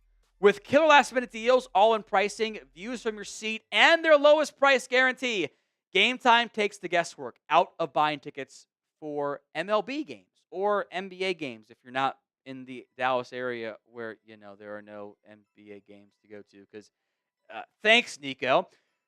Get to 60% off by buying last minute for sports, concerts, comedy, theater, everything else in between. Game Time Picks makes getting those last minute tickets even easier by giving you the best deals in the stadium or concert, arena, whatever it is for sports, concerts, comedy, theater, everything else in between. Take the guesswork out of buying tickets. Download the Game Time app, create your account, and use code CHATSPORTS for $20 off your first purchase. Terms do apply. Again, create your account, redeem code CHATSPORTS, CHATSPORTS, for $20 off that first purchase. Download the Game Time app, create your account, redeem code CHATSPORTS for $20 off. Link will be in the comments section and the description of today's show. Get Game Time today. Last minute tickets, lowest price, guaranteed. Let's talk positives here for Savone Revel. Does not miss tackles. 4 misses in his career. Missed tackles for 5.6%. Again, didn't play a lot this year. More on that in a little bit. He's a good tackler, so you don't have to worry about that part there. The size and the frame is elite. He's almost 6'2", 202, 32 and 5-inch arms. Textbook size at corner. And you can even see it. He looks lanky, right? That looks like a lanky guy. He's got his arms bent, and they're down to where my arms hang normally, and they're bent. Elite length.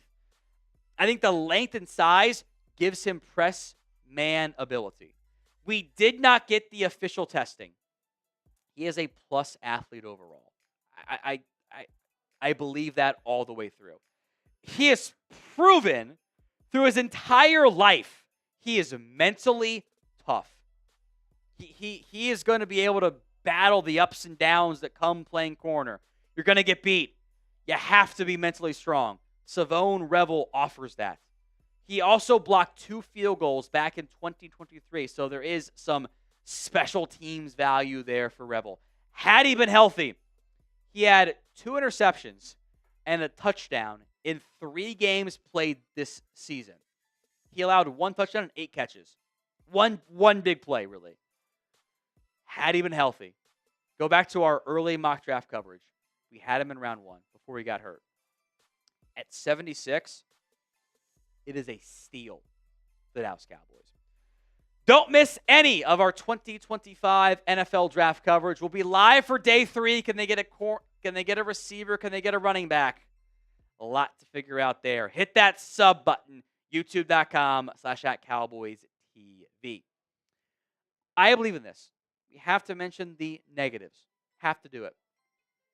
The injury is the big part there.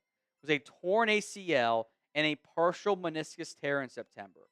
Reports have been back around the start of training camp. We'll see. Cowboys might play it cautiously. I don't know if he's back for camp or not, but at pick 76, the value is too good. When he has gotten beat, he has been prone to allowing some chunk plays. 17.1 yards per catch. That's a lot higher than what I would have liked. He gets a little greedy at times, trying to jump routes. But I'll say this. Your pass rush should be pretty freaking good. You should be able to allow a greedy corner to make plays on the football. Eberflus wants takeaways. Revel, Diggs when healthy, Bland as your outside nickel corners. Oh boy. The upside there is, damn, it is good. He plays a little bit tall at times too. You know, at ECU, he didn't face elite level corners. That is a valid complaint as well. At times, he suffers from Chidobe Awuzie more. The head does not get around in time. He's young, or he's inexperienced. Not young. He just turned 24. All of that, again, 38th on my board. Just draft the good players. The Cowboys did it again. Do you like the pick? Y for yes, N for no. Let me know in the comments section of today's show. Get those votes in for me right now. Chris, I gotta pee.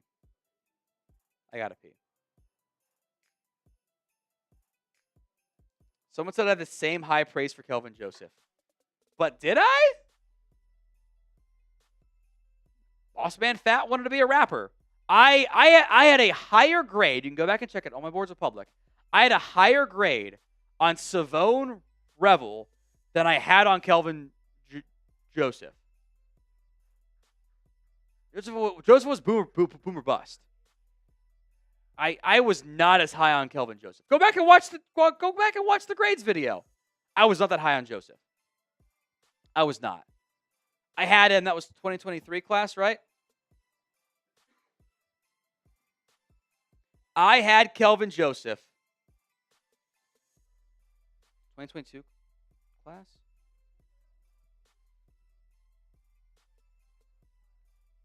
Pittsburgh, by the way, has not taken Shedeur Sanders. They have taken Caleb Johnson. So the slide for Shedeur Sanders continues. I had, what year was Boss Man Fat?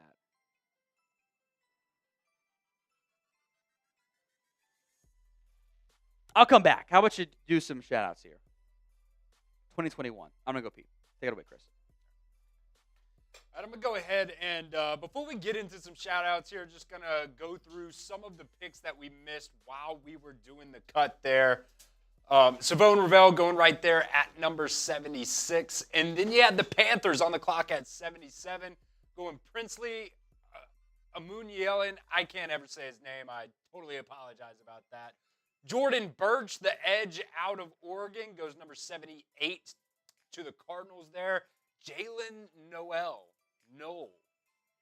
One of the other there. I know one guy that a lot of you guys wanted a lot. He goes there to the Houston Texans. And then Justin Wally, cornerback out of Minnesota, going to the Colts. And then you had Dylan Fairchild, guard out of Georgia. Going in round 3, number 81 to the Bengals. Kevin Winston Jr., safety out of Penn State, 82. Caleb Johnson as well, that running back out of Iowa. So if you wanted Caleb Johnson, he's not fallen all the way to the 4th round, and he is gone off the board now. So Cowboys with no 4th round pick. Do they trade back up into the 4th round? Maybe, but probably not. It doesn't really seem like, the thing that the Cowboys are going to do there. So that is where we are right now. And then Jacob Parrish, cornerback out of Kansas, going to the Tampa Bay Bucks is the latest pick there. So get caught up here. But let me know here in the comments section. Do you guys like the pick? I know there's, definitely the injury concerns there that, Tom talked about. I saw during the cut there, a lot of you guys were really, hammering home the fact that he was injured, and it is kind of a Cowboys thing to do, right? But he is a very, very good player. That's the thing. I mean, are you willing to kind of ignore the fact that, yes, he did get hurt? Let's see where we at. Kansas City on the clock now, by the Can you ignore the fact that he got hurt, tore that ACL? He's going to be able to come back. Maybe it's a flip of the coin. I saw somebody earlier say it's a 50-50 shot that he's going to be good. 50-50 bust or not. But Cowboys fans saying, no, I'm not willing to ignore that. I mean, it's totally fair. That is totally fair. Let's see, the Kansas City Chiefs pick is in. They're announcing it right here. Noah Williams, cornerback out of California now.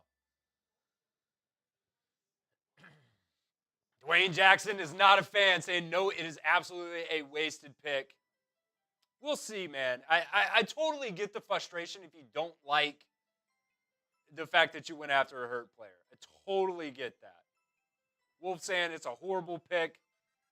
Not going after a running back. I think they really are just seeing the value of the amount of good running backs there are. There's so many good running backs that you can still add.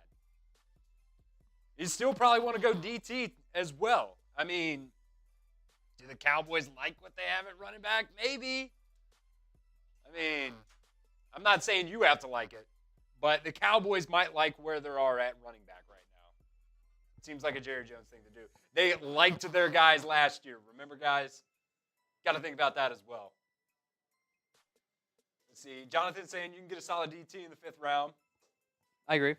That's where you're going next. I mean, as of right now, no 4th-round pick. So, I mean, how long are you willing to wait to go after a running back if you are going to get a running back in the Cowboys? I had Joseph at 2nd/3rd round grade. Ravel was a straight 2, early 2. So, look, you got needs at running back and receiver. I get all of that. This is the Cowboys actually taking BPA. That's what this is. I would trade my day 3 picks a lot right now. I would trade my day 3 picks for a receiver. I'd trade it for a back. That's what I would do. I think that is the best path for the Cowboys. I give this pick an A. The value of your day 2 picks, I have said it so many times, Chris. Simply draft the good players. The Cowboys have done that on day 2. I like the pick a lot. I am not upset about it. I like it a lot. Why for yes and for no? I cannot fill all my needs. I can't do it. It's impossible. I don't have the draft picks. It's a failure of your free agency process. I don't want the Cowboys get into trouble when they start forcing picks. I would like to find a way to get a back. I want to get a receiver. I probably can't do all of that, but I will stick and pick and see what happens on day 3. I will trade my day 3 picks for extra picks. I will trade it for veterans. I want to take the best players on the board. I think I've done that today. The last time the Cowboys took a guy that was one of, if not the highest player on my board, was the CeeDee Lamb Diggs Biotis draft. And that was their best draft in 5 years. They're doing it again. In general, when the Cowboys take the guy that I like a lot and they like a lot, they don't miss. They very rarely miss on that. Because you get 2 opinions, and the consensus board also matches. They've done a good job of that this year. Noah Williams, by the way, is the pick here at 85, the cornerback out of Cal. Weird, I was told he was a reach at 76, and he goes 85. Crazy. Good pick there for the Chiefs, adding an outside corner. Let me make sure I haven't missed any here. Rounds, 3rd. Uman Mielen, Jordan Birch. Caught up here. I had a 3rd round grade on him, 80th overall. He goes off the board here. Let me remove. I'm checking my big board here. Darian Porter is gone. Williams was 78 on my board. Justin Wally to the Colts. That is the biggest reach so far. He was 248 on my board. Indy, what are you? Classic Colts just doing weird stuff pick there. Jalen Knoll. Texans got both the Iowa State receivers. Love that pick for Houston. Jalen Knoll off the board at 79. I mentioned Justin Wally. Dylan Fairchild off the board to the Cincinnati Bengals. I had him as a 4th-round grade, but you need a guard. I think he's a good schematic fit for what they want to do. Don't despise that one. He is off the board in the 4th round. Kevin Winston off the board to the Tennessee Titans. Really surprised to see Xavier Watts sliding. Don't know if there's a medical or a character, which would be a surprise for Notre Dame. But the value is a good pick for Tennessee there. Caleb Johnson off the board at running back. So my top 6 running backs are gone. That is it right now. Everyone else remains on the board. Jacob Parrish, like his game a lot too. Cornerback off the board for the Bucks. Early 3rd round grade. Everyone spam nice. He was 69th overall on my board there. And then Jamari Caldwell, one of the top remaining nose guards. The Chargers take him at a 4th round grade on him.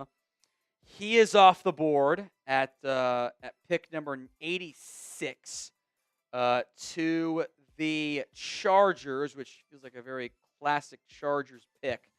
I've got 2 players in my top 50 left on the board. One of them is Shedeur, and I have no idea when he's going to go. No idea. I think this tells me he did not interview well. That's what this tells me. Didn't interview well. Rams coming up here in the 3rd. Fit. Steelers got a great value in Caleb Johnson. That's such a good scheme fit for Caleb Johnson. I love that pick for Pittsburgh. Savone Revel, Umami Allen, Jalen Knoll, Kevin Winston, Caleb Johnson, Jacob Parrish, Noah Williams. Great picks. Great picks all there in a row. Chargers have taken Jamari Caldwell. Green Bay on the clock here at pick 87 overall. By the way, Chiefs traded up to get 85, sending 95 and a future 4. Great trade by New England. Wow. That's crazy. Green Bay on the clock here. We will stay alive until the end of the 3rd round. We'll sign off, do grades for the Cowboys as well. That VOD cut will be available here in just a little minute. Just a minute here.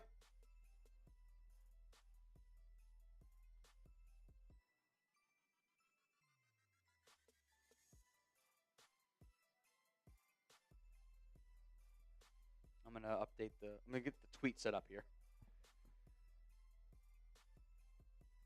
I can hear Sperry talking. Pick is in for the Packers. Oh, you guys know this one. Tavion Williams, a double dip at wide receiver for Green Bay. Hey, can I trade for Christian Watson now? Williams, I actually don't get this at all for Green Bay. Williams is just Jaden Reed all over again. He's a gadgety player. He's not a real receiver. I think the Green Bay can maximize him, but aren't you just kind of like maximizing Jalen Reed as well, or Jaden Reed? Great size, athletic ability is impressive, but he's not a real receiver.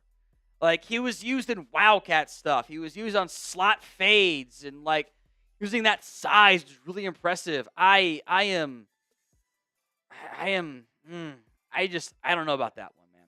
Some super chats. Massive Matt got depressing in here. Give me Samson/Revel. Got your wish. Armenian Aper. Why has it not been picked? This is the choice. You got your wish. Robert, what happened, guy? Did y'all get Shedeur? Told y'all. Look, honestly, if Shadeur's there in the 5th, I'm going to take him. At that point, I'm fine. I don't think he's going to be there. G says, yay, Miles Sanders as your featured back. As we all expected, Don't you wish you had that top 120 pick in the 4th round? Don't you wish you had it? GKD Records, they will trade or pick a vet receiver after the draft now. That's what I would do. That's what I would do. I'd trade for a receiver. I'd call Packers. I'd call a lot of people. I would trade for a receiver. That's what I would do. Chris V. Bacon. Don't you put that evil on me. Don't you put that evil on me, Ricky Bobby. I don't want that. I don't want that at all. Don't start with me, man. Don't do that ish. I cannot. I can't. If honestly, I know I've made a lot of toaster jokes over the years. I ain't kidding if they bring back Zeke in 2025. That might be it for me. I might just tap out. Weird pick here by Jacksonville. Caleb Ransaw, the corner, who I don't get that pick for Jacksonville. I like Ransaw. It's an elite defensive back name, but he's mostly been a nickel corner where they just signed Jordan Lewis to play the nickel corner role. Maybe teams view him as a safety? Maybe Jacksonville thinks he's a safety, but Xavier Watts is there. Hunter's going to play some corner. I don't love that one, even though he was good for me in CFP 25, because I would always sign him because he always hit the portal. And I had a South Carolina Dynasty and North Carolina Dynasty. I picked him in both. I don't get that one. Sam, I'd give Raffle a B+, A if he didn't get hurt. He's a first-round pick if he stays healthy. For me, at least. For me. Cowboys fan, what do you need to do to get a 4th-round pick? Trade both your 5s and get in the back end of the 4th round. Or trade a player in a pick. I would be trying to move up. I would move up for an offensive skill player, receiver or back. That's what I would do. Sam, I want the Virginia Tech back. I would trade up for him. I have still, for now, 5 top 100 grades at running back. Sampson, Tootin, Scadaboo, Giddens, Martinez. I have an additional 1, 2, 3, 4, 5, 6 top 150 grades. And I think those top 150 grades could be lead backs for you, or at least committee backs for you. I think you can get one. But damn, it's going to be nervous tomorrow. Dwayne, $20 like the Rival pick. This is a wasted pick when he came on the field right away. I think he's going to be good to go for July. TBD on that one. I don't understand the philosophy of the Cowboys.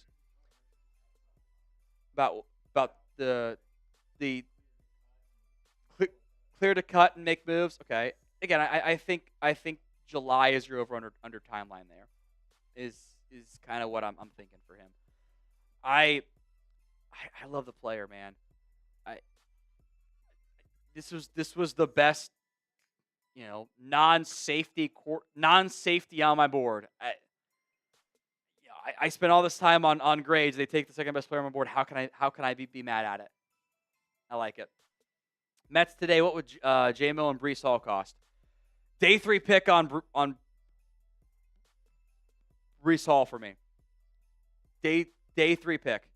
I don't know if Jameson's actually on the board, but I would strongly consider it. I would strongly consider it if I could get him. Either guy, I would do it. I don't know if you can pull it off. I don't know if you can. Eli, future day 3 picks to trade up. Sure. I trade players too. Do I need Sam Williams anymore? I don't. I would simply trade up. That's what I would do. I would try to move up for a running back or a receiver. Jorge, trade 149, 204, 217 for 119. Value's probably good there. Get Tez Johnson, Cleo Mullings. I'm lowering him. Toot, Joe Evans, Shiloh Sanders, and we are okay. I think you can just let Shiloh be undrafted for you. That's what I think. I think you can just go undrafted there. I don't think you have to do that there. Dwayne, other Cowboys themselves. They list on free agency and how it's supposed to work. Fill your needs. Every year the Cowboys with the bed. They clearly always no-show on free agency. If you are mad about the Cowboys free agency class, so am I. Imagine what if they had simply brought back Rico Dowdle on a 1-year deal and signed Keenan Allen, which you can still do, by the way, or signed Tyler Lockett. We're all excited, right? That's good. That's good. Like I don't want to judge the draft in the context of free agency. That's not fair. I want to do it as best I can in a bubble. And I like what the Cowboys have done on day 2. They are simply taking some good players here. Take the good players. They've done that on day 2. How can I be mad when they've taken the top 3 player on my board with back-to-back picks? They haven't done that since Lamb, Diggs, everyone else in that class. And it worked out pretty friggin' well. TWZ, the Cowboys take Deion Walker in the 5th. If he's there, let's ride. I am scare-roused of Deion Walker, baby. He could be elite. He could be great. Or he's bad. I think the back is probably a concern for teams. But if I can get him in the 5th, I'm all for it. JKC, how would the boys get back in for Scadaboo? You trade your 5th, so you get an early 4th-round pick. Early mid-4th-round pick. Or a player you mix in there. Skyler, what the hell do we do for running back and receiver now? I think running back has a chance to stretch into the 5th round. A chance. With like Sampson, Tootin, Scadaboo, Giddens, Martinez, Hunter, James, Smith, Neal, Blue, Gordon. Or you trade for somebody. I have, in my top 150, I had 17 backs. 6 of them are gone. It is again, don't you wish you had your 4th-round pick? Don't you wish you had that? Be great. Be great if you had that. But you don't. That's how it goes. I don't know if receiver stretches the same way. Top 150. I've got A.O. Manor, who I love. Royals, Horton, Tez Johnson, Jalen Lane, Ty Felton. I'd probably say take the running back and trade for a receiver, if you can find one. Shout out to all the Steelers fans who thought they were going to get a second-round pick for George Pickens. I'll trade a 5th for him. Not a second-rounder. Not a second-rounder. Today's show is made possible by Game Time. It is the place to get last-minute tickets and get tickets. Oh, sorry, Prize Picks. My bad. I am not sober.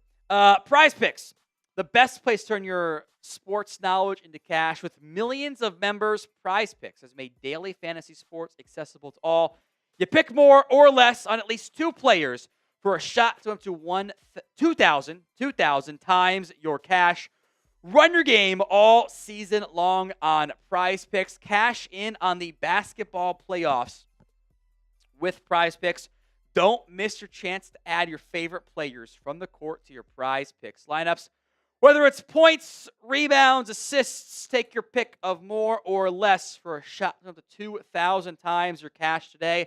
Turn your playoff hot takes or cold takes into cash with Prize Picks. I like the season-long football slate. It's going to be Lamb down there somewhere for the Cowboys on offense. More than 7.5 touchdowns. Breece Hall, less than rushing yards. Dak Prescott, more than passing TDs. Download the app today and use code CLNS to get $50 instantly after you play your first $5 lineup. That's CLNS to get $50 instantly after you play your first $5 lineup. Links in the comment section and the description of today's show. prizepicks.com/CLNS and use that code CLNS to get $50 instantly after you play your first $5 lineup. All right, recent picks. We mentioned Dylan Fairchild, Kevin Winston, Caleb Johnson, Jacob Parrish, Noah Williams, Jamari Caldwell, Savion Williams to Green Bay. Call him about a receiver.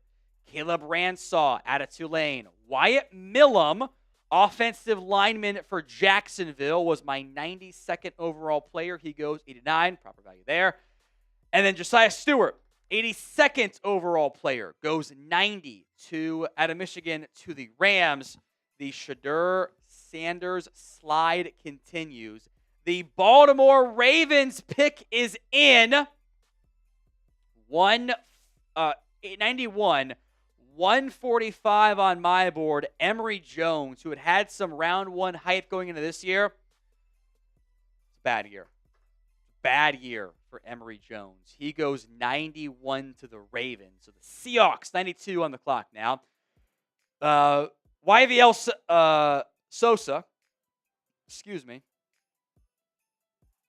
You think Bond or Tez fall to the fifth or trade for a fourth? Guys, Isaiah Bond is facing a sexual assault charge case.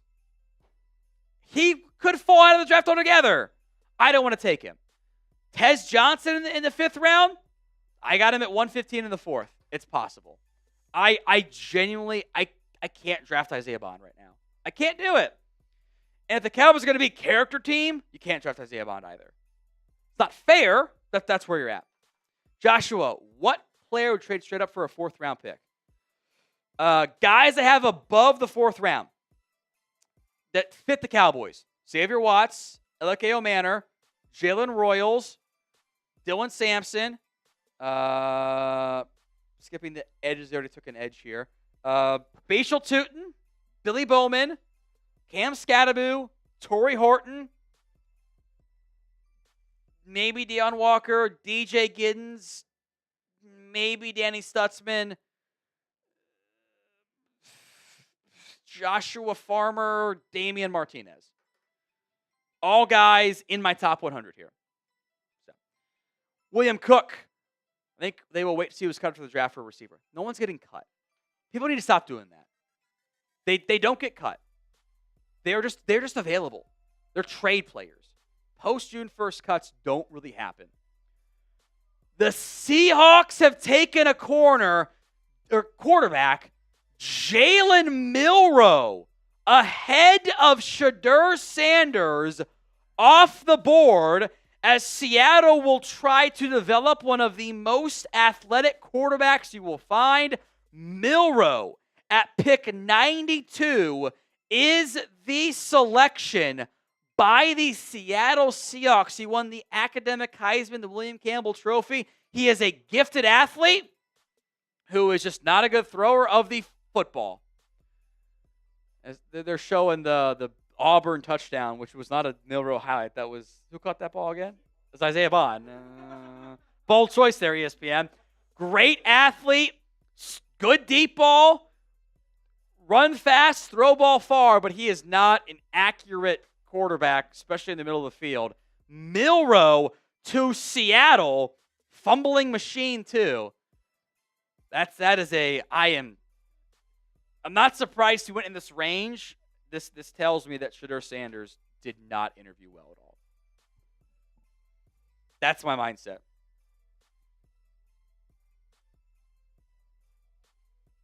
I'm going to tweet that out here.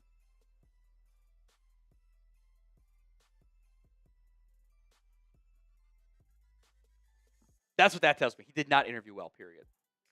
Didn't do it. So Saints, 93 overall. Their pick is already in.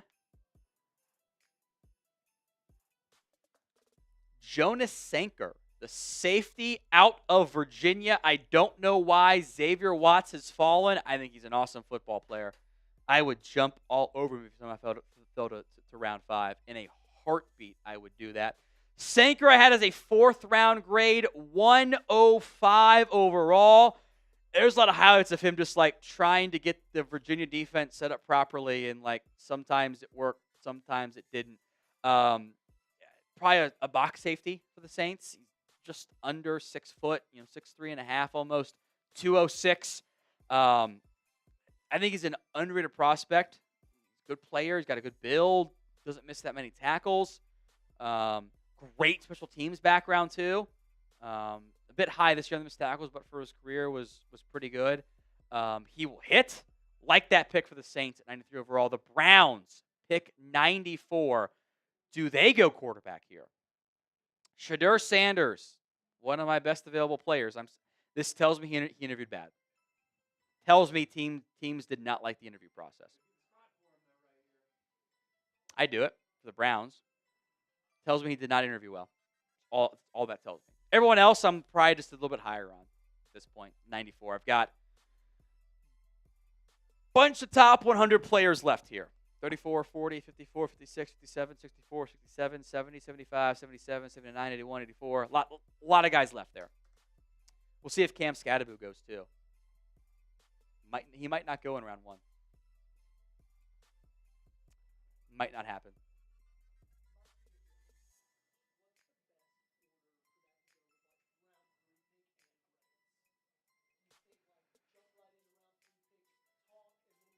Probably that. They're good. Browns. Good day too. That's Joey. He agrees. Good day too for the Cowboys. Browns on the clock here. Pick 94 overall. What will they end up doing here?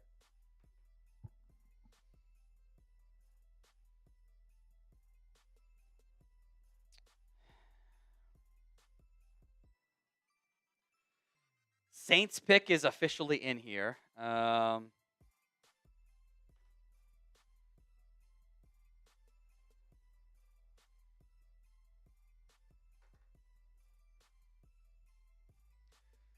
Sanker, the pick for the Saints, waiting on the Browns pick here at number 95 overall.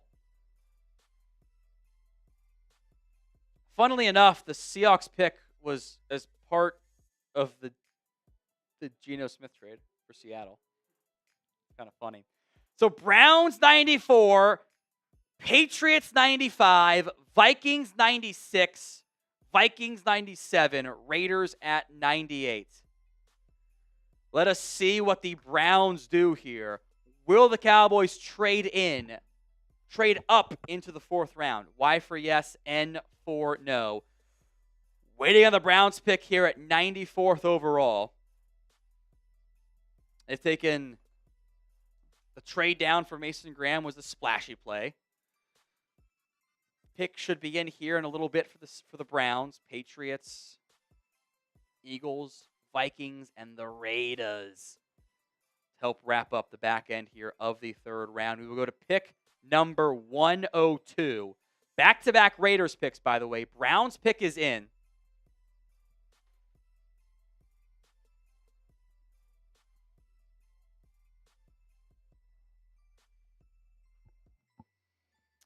Browns pick is in.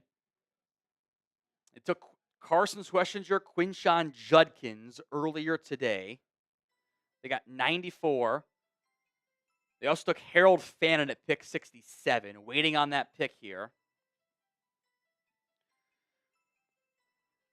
No more picks for the Cowboys until 194. Going to be a very long day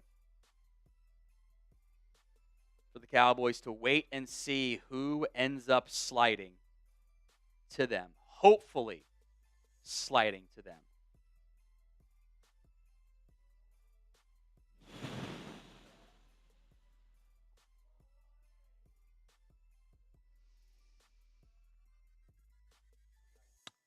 It's a quarterback. Dylan Gabriel at 94 overall. I just, what are we doing out here?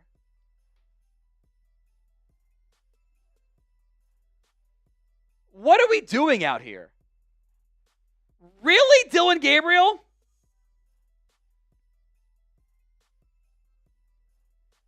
Like, come on.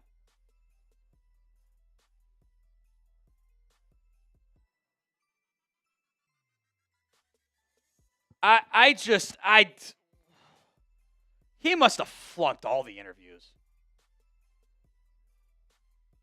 What are we? Dylan Gabriel, who's Kellen Moore, but he's Kellen Moore. I don't understand this. He must have been terrible in the interview process. He had to have been. Dylan Gabriel over Shedeur Sanders? Dylan Gabriel is not a starting caliber quarterback in the NFL. He's not. There's no way. He's not. He's Kellen Moore with a bit better athletic ability. I don't. The physical traits are not there at all. A lot of experience, but like the knocks on Shedeur that, he doesn't have the athletic ability, doesn't have the arm strength. Neither does Gabriel. I don't understand this at all. This does not make sense for me. You cannot convince me that he is a better football player than Shedeur Sanders. You can't do it. Gabriel at 94 is a reach in a bubble. I'd have taken Sanders over him. I'd have taken Will Howard over him. Kyle McCord. I don't even like Quinn Ewers. Taking him over Dylan Gabriel. I don't get it. I don't get it at all. This just must be a lot of this is non-football stuff, man. No way you can go, yeah, he's a better football prospect than Shedeur Sanders. There's no friggin' way. There's no way. Pittsburgh might get him in the fourth at this point. I don't understand it. I don't understand it. I'm probably high. I guess I'm higher than most on Shedeur, but like, come on. Dylan friggin' Gabriel? Stop it.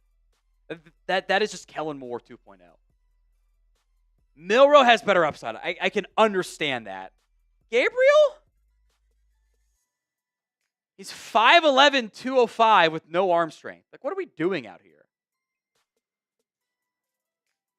I don't get it, man.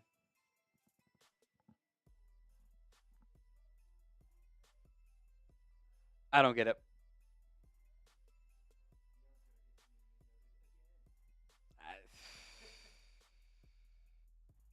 I don't understand, man.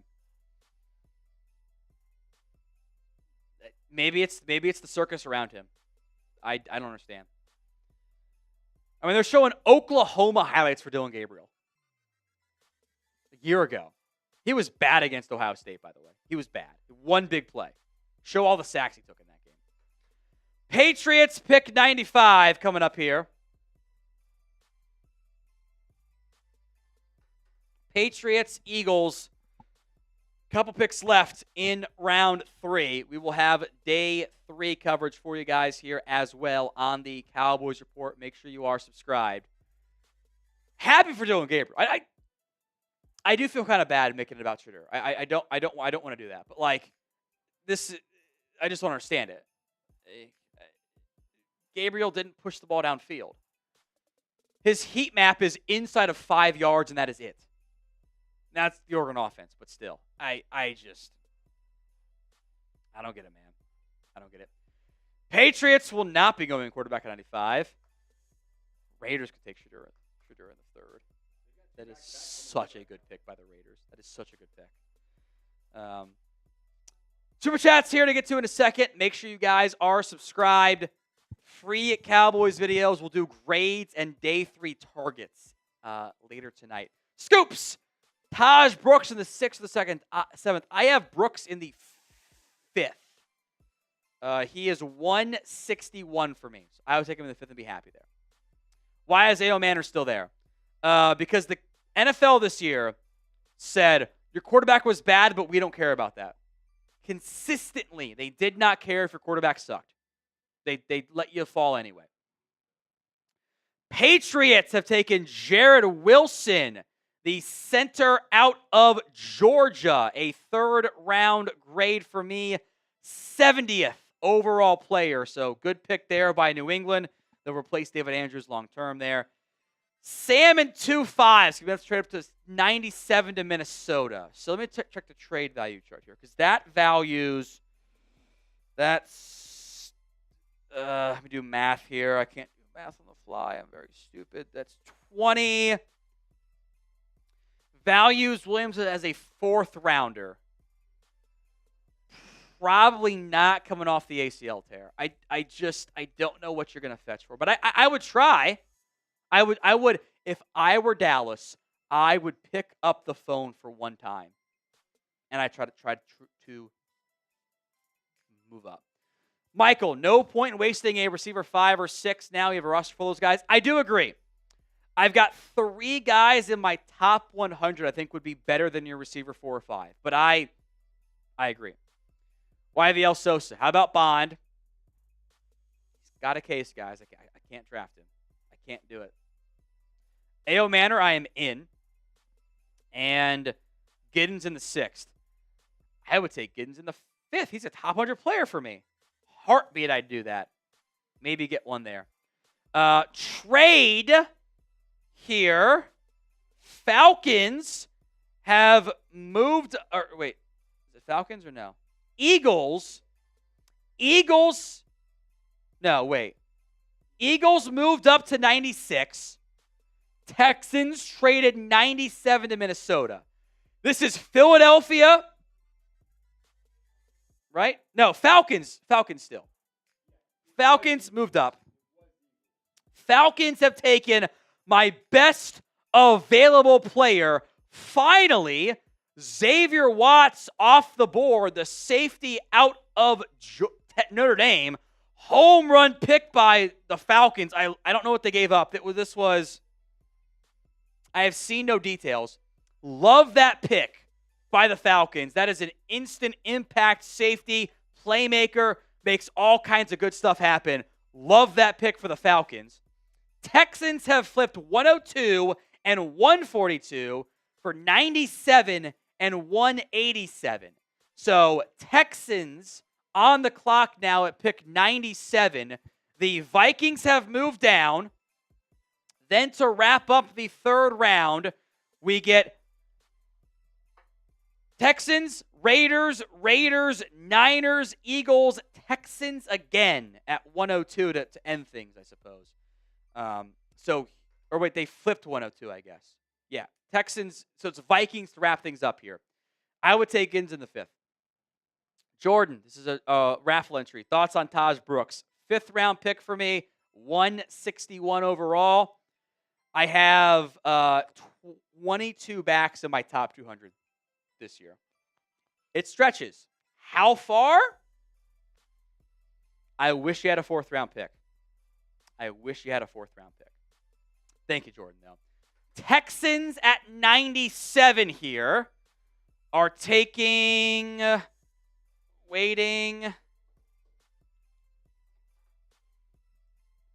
still waiting on the pick.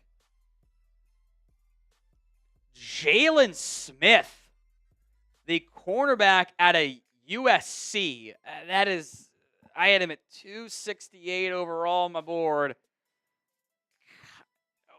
Why does Houston like guys who might be a nickel so much? This is actually a fun story. J-Rock played in Snoop Dogg's youth football league. All those years ago. Good relationship there. I think he's a nickel in the NFL. He's 5'11", 187, under 30-inch arms at the combine, 30 and 3 at the pro day. Houston just loves nickel corners. Some safety reps. I don't know. I don't like that pick that much. That's a pretty big reach for me. I get to Jake Sawyer's super chat here in a minute. Ecuador man with the tennis. All the good receivers and running backs are gone in the 4th. Possible. Receiver, I would say likely. Running back, I have 5 top 100 guys still there. Aiden says, I see you, Daniel. Thank you, Aiden. Chris B, what's going to move in the 4th? Again, I think you got to move both your 5s and get to the late 4. for a player. Jake, I will say, good note here. Mobile kind of rounds you down. So yes, $9.99 counts you for the $10 jersey raffle.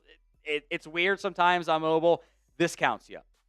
Breece Hall trade or a receiver trade is unrealistic. I would do either. Trade if I can trade my day 3 picks for good football players, I am going to do that so friggin' fast. So fast. Like I don't need, pick 227. Who cares? Trade it for a good player. Package it to get a good player. That's what I would do. So if I can get that player, I'm doing it. Maybe it's not Breece Hall, maybe it's not Jameson Williams or George Pickens, but I would do that. Lil Cooley Prod, about Shooter of the Cardinals in the 4th. Kyle does not watch film. In my life, I have never seen a team try to add a watch film clause to a player. I don't know, it's possible. Like, the 4th round, you kind of get a cascading effect here, though, of if you draft Shedeur, there's always going to be a circus. Kind of like Kaepernick, like Tebow, different levels of play, obviously. There's going to be a cascading effect, though. And do you want the circus? That's going to be a real issue for teams. A real issue. Pittsburgh has pick 123.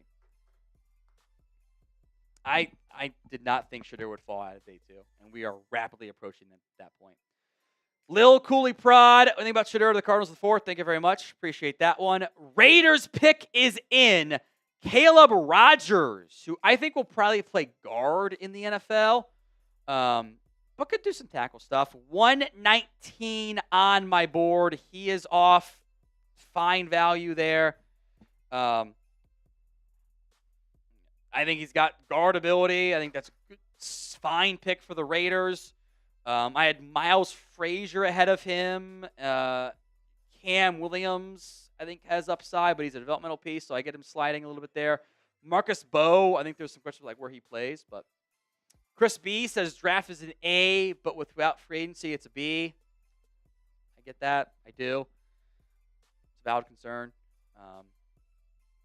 That's why I want to judge draft separately. I want to judge the draft, I want to judge free agency, and I want to judge offseason as a whole. All of them should be independent of each other. That's my mindset. Thank you, Crispy. Raiders have back-to-back picks here, including number 99 overall. We are not far away from beating the record here. We actually beat it. We beat it. I have not done shots in a while, so I'm just gonna get hammered here.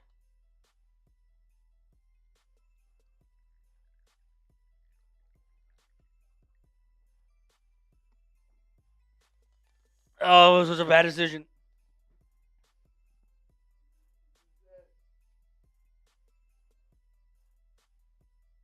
Why did I do that, Chris?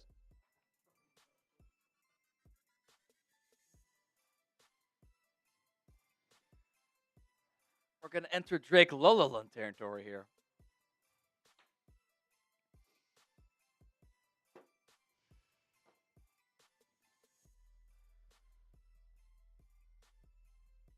Decisions have been questionable tonight, but that's what makes it fun. Thanks for everyone helping us beat the like numbers. Round 3 is almost in the books. We got a Raiders pick, a Niners pick, an Eagles pick, and a Vikings pick. Is a pick in here? Oh, Caleb Rogers. We mentioned that one already. 99 is left here for the Las Vegas Raiders. Back-to-back.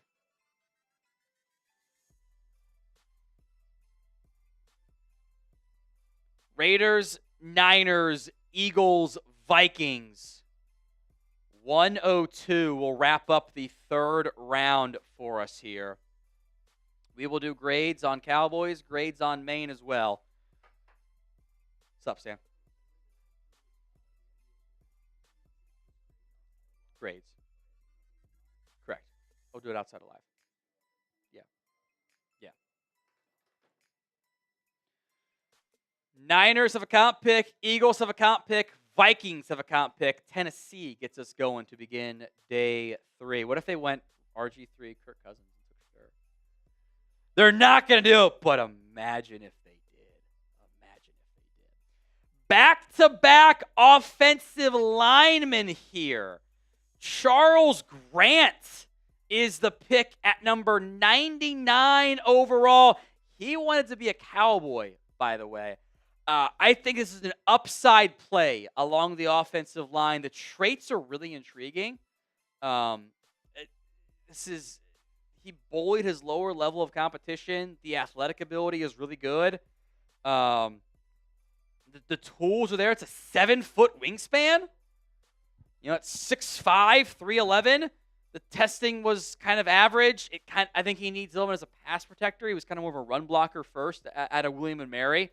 It's a deep cut right there on that one there. He needs time to adjust, but I think the traits are there for this kind of late 3rd, early 4th round pick. He was 112 on my board. He goes on 99. I'm not going to complain about that one. That's about where he should have gone. As Shedeur Sanders continues to slide, and he will not be taken on day 2. It will not happen. And how far he slides is up in the air right now. Yeehaw, Cowboys redeemed themselves for me on day 2. I love the Savone Revel pick. If they trade for a receiver, have a good back fall to them, a happy dance. Yeah. Or if they can get a receiver and a back in the 5th round, which maybe is a bit unlikely. Chris B makes a good point here. The Raiders are not taking Shedeur with Brady as his mentor. At this point, guys, this is in the Colin Kaepernick, Tim Tebow category, where it's a distraction, and teams don't like distractions. And this is you can't tell me he's worse than Dylan Gabriel. There's no, I refuse to acknowledge that as a reality. But the other stuff is now a concern. But the nonsense around Shedeur is going to be a problem for teams, but the value for me is good. The value for me is good. I would not be mad at a pick by anybody. Niners. Shedeur would be really good here, actually. I'll say this, too. The Niners do this every other year. They take a running back in the 3rd/early 4th round. And Dylan Sampson and Giddens and I think Tootin fit the scheme real well. But it's normally a reach. So they take someone like Land Larison, something crazy here. Good sleeper on day 3, by the way. Niners pick coming in here in just a little bit. Pick 100, pick 101, and pick 102 to wrap things up tonight. Then we will very quickly sign off and get to the rest of the selections here. It was Ezraku. Oh, we got to do the jersey giveaway too. You're right. It's a good call. Eagles have traded pick 101 to Denver. Denver is going to be on the clock here at pick number 101 overall. Edge, defensive line? Don't know here.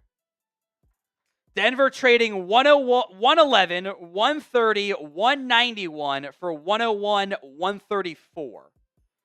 Let me give some shout outs. I'm gonna go pee again here before we do the raffle and stuff here. So, Niners at pick 100. Don't know the pick yet. Denver 101, Minnesota at 102 to wrap things up here. Chris will give some shout outs here as we are almost done with day 2. Chris, take it away. All right, if you guys have not already, make sure you guys hit that sub button for us. Trying to get to 213,000 by at least tomorrow, man. We got 400 to go there. Got 1,555 people watching tonight. It's kind of dipped off a little bit. It's all right, though. The OGs are here. The real ones are here. We appreciate you guys for that. Man, I really thought the Raiders were going to go at least one of those back-to-back picks right there. I thought that they were going to go Shadur there. Rafa saying Shadur in the Saudi League. Let's see. Chucho saying, isn't Chris Daughtry a singer or something? Yes, he is. Got screwed over. Season, like 7, 4, something like that of American Idol. Should have won. Let's see. The 49ers pick is in. Let's see who they got here. Upton Stout, cornerback out of Western Kentucky. So not going running back like Tom kind of thought there. Let's see. YVL Sosa is saying Jimmy Horton in 7th. Look, Jimmy Horton was pretty good this past year. Let's be honest.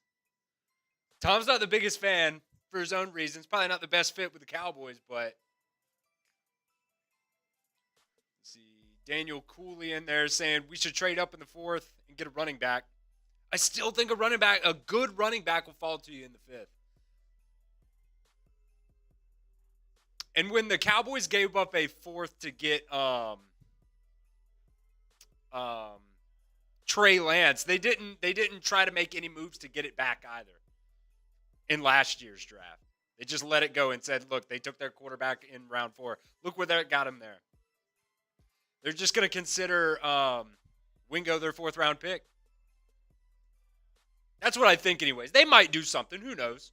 Jerry Jones kind of teased some stuff the other day about them trading for somebody. Jack's report says, get Sanders. There were so many reports about him just interviewing super unprofessional. I'll say that. And me and Tom were talking about this on the walk back yesterday, like after we left the office. I was wondering if that was actually true or not. And kind of seems like it is now. By the way, Nandor Bank threw in a $50 super chat or Venmo. Don't know what he wants. Slaps or raffle entries or what, but we'll stand by there. Upton Stout. The pick here at 100. That's a damn good nickel corner. I love his game. I hoped he was going to be a 5th round option for Dallas. He's just small. I had a 4th round grade on him. Good pick there with the Niners. I think I'm not mad about that. It's a 20 pick reach in the late 3rd. That doesn't really matter about anything at all. Savion Jones off the board here to Denver at pick 101. It was 135 on my board. I am surprised he goes before Braden Swinson. I thought was a better playmaker for the LSU Tigers at edge rusher, but he's off the board. Minnesota set to be the final pick here in the 3rd round. After that, we will run the raffle. I have not yet seen what Nandor wants his 54. Worst case scenario, Nandor, we'll carry it over for tomorrow and do a slap to start things off or whatever. If you don't, I know it's a bit slow to respond to the message. So whatever you want, Nandor, we'll count it for today or tomorrow. Not a problem there. Vikings will wrap things up at pick 102, and then day 3 coming at you guys tomorrow here on the Cowboys Report. Make sure you guys are subscribed.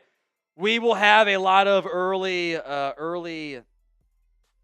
simulcast coverage here for the 4th round with no Cowboys picks, and then dedicated coverage here on the 5th round.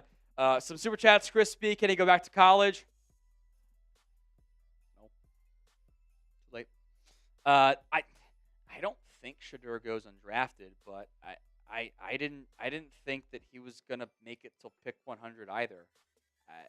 This is sometimes stuff surprises you in life. It's not what you expect.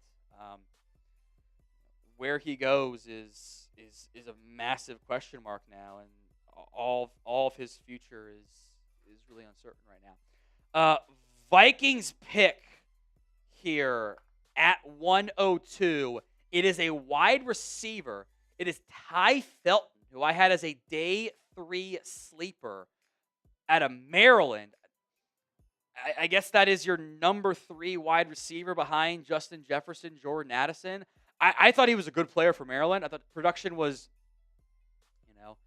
again, given some bad quarterback play, was pretty good, all things considered. Ironically, the athletic comp is C.J. Goodwin, who was a receiver turned corner for the Dallas Cowboys. Has special teams value, 14 tackles, 4.37 40-yard dash. Gives the Vikings a really potentially good wide receiver 3. He's never going to be a good catch-to-catch guy. Was pretty bad at that. Some drop issues, but I think I had undervalued sleeper in my notes for Ty Felton, and the Vikings take him at 102 to wrap up the 3rd round. So will Dallas trade up into the 4th round? Let me know in the comments section of today's show. Y for yes, N for no. I've got a bunch of top 100 grades left on the board, which is by no means a surprise. It's how it normally goes when you only got room for 2 guys to not be drafted there. 149 will be the Dallas Cowboys' next pick. Massive Matt, it's so weird seeing him mock top 2, now not going top 100. Generational fumble in those interviews. The report, he didn't interview well. All the anonymous sources were right. He did interview well. Like, it's tough to take a guy that you don't trust to be the leader of your locker room. That's what that tells me. That is what that tells me. Where he goes, look, man, every team's passed on him. Every team. I don't know. I feel bad. I feel bad for the kid because you can't convince me that Dylan Gabriel's a better player. You can't convince me of that. Shedeur remains undrafted going into day 3. Still undrafted. Nandor has not responded yet, so we'll count it for day 2 if we need to. Not a problem there. We will do the raffle for the jersey here. We've got, 153 entries. Winner for the jersey raffle coming up right now. Nandor Bank won day 1. As soon as you're good, Chris, go ahead and punch that bad boy. Let's see who wins today. Early starts for SF. Just what I'm going to call it. Geraldo Neary is up there. OG Rungtag. CJ DeYoung III. CJ. Jerry's in there. OG Rungtag. Jerry Julius is there. Jerry's in first. OG Rungtag. Jerry again. Nandor Bank is there with the Rudolph duck. Jerry, OG Rungtag. 10 seconds left. Nandor making a run. SF making a run. SF flinging 5 seconds left for the rookie Cowboys jersey. It is Jerry Julius. Jerry Julius wins. Jerry, I'll hit you up on Venmo this week and send you and get you the details on what I need from you there, my friend. Jerry Julius comes out on top. There were a lot of names in there, if you could not tell them, including Troy Daniels, you were in there. We got you covered. We will do it day 3 as well. We will sign off right now, the 3 picks for the Cowboys. Tyler Booker, Donovan Ezeraku, Savone Revel Jr. Full day 3 grades coming up here on the Cowboys Report. Don't go anywhere. Hit that sub button right now.